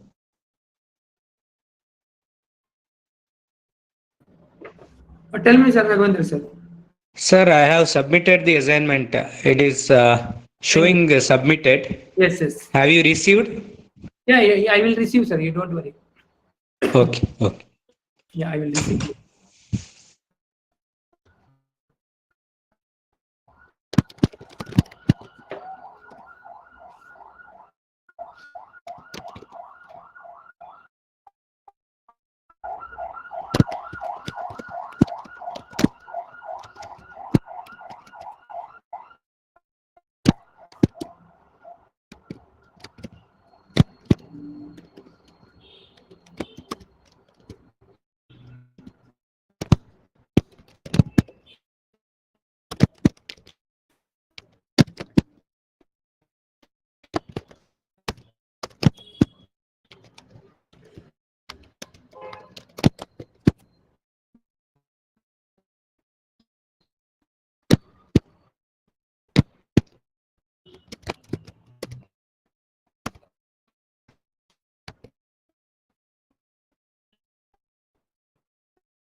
Okay, one minute.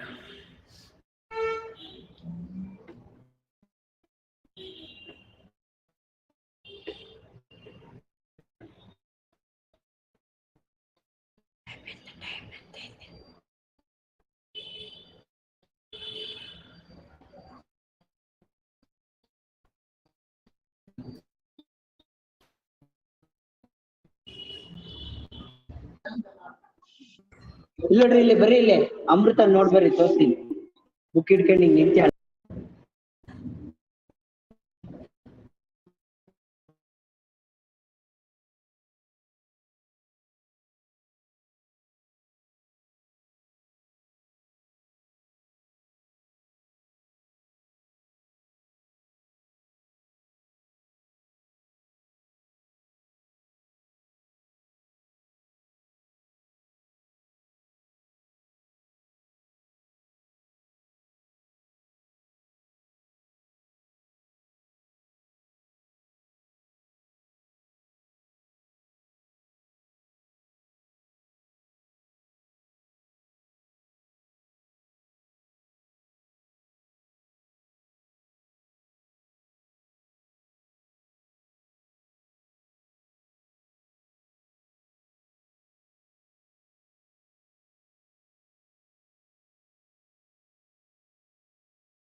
शेवटचा दिवस.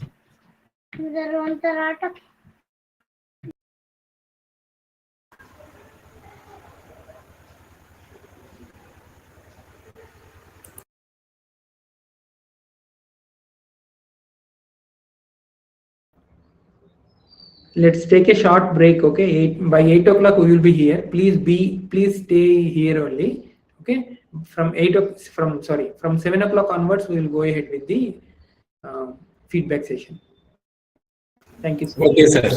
Yeah, thank you, sir. But please stay here only.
Chaya madam, is it working for you? Feedback 13.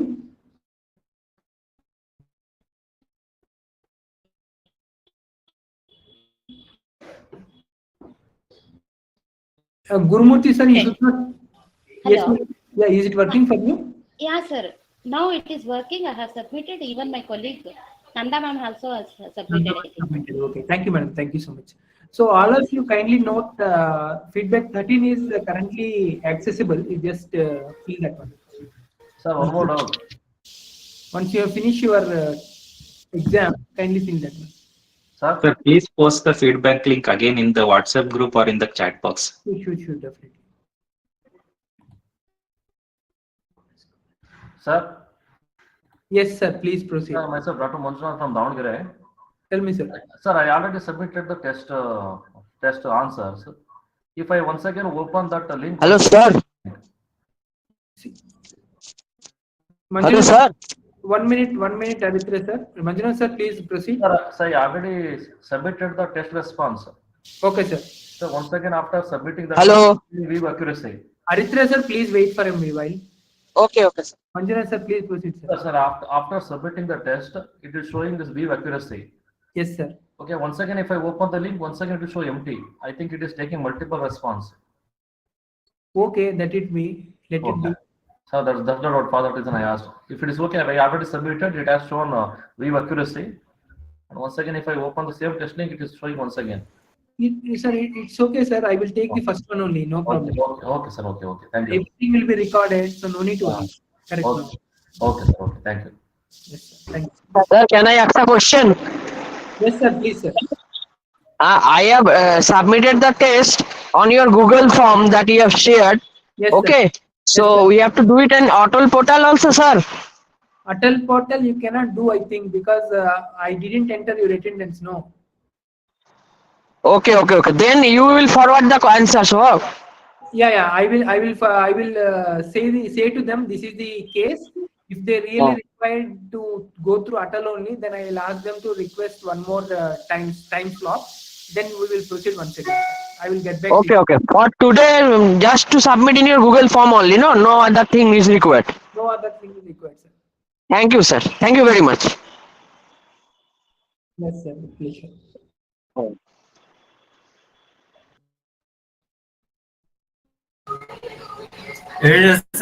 Sir?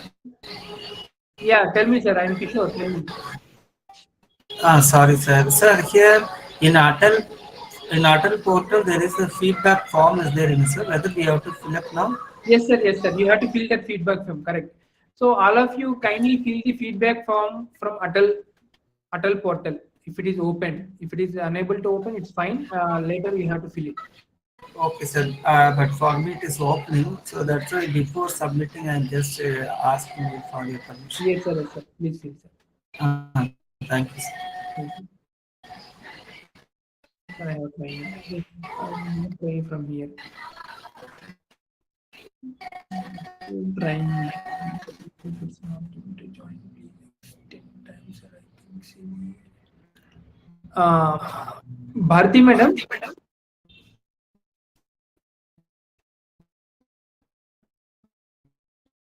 Bharti madam.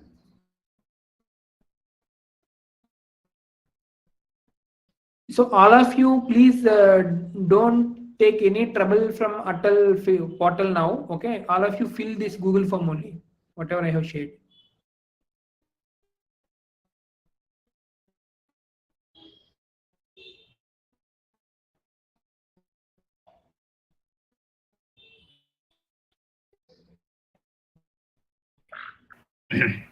Yeah, tell me, sir. You guys, sir. Sir, actually, ATAL portal is not going to open for feedback form filling. That's fine. That's fine. Later you can do, sir. No problem. Tonight you can do. Yes, no, sir. No, sir. Not. In WhatsApp also, such that you have to fill through ATAL, and you have to come here for the giving the feedback, sir. Okay, you have to open your camera and you have to speak. Okay. I am formally typing. Okay, kindly fill the feedback. Feedback from ATAL portal.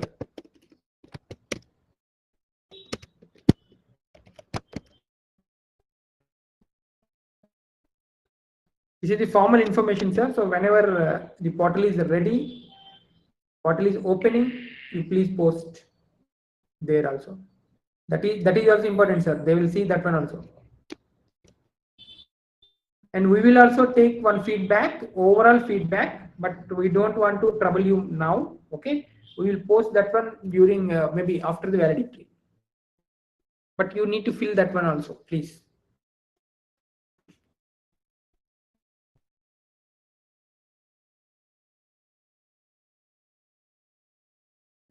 Trupti madam, are you here?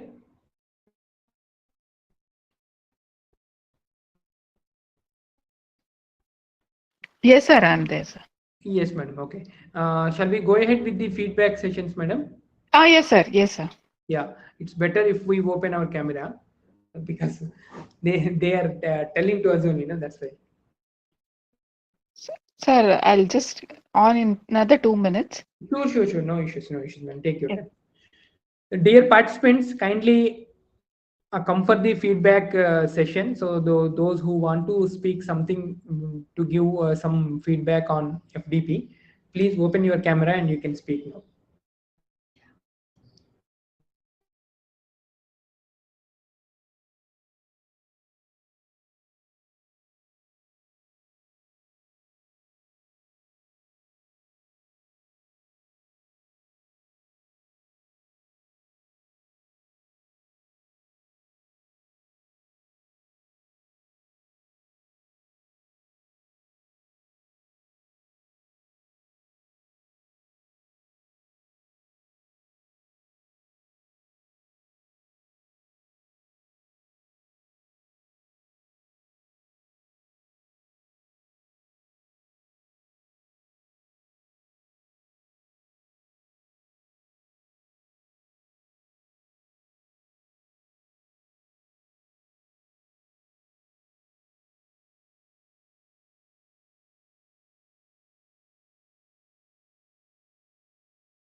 Dear participants, kindly share your valuable feedback.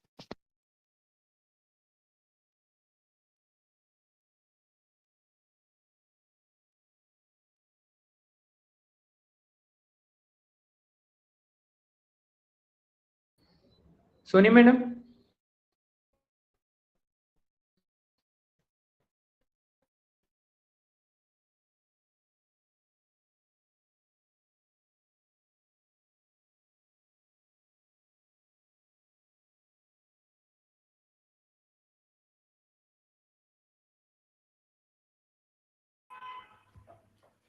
Good evening, sir. This is Soni. Yes, madam. You please open your camera. Good evening, madam. The session was very nicely conducted and well arranged on time. Sir, Feedback link is also on. Sir, Yeah, am I audible? Yeah, you are audible. Could you please open your Hello. camera? Camera is open, sir, from my side. It's not coming here. Just a minute.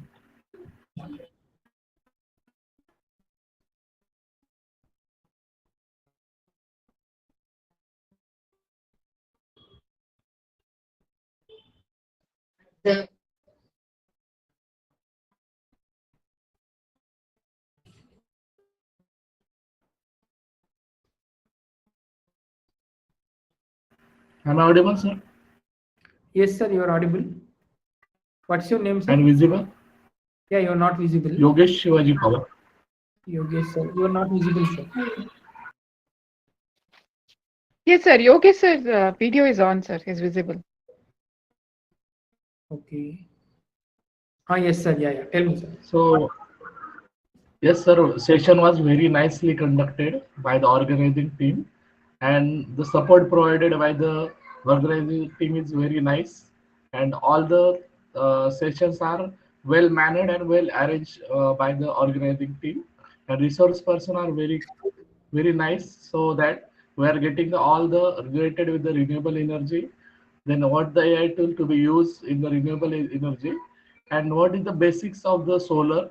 So all the things is to be covered in this FDP, in the 6 days FDP. So it is very nice. I am very happy with the organizing team. What you are taking the effort for this succession of this program. I'm very thankful for this program, sir. And in future also we have to arrange all the programs such for the information to all the faculties in all over India, so that we will get the good idea and good knowledge about the renewable energy like wind and solar also. Yes, sir. Thank you so much. Thank you, sir. From which institute you are from, sir? I am from, hello? Tell me, sir. Yes, sir. I am from Nasik, Maharashtra. Maharashtra, okay. Thank you, sir. Thank Maharashtra, yeah. Yes, sir. Nasik. Where the Kumbh Mela is to be conducted in 12 Yeah, years. correct. Good. Yes, sir. Thank you, sir. Thank you so much. Thank you, sir. Thank you. Hello, sir. Hello. Yeah, Yelengo, hello. Sir. Yes, sir. Hello, sir. Good evening, sir. Good evening, sir. So this program is very useful, and first of all, I thank the coordinators and ATAL team for conducting such a wonderful program. And this program gives more insight for me to do my research, sir. Actually, I'm doing research in energy management. So this gives a lot of things, right from very basic to advanced level. Each and every individual resource persons have different areas, and really this is a fantastic and wonderful program, sir, for a persons who are in teaching or in research. Only for a research perspective, this is a great program, sir. And also we have given the links of contact numbers and the mail IDs of the persons. It is also very much precious, sir. More, and also in further in future, this quality program, these type of quality programs should be arranged by your institution, sir. Really thankful for your conducting this program, sir. Yes, sir, Thank sure. you, sir. Thank you, sir. Thank you so much. Thanks, thank you.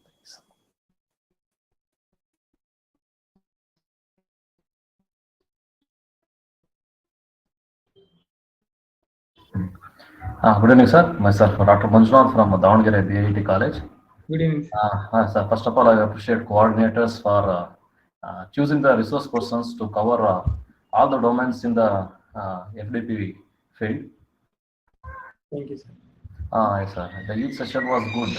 And what was the things delivered by the resource persons are useful for researchers and faculties also, because they taught about the present trends and what is happening in the power system, and especially on power electronics application in microgrid and the distribution integration. It will be useful for researchers and academicians also, sir. And finally, I appreciate the coordinator's effort for conducting this beautiful FDP. Thank you, sir. Thank you, sir. Thank you so much.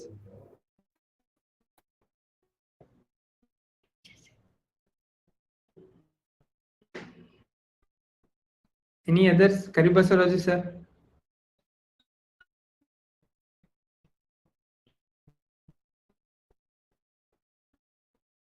Soni, madam.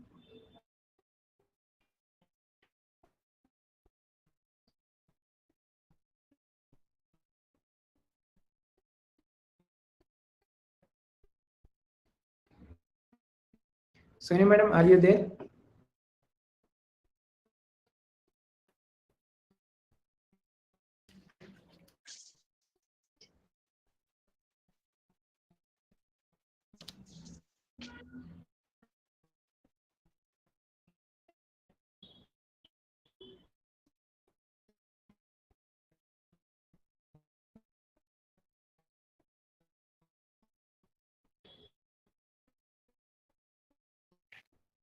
Any participants who wish to share their experience and feedback, kindly unmute and share your thoughts.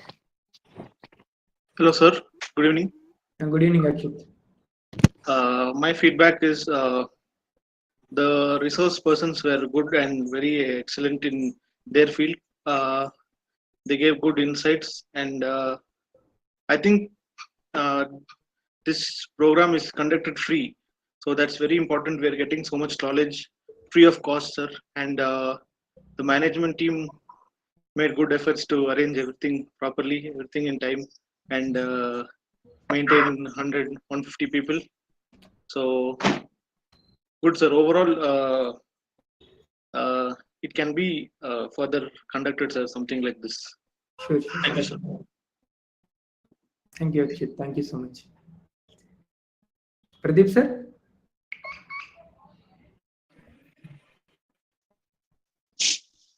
Sir, am I audible?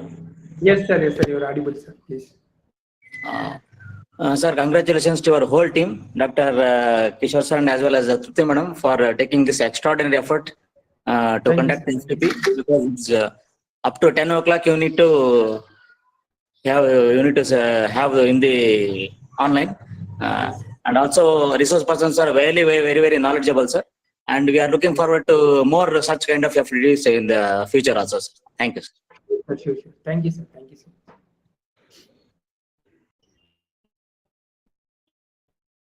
Karibasara, sir, you are muted. Please unmute. Hello, sir. Yes, sir. Now it is audible. Hello, sir. Yes, sir. Am I audible? Yes, sir. Myself, Sunil Kalshetti, Solapur, Walchand Institute of Technology, Solapur, Maharashtra, sir. Okay, sir. Am I audible, sir? Yes, sir. You are audible, sir. Good evening, sir. All the sessions are nicely covered. This is one of the fantastic and wonderful FDP. Thanks for conducting this wonderful FDP, sir. Thank you. Thank you, sir. Thank you so much. Good evening, sir. This is Raghavendra from NI Mysore, sir. Yes, sir. Am I audible, sir? Yes, sir. You are audible, sir. Please proceed. Okay. Kishore, sir, very much thankful to you for patience listening us. Why? Because we are troubling you every time. And thank you for Tripti madam also. One more thing, in this FDP is organized very well manner. Okay, and managing the time is also a very crucial issue. Kishore sir managed by covering latex and new how we can write the what papers and all other things using latex. Okay, very much thankful to you, sir. Thank you. And one more thing, that is everything is well organized. We don't have any glitches and any ambiguity in doing feedbacks or anything. Okay, thank you so much for. Thank you so much. Thank you so much. Thank you, sir. Thank you so much.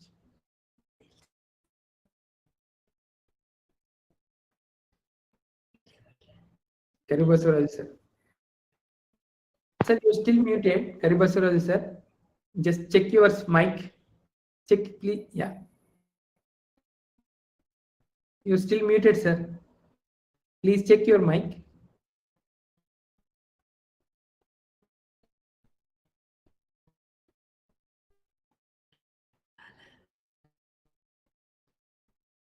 Your voice is not audible, sir. Even though it is unmuted, your voice is not audible.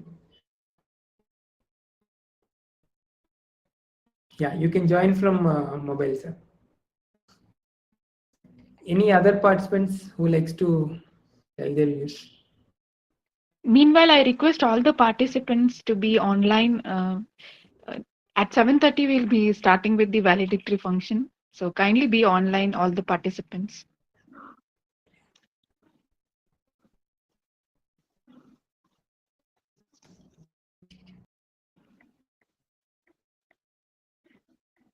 Sir, good evening.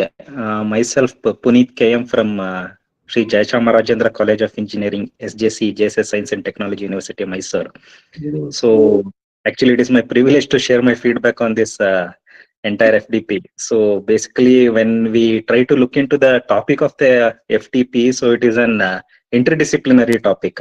So, AI completely deals with CS, IS, and nowadays ENC people are also looking into it. And power electronic completely deals with electrical engineering department. So it is a combination of both AI as well as then power electronics using in the microgrid. So it was very wonderful sessions. So it was my privilege to actually attend this workshop and gain more insight on the application of microgrid and using AI in that microgrid. Thank you so much, sir, for giving us an opportunity. Thank you so much, sir. Okay. Am I audible now? Yes, sir, you're audible, sir. Please. Good evening, all. Myself, Karibasaju, Assistant Professor, Bapuji Engineering College, Davangere. I take this opportunity to thank Coordinator Dr. Kishore Kumar P. Sir for organizing ATAL-sponsored online FTP and providing opportunity to participate. And also, I am thankful to Dr. G. Ejirasan Sir, Dr. Pushparaj Sir, and faculty, principal, management of JAIN Deemed University, Bangalore. The whole FDP was organized in a systematic way and there without any causing inconvenience for actually participants. And all the resource persons are actually competent and imparted the best knowledge in their respective areas. Whatever the knowledge gained from attending the FDP, I will try to impart that knowledge to my students and I inculcate those knowledge in my research. I do hope to connect with actually resource persons, and once again I wholeheartedly thank Dr. Kishore Kumar P. Sir for his relentless effort in hosting the FDP and actually making a grand success. Thank you, Onada. Thank you so much, sir. Thank you, sir. Thank you so much. Thank you so much.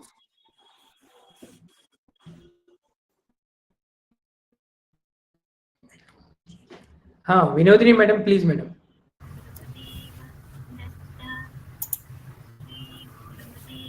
Thank you very much, sir, that I am one of the participants of this nice, well-organized FDP.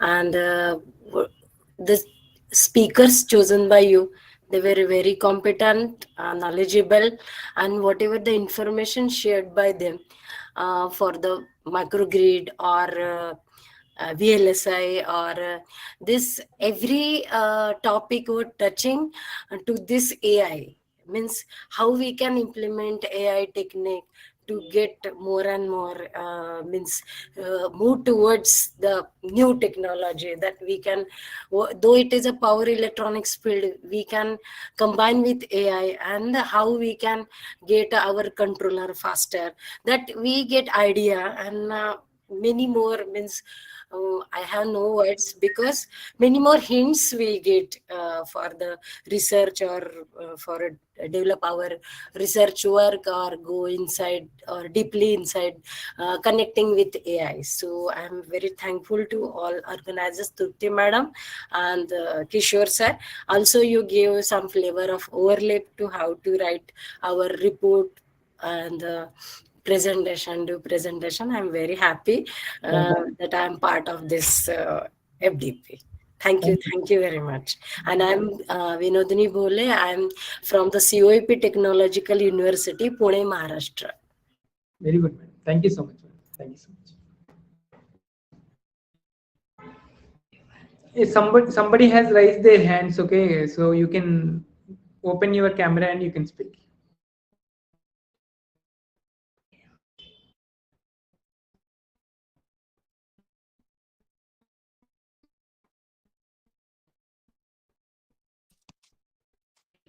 Good evening, sir. Kishore, sir.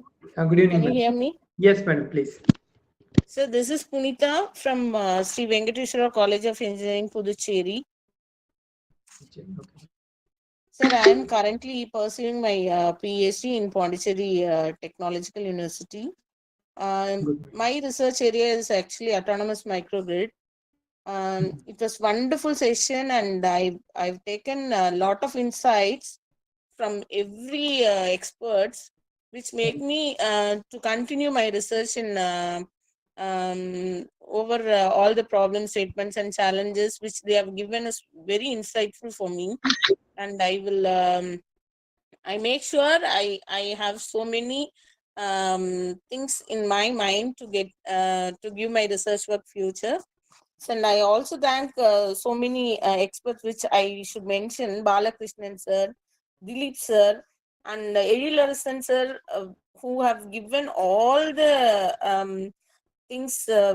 Somebody will not give their research work with simulation works, but he has explained it very in detail about all the things. Somewhat I have when I do my research, I have some problems how to handle the situation. But when I saw his PPT and his lecture, I got very much clarification.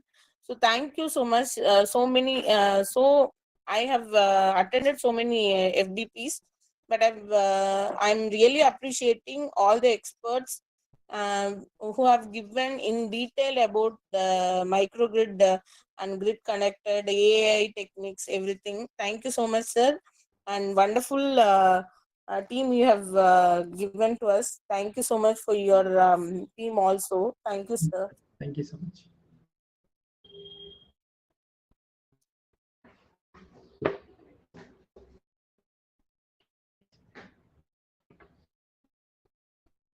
Any participants who likes to speak?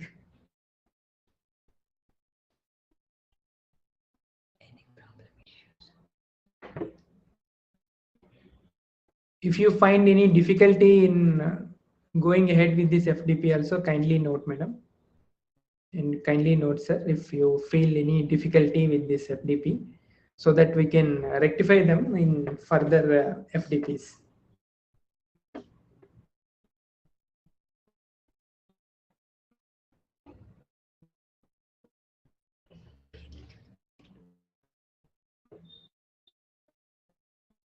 Venkatesh, are you here?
Shraddha madam, are you here?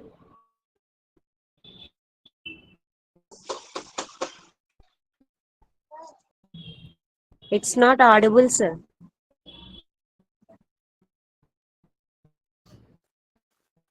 Yeah, video is not audible. It's okay. Shraddha madam, are you here?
Dear participants, our Chief Academic Officer will join soon. Okay, we will wait for a few minutes.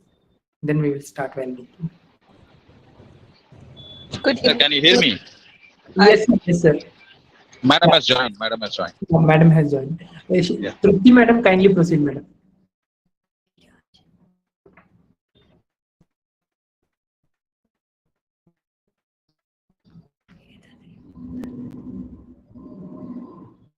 Trupti madam, you are not audible. Please check once. Yes, sir. Yeah, please.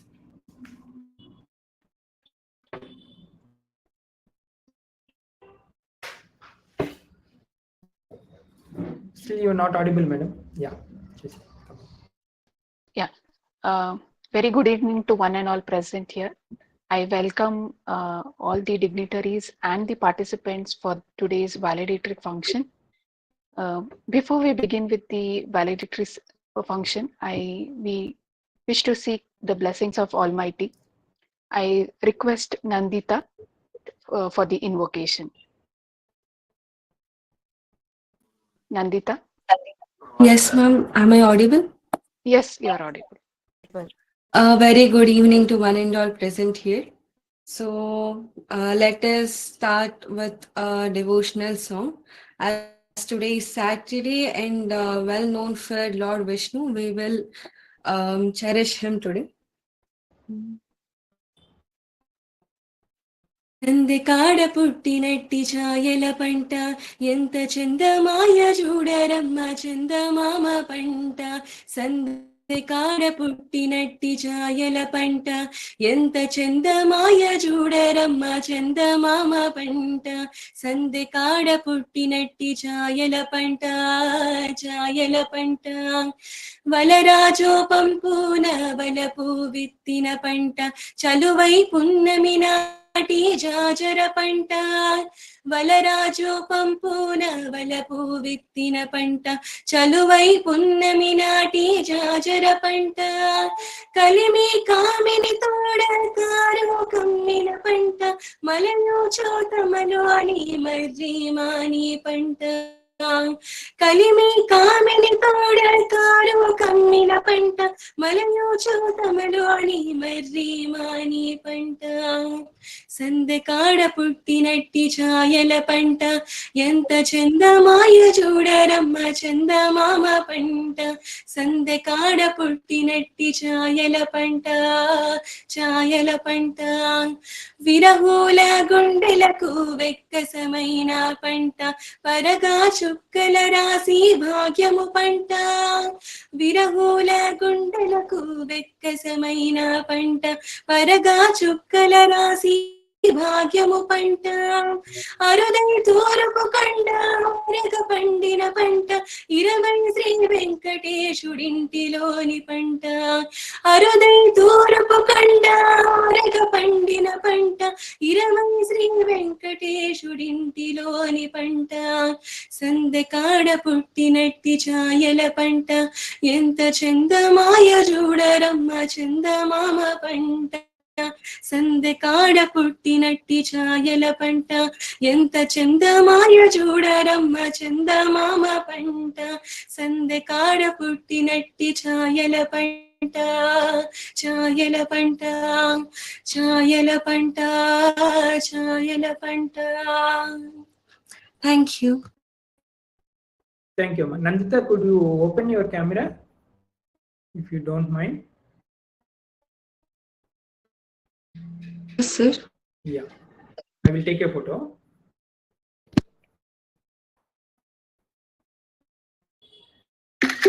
Yeah. Thank you, Amma. Thank you so much.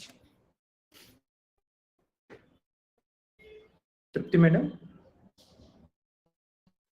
Thank you, Nandita, for the wonderful song. Now I request Dr. V. Pushparajesh, Professor and Program Head of PG, to welcome the gathering.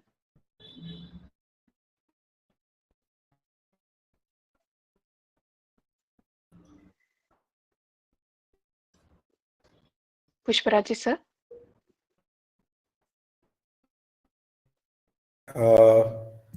With all your permission, as my internet is a little bit unstable, I'm just turning on my video so that my voice will be clear in terms of the welcome address. Good evening to everyone. It gives me immense pleasure to welcome you all for the validity event of the ATAL FDP development program on power electronics application in microgrid using AI harnessed by the department over the past 6 days. It has been an enriching experience filled with learning, discussion and collaboration, and today we gather to mark the successful completion of this program. First and foremost, I extend a warm welcome to our university higher officials for on their absence for supporting us in successful completion of this event. We are deeply honored to welcome Chief Academic Officer Dr. Shraddha Kanwar ma'am, whose guidance and support are always a source of encouragement for us. I welcome you, ma'am. Next, I welcome Dr. S.A. Hariprasad sir, a visionary leader who inspiration constantly drives us to reach greater heights. I think in his absence, sir, we welcome you, sir. I also warmly welcome all my colleagues, faculty members and staff who have tirelessly worked hard to make the FDP a success. Your commitment and hard work have been instrumental in ensuring the program ran smoothly and effectively. Lastly, I welcome the organizers, Dr. Kishore Kumar sir and Dr. Tripti ma'am, and all the participants of the ATAL FDP. You have been the art of the program and actively engaging in sessions and contributing to its success. I hope these 6 days have been valuable and have equipped you with new perspective and ideas to implement in your professional journey. Once again, I extend my heartfelt welcome to all the participants, faculty coordinators, students, and all the members, non-teaching members who have supported us directly or indirectly to make this event a success. Let us look forward to a meaningful and memorable validity section. Thank you. Pushparajesh sir, kindly open your camera once, sir. I will take a photo.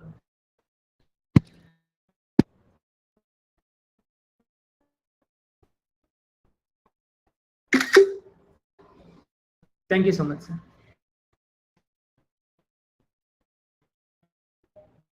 Thank you, sir. Now I request Dr. Shraddha Kanwar ma'am, Chief Academic Officer, to kindly address the gathering. Good evening, everyone. Very, very good evening to everybody. It's indeed my pleasure to be here at this valedictory event for a beautifully designed workshop, a beautifully designed faculty development program under the aegis of ATAL Academy and this online faculty development program, which has been organized by the Department of Electrical and Electronics Engineering at JAIN deemed to be University, Bangalore. And my congratulations to the participants who have successfully completed this particular FDP on power electronics applications in microgrid using artificial intelligence.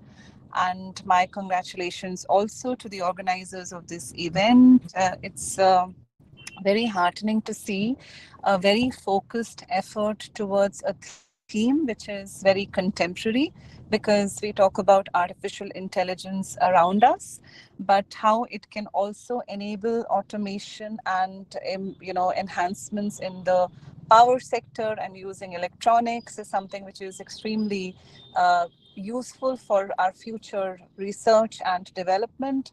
And to select this topic and have a dedicated space for it for almost 6 days is something really, really great to see, specifically from the head of the department of EEE and the FET, the leadership of the engineering faculty at our Kanakpura Global Campus. Now, we are all towards the end of this FDP, so I'm sure there's a lot of excitement which surmounts everybody, and you're looking forward to applying the learnings of what you have undergone in the last 6 days. We at the university spend a lot of time in skill development, capacity building of our faculty members across various areas, and from very domain specific themes such as this to transdisciplinary themes which are extremely important for us to engage in. We feel that today's time is really about constant learning and continuous learning, and therefore such initiatives are definitely very, very worth appreciating. The other thing is the whole format of having an online presence from so many participants, and their ability to collaborate together, network together, and work together also in the future, because we are a very conscious effort in taking all these learnings to the next level, where you could be participating in conferences which are driven by the department and the university, or other such engagements. So we are very happy that you could attend this, and we're very appreciative of your involvement.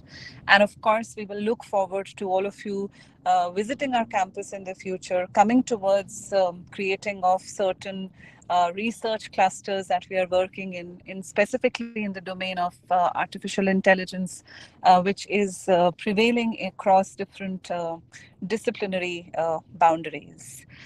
One of the things that I would want to highlight in today's time is that there's a lot of impetus being given by UGC, by multiple government bodies, AICTE, and everybody is encouraging faculty members to be working towards applied research.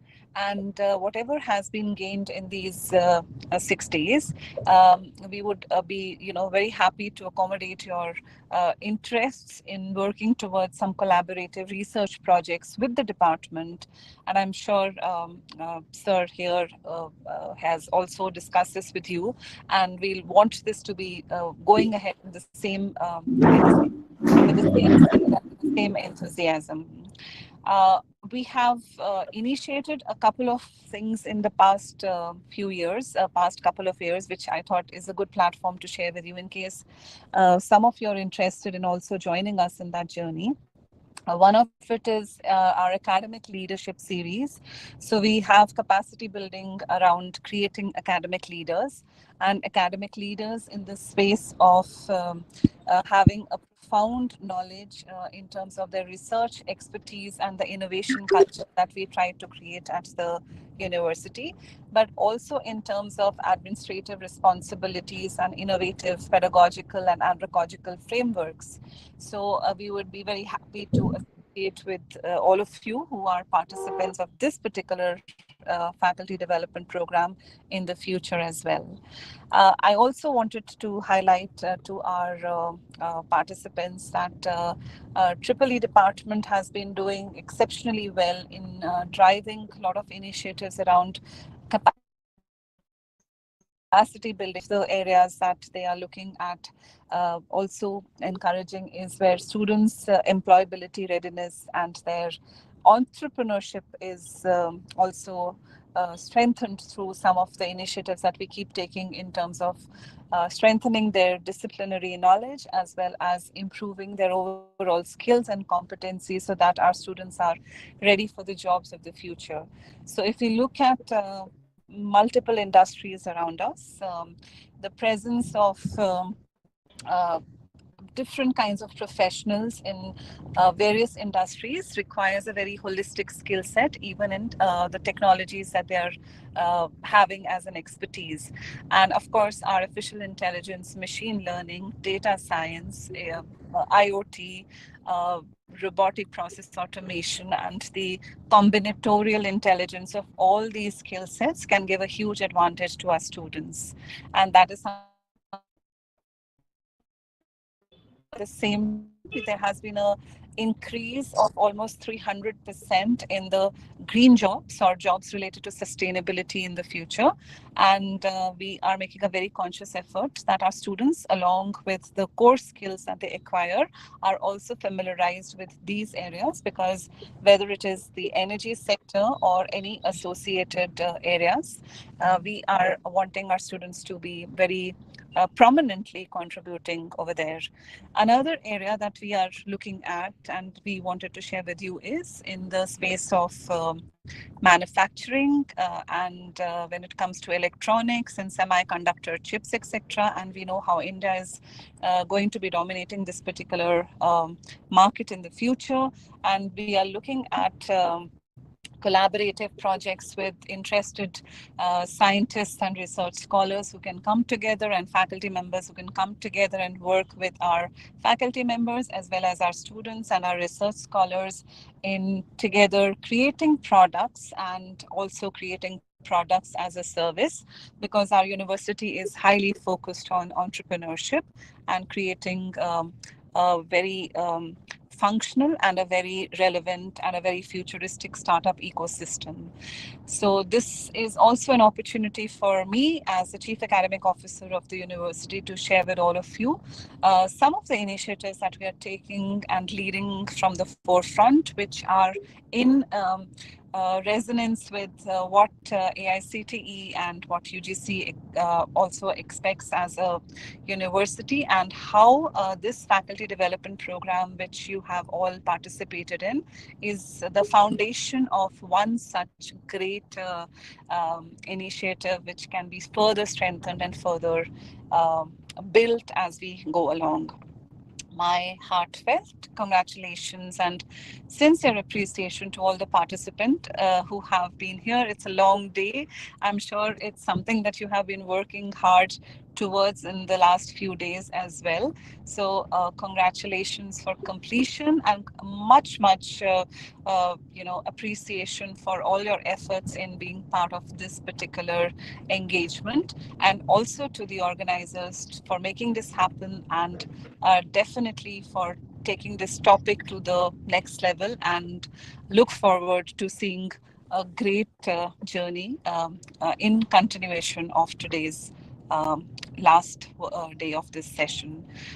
Thank you so much and all the best. Thank you. Thank you so much.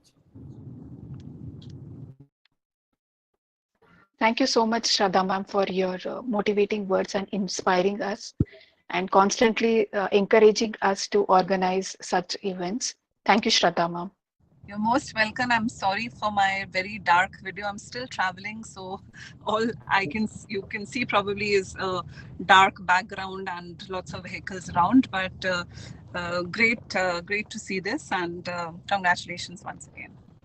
Thank you so much, ma'am. Now I request Dr. Kishore Kumar, Associate Professor and Coordinator for this FDP, to share his closing remarks. Thank you, Trupti madam.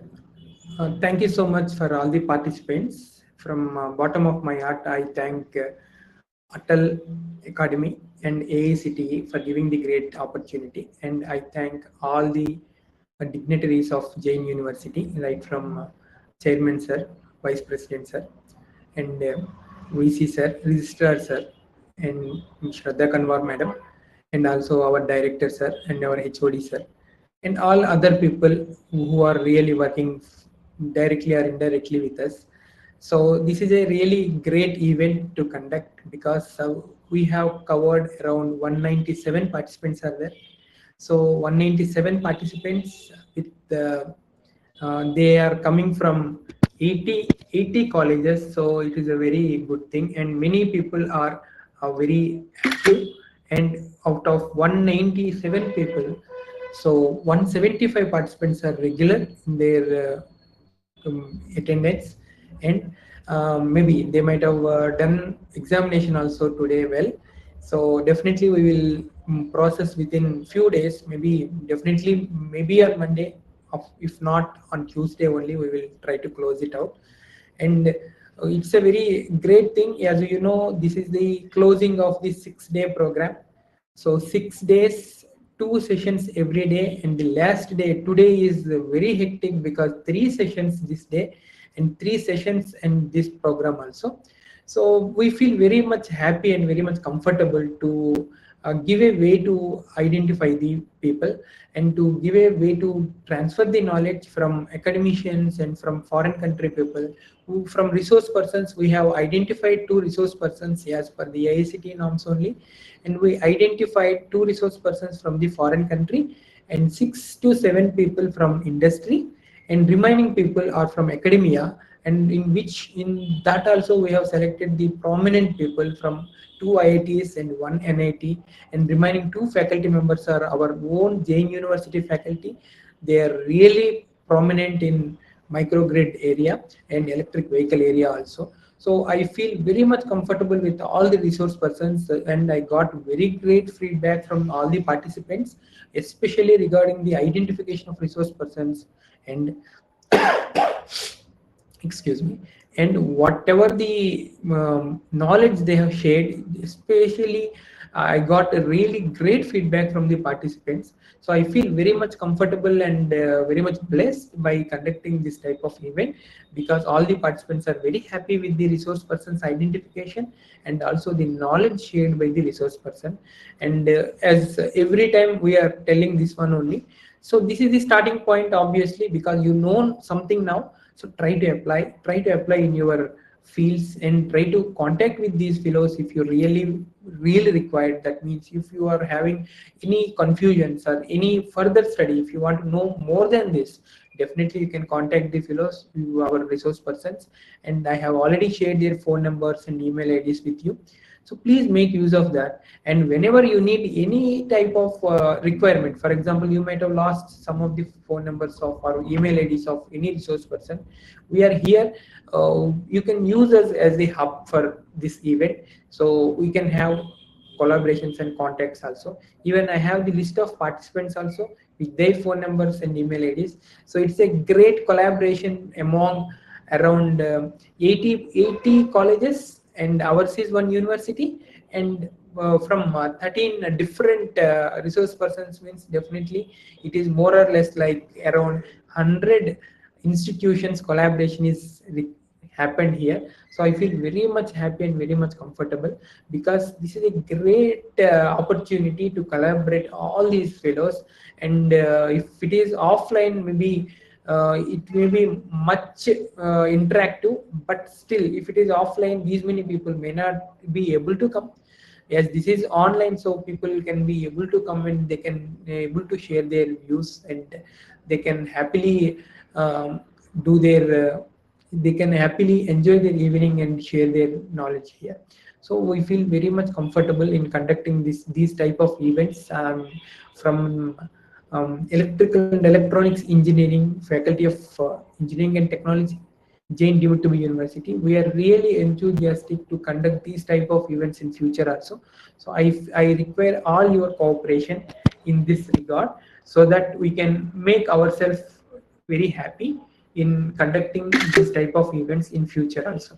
So with this closing remarks, I am closing my talk here. So over to Trupti madam. Thank you participants for your kind cooperation. Trupti madam. Yes, sir. Yes, ma'am.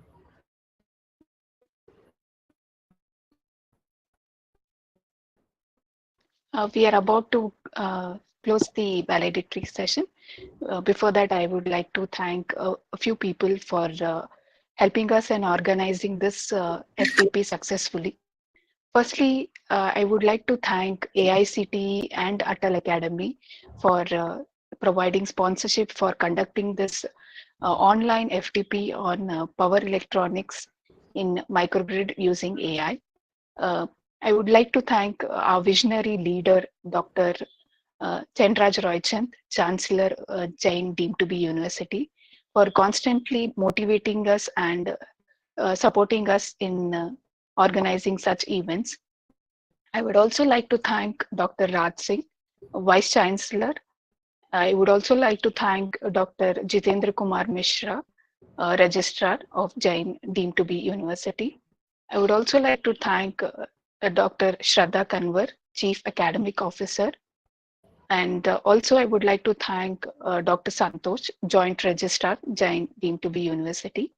I would also like to thank Dr. Ravinder Bhandari, the Vice President of JAIN deemed to be University, for motivating us and encouraging us in conducting such events. I would like to thank Dr. S.A. Hari Prasad, Dean Academics and Director of Faculty of Engineering and Technology, for constant support. I would also like to thank Dr. G. Eliarson, HOD of EEE Department. And I would also like to thank Dr. V. Pushpa Rajesh, a PG Program Head of EEE Department. And I would also like to thank our organizing team, which includes Dr. Raghu N, Dr. Hannah, Professor Shweta, Professor Savita, for constantly helping us in conducting this FDP successfully. And also the main, I would also like to thank our supporting staff, Guru Prasad sir and Lingi Gowda sir, for helping us in conducting this FDP, right from circulating the brochures to all the colleges and helping us in reaching all of you. And I would also like to thank all our session speakers, all the 13 session speakers, for taking out their time and sharing the valuable sessions for all the participants and making this FDP a success. And lastly, I would also like to thank all the participants from all the various universities and colleges for joining us and encouraging us to organize such more FDPs in future. And I require all your support in future conduction of events also. We will always be in touch through the WhatsApp group. I request all the participants not to exit the WhatsApp group so that we can be in touch and share all the events, whatever is going on, so that it will be an interaction with all of you. Thank you, all of you. Thank you, Kishore sir. Thank you, Trupti madam. Thank you so much, sir.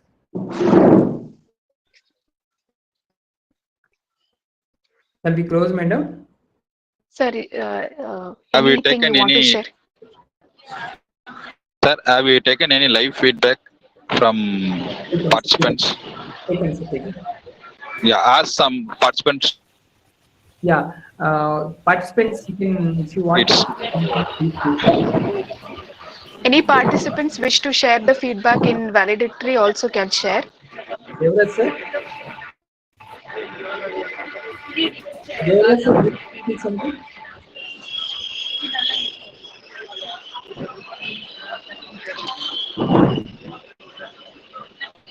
Participants, kindly, one or two of you, kindly share your feedback. That will boost our, it will be encouraging words for Good evening, conducting sir. further this. Yeah. Good evening, sir. Yeah. This is Yeah. Krishna Sai from Dhanekala Institute of Engineering and Technology, Andhra Pradesh. Hello? Yeah, please. Yes, we are hearing you, sir. Yeah, sir. It's a very pleasure, sir, to participate in this faculty development program conducted by Jain University and Electrical Department. First of all, I would like to thank HOD sir and the organizing committee for the smooth conduction of this FDP. And second thing, the every speaker who have made this every moment of knowing more knowledge about each and every topic in detail, and also the question and answer session. All these are very much helpful for us for doing good research, and also this type of FTP will help us to endeavor good results in future because of the development what we are seeing in the electric vehicles and all other things.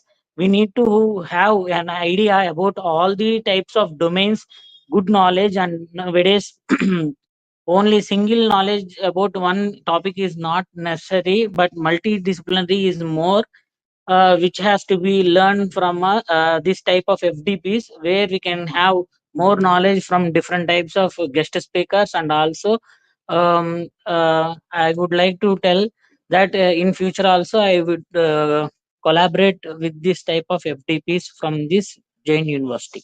Thank you one and all for giving me this opportunity to speak out with you. Thank you, Krishna Sai, sir. Thank you, sir. Thank you. Any other person, any other participant, kindly open your mic and kindly give your valuable feedback. We value your feedback.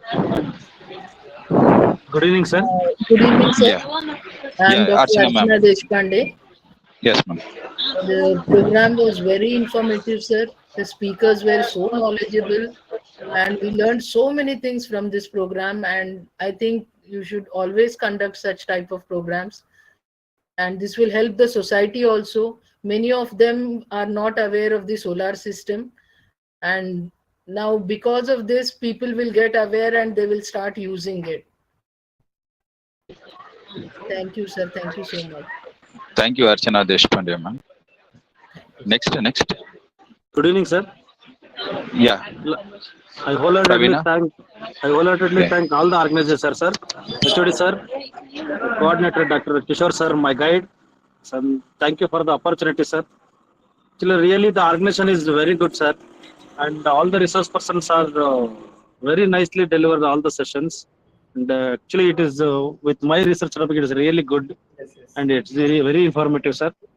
And you provided the opportunity for the research scholar. That's really nice, sir. I really appreciate that, sir. Thank you very much, sir. Thank you for the opportunity. Thank you, Pravina. Thank you, sir. Sir, Kishore, sir.